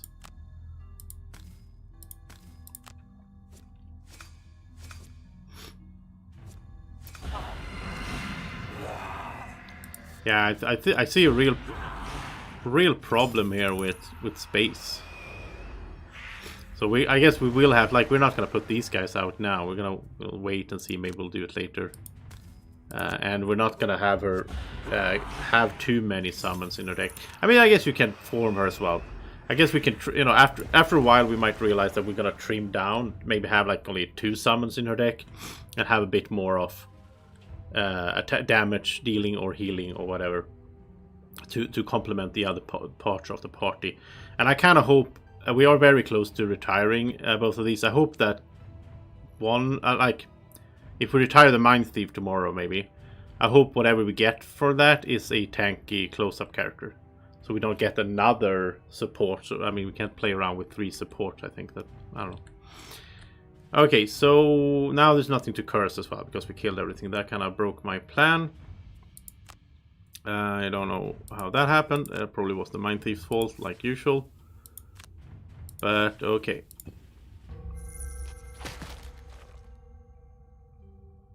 And yeah, now there's nothing for her to... There's nothing for them to attack. That was weird. So instead then... Yeah, let's do this then. She can open the door. So we have Stone Golem Elite. Inox Archers are... Oh, they're so annoying with immobilization. Okay. So you need to move back, obviously. Oh, he's gonna reach her anyway. I was thinking that I can probably just move back and be safe with her, but ah well.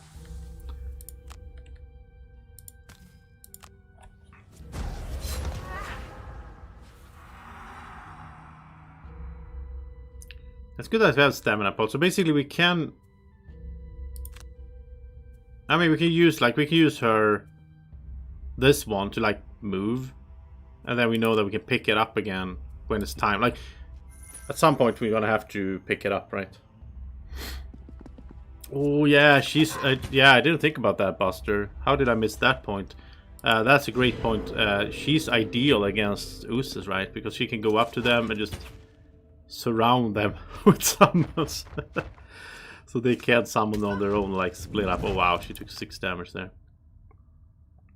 Are you not gonna help the red thorn guy? He's just gonna clog up the... This is not a good scenario to start the summoner. We have an extra ally and all that. This is... yeah, it's terrible, but...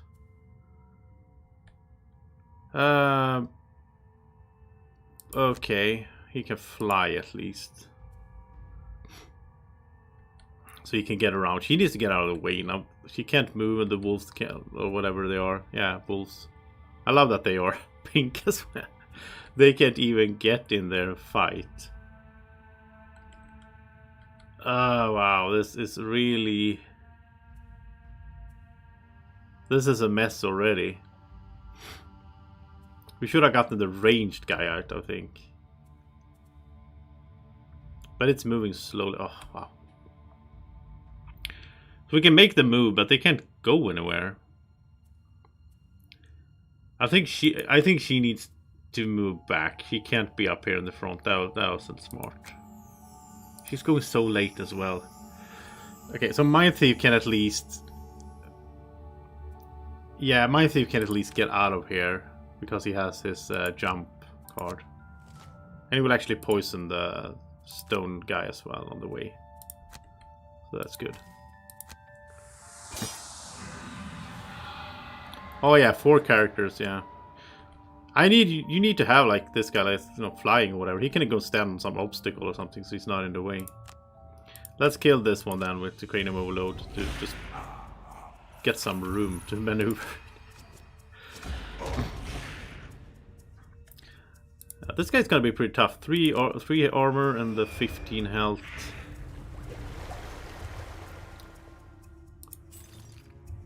I'll put the little bird here.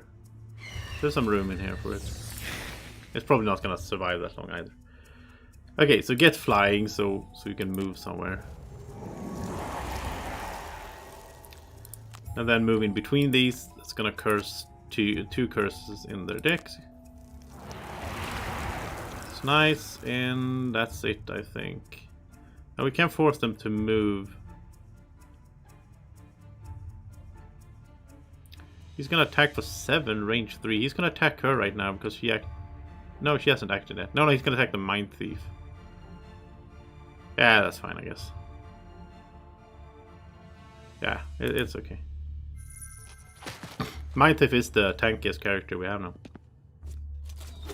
Oh, there's a curse. The poor Shadow Wolves can't do anything. She might actually need jumping boots. But no, I think... Well, it's just for this scenario it looks like that. But, oh, she can't move anyway, right? You know what? Instead then, because she can't move...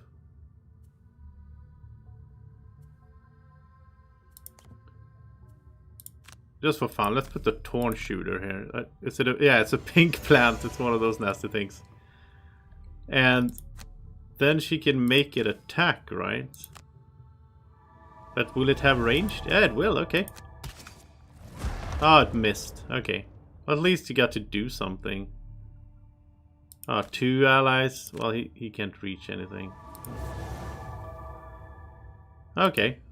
This is gonna be interesting. It's gonna take a while for me to get into the... Oh, there's a curse. Thank you. To get into the sort of flow and all that, but I enjoy that. Okay, you got out of the way at least. He has 18 health. That feels pretty good for... I guess he will just keep moving. No, he's not moving if there's no enemies, right? Well, he's gonna rush in there. I don't know. Okay, we need... I mean, we have our mass extinction as well. We should do that when there's a room with a lot of enemies in it. But for now...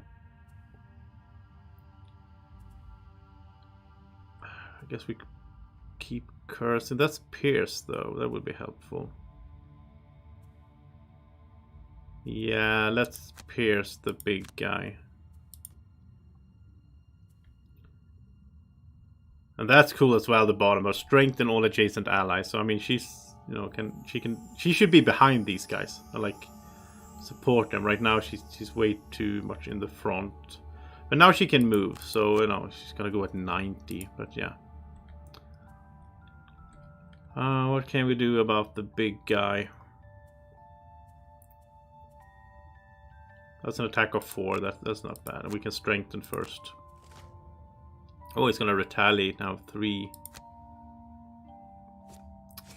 Oh, disarm. Nice. That's also why the summons are so amazing, because they use your modifying decks. If you have a, you know, she can have the wound, and she can have all that stuff in there. They're gonna apply it, so. Okay, here we go. He is going to retaliate, sadly, but yeah. No, he's not. He hasn't acted yet. Oh, that's sweet, actually. Yeah, he hasn't put it on yet. Strengthen. And then an attack of 4. Oh, thanks to strengthen, that was a +2 instead of a miss.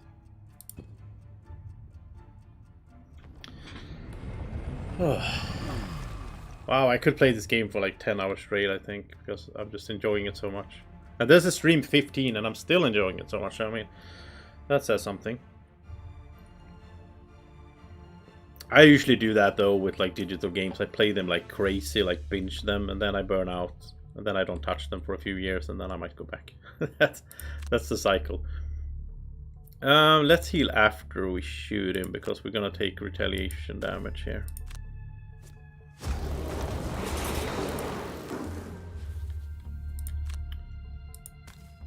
And no, oh, she needs healing, of course. Nobody else needs healing, right? No. Is this thing moving at all? Yeah, it is. It has 1 movement, at least. Here we go. Shadow Wolf.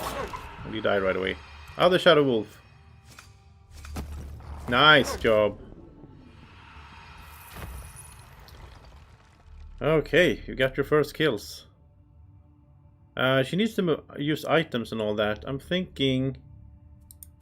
Let's try to use... Let's do this. Let's see if this gets uses then. She's using her comfy boots.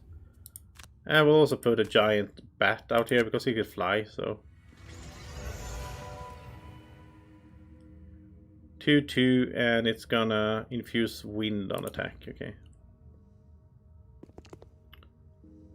Oh, he's opening doors! Come on, dude. I didn't think he would. I thought he would move like a normal summon or ally, right? They don't open doors. So this is specific for this scenario then, because he wants to go and smash Inox. But in that case, you should actually attack then, not just run. That would have been helpful. Oh, look at this now. Okay, this changes things. Wow. And if he dies, we fail. And there's a long way to go. Oh. Oh, I feel handicapped now. I need Luna. How do we... We need a bunch of healing or something. Don't have that. We curse everyone. That would be 6 curses, but we'll also curse and wound our own. They already have like more than 5, so yeah, that doesn't make sense right now.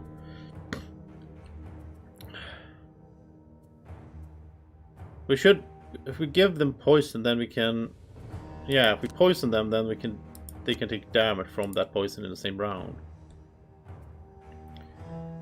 She needs to rest, and I think we'll have a long rest, because, yeah. Can you at least... No, he's gonna die. How are we gonna save... I did not think he was gonna open doors. Come on. We need to rush this now. We were taking it slow. We need to open the doors, take control of the room as quickly as possible, and so on. And have him behind us.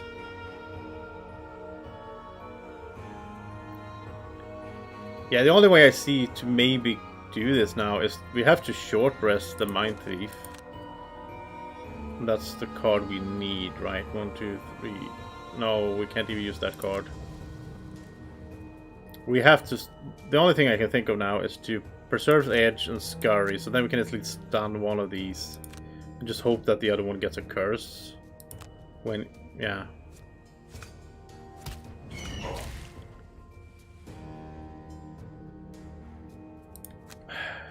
Wow.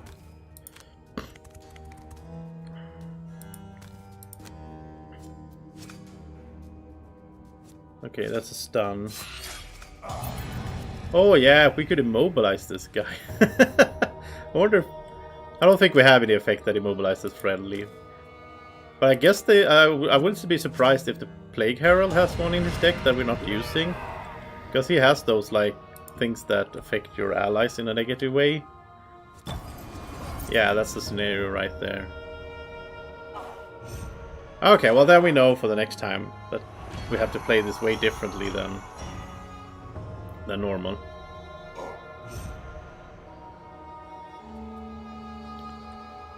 Or maybe we're getting around, okay.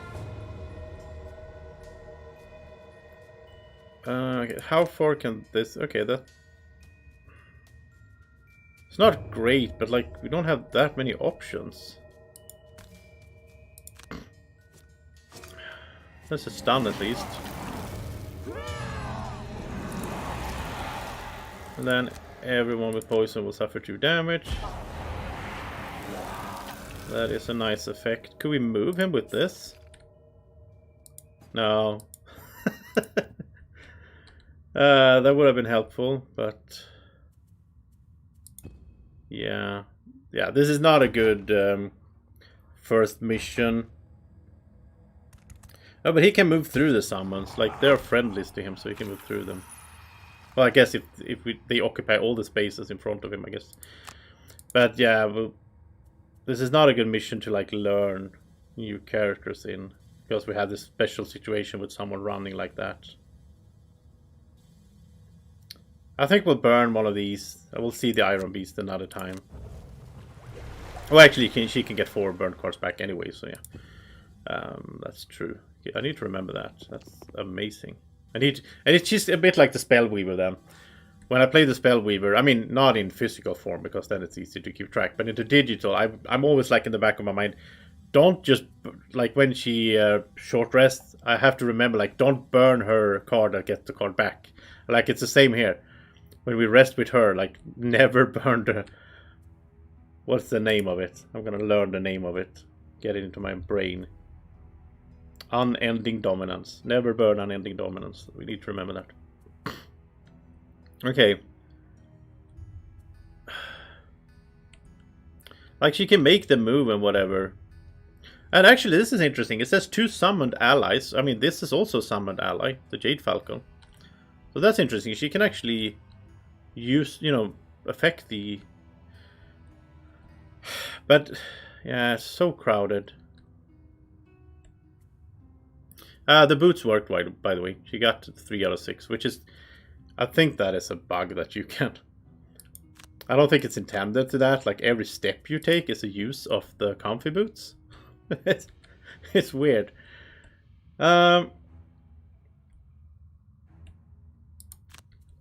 Mind Thief just run in here, I guess? Start taking hits, sort of.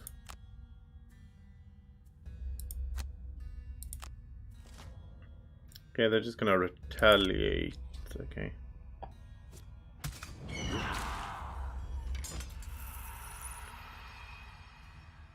I mean, this guy's here. Oh yeah, that's good. They're not gonna move. This is gonna heal. Okay, so nobody's gonna... he will attack, but nobody's gonna attack him now. Oh, maybe he will go to the cage or something and help his friend. I don't know what he's doing.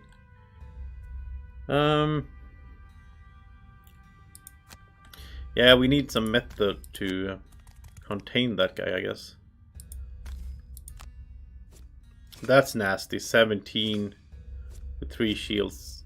We need to kill everything, so...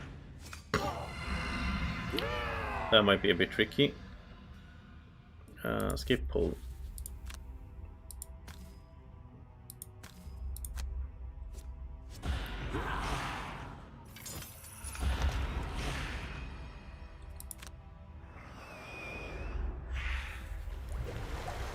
We have some room in here.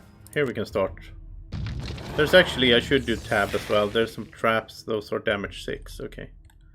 So we have some... okay, then we can... oh, that's good. We can force him to go into the traps. I wish we could force the big guy to go in, but he's too far away, I think, to make it work. But, I mean, killing anything with traps is good. It's also good to get rid of the traps so we don't, you know, so they're not in our way.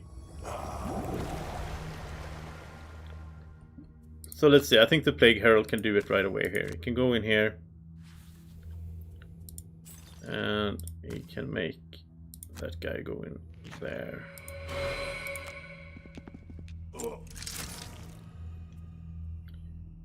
We could actually kill him if we wanted to, but I think there might be traps in another room, a better situation. So we're not doing Empowering Talisman yet, but we might do it later, we'll see. To get the Doom Compass back is what I'm thinking. We're just gonna put out everything in here, why not?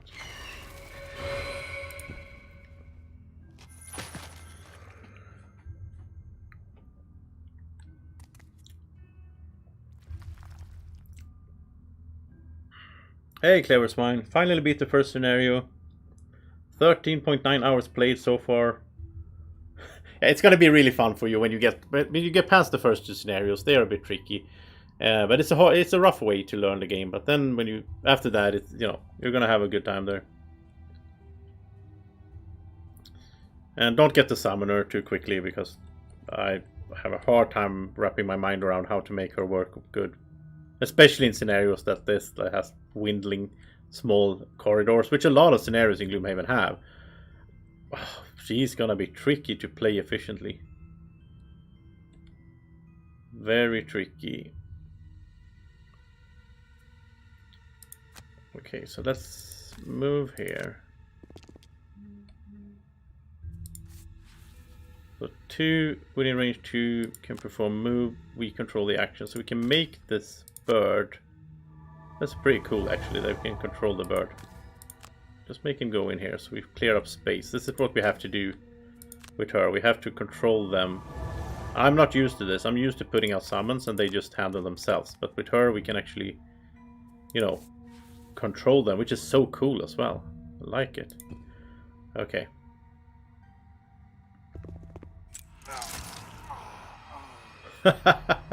Very nice. Yeah, well, Buster, you know, you can play and watch the stream at the same time, but then I don't know, maybe that's hard to, like, keep focus. I don't know. I usually don't watch a video of the same game I'm playing, because that confuses me. I can play like Valheim and watch a Gloomhaven stream, but not, or the other way around, but not, you know. Okay. So, that was a fail, and I think we might get some fails here in the beginning here with her, because, yeah, the party is so different. If we had Luna in there, I don't think we would have made it either. Well, she could have healed a little bit, but, I mean, he's just running in there. That is a hard scenario. We need to figure out a good strategy for that. We need to rush in, and so on. But we can't rush too much, because, like, we can't leave enemies behind us, then they're gonna hit him, so... It's gonna be tricky, but I need to end this. It's all, you know, it's 4.5 hours today again. I planned for 2 hours, and this is what happens. And I'll be back tomorrow, of course, tomorrow afternoon. I just want to keep playing this game now. I'm so excited for it. Before that, though, tonight I will do some off-cam play, as I talked about. I will add the Artania here, the Spellweaver. We're gonna go over here. We're going to... where was it? Down here. We're just gonna kill a bunch of Vermlings, get a bunch of gold and a treasure chest, and get her... I'm just gonna play through Spellweaver. I'm just gonna kill 15 Vermlings and retire her and get the new character. So tomorrow I'm going to show you the new character, I'm going to show you what was in the treasure chest, and hopefully I also learned to play Cersei a little bit better here, the summoner. So thank you so much for the stream, hope you enjoyed it. If you did, press the thumbs up, subscribe to the channel, all that good stuff, and have a great evening, morning, or whatever you're watching. Take care, bye bye.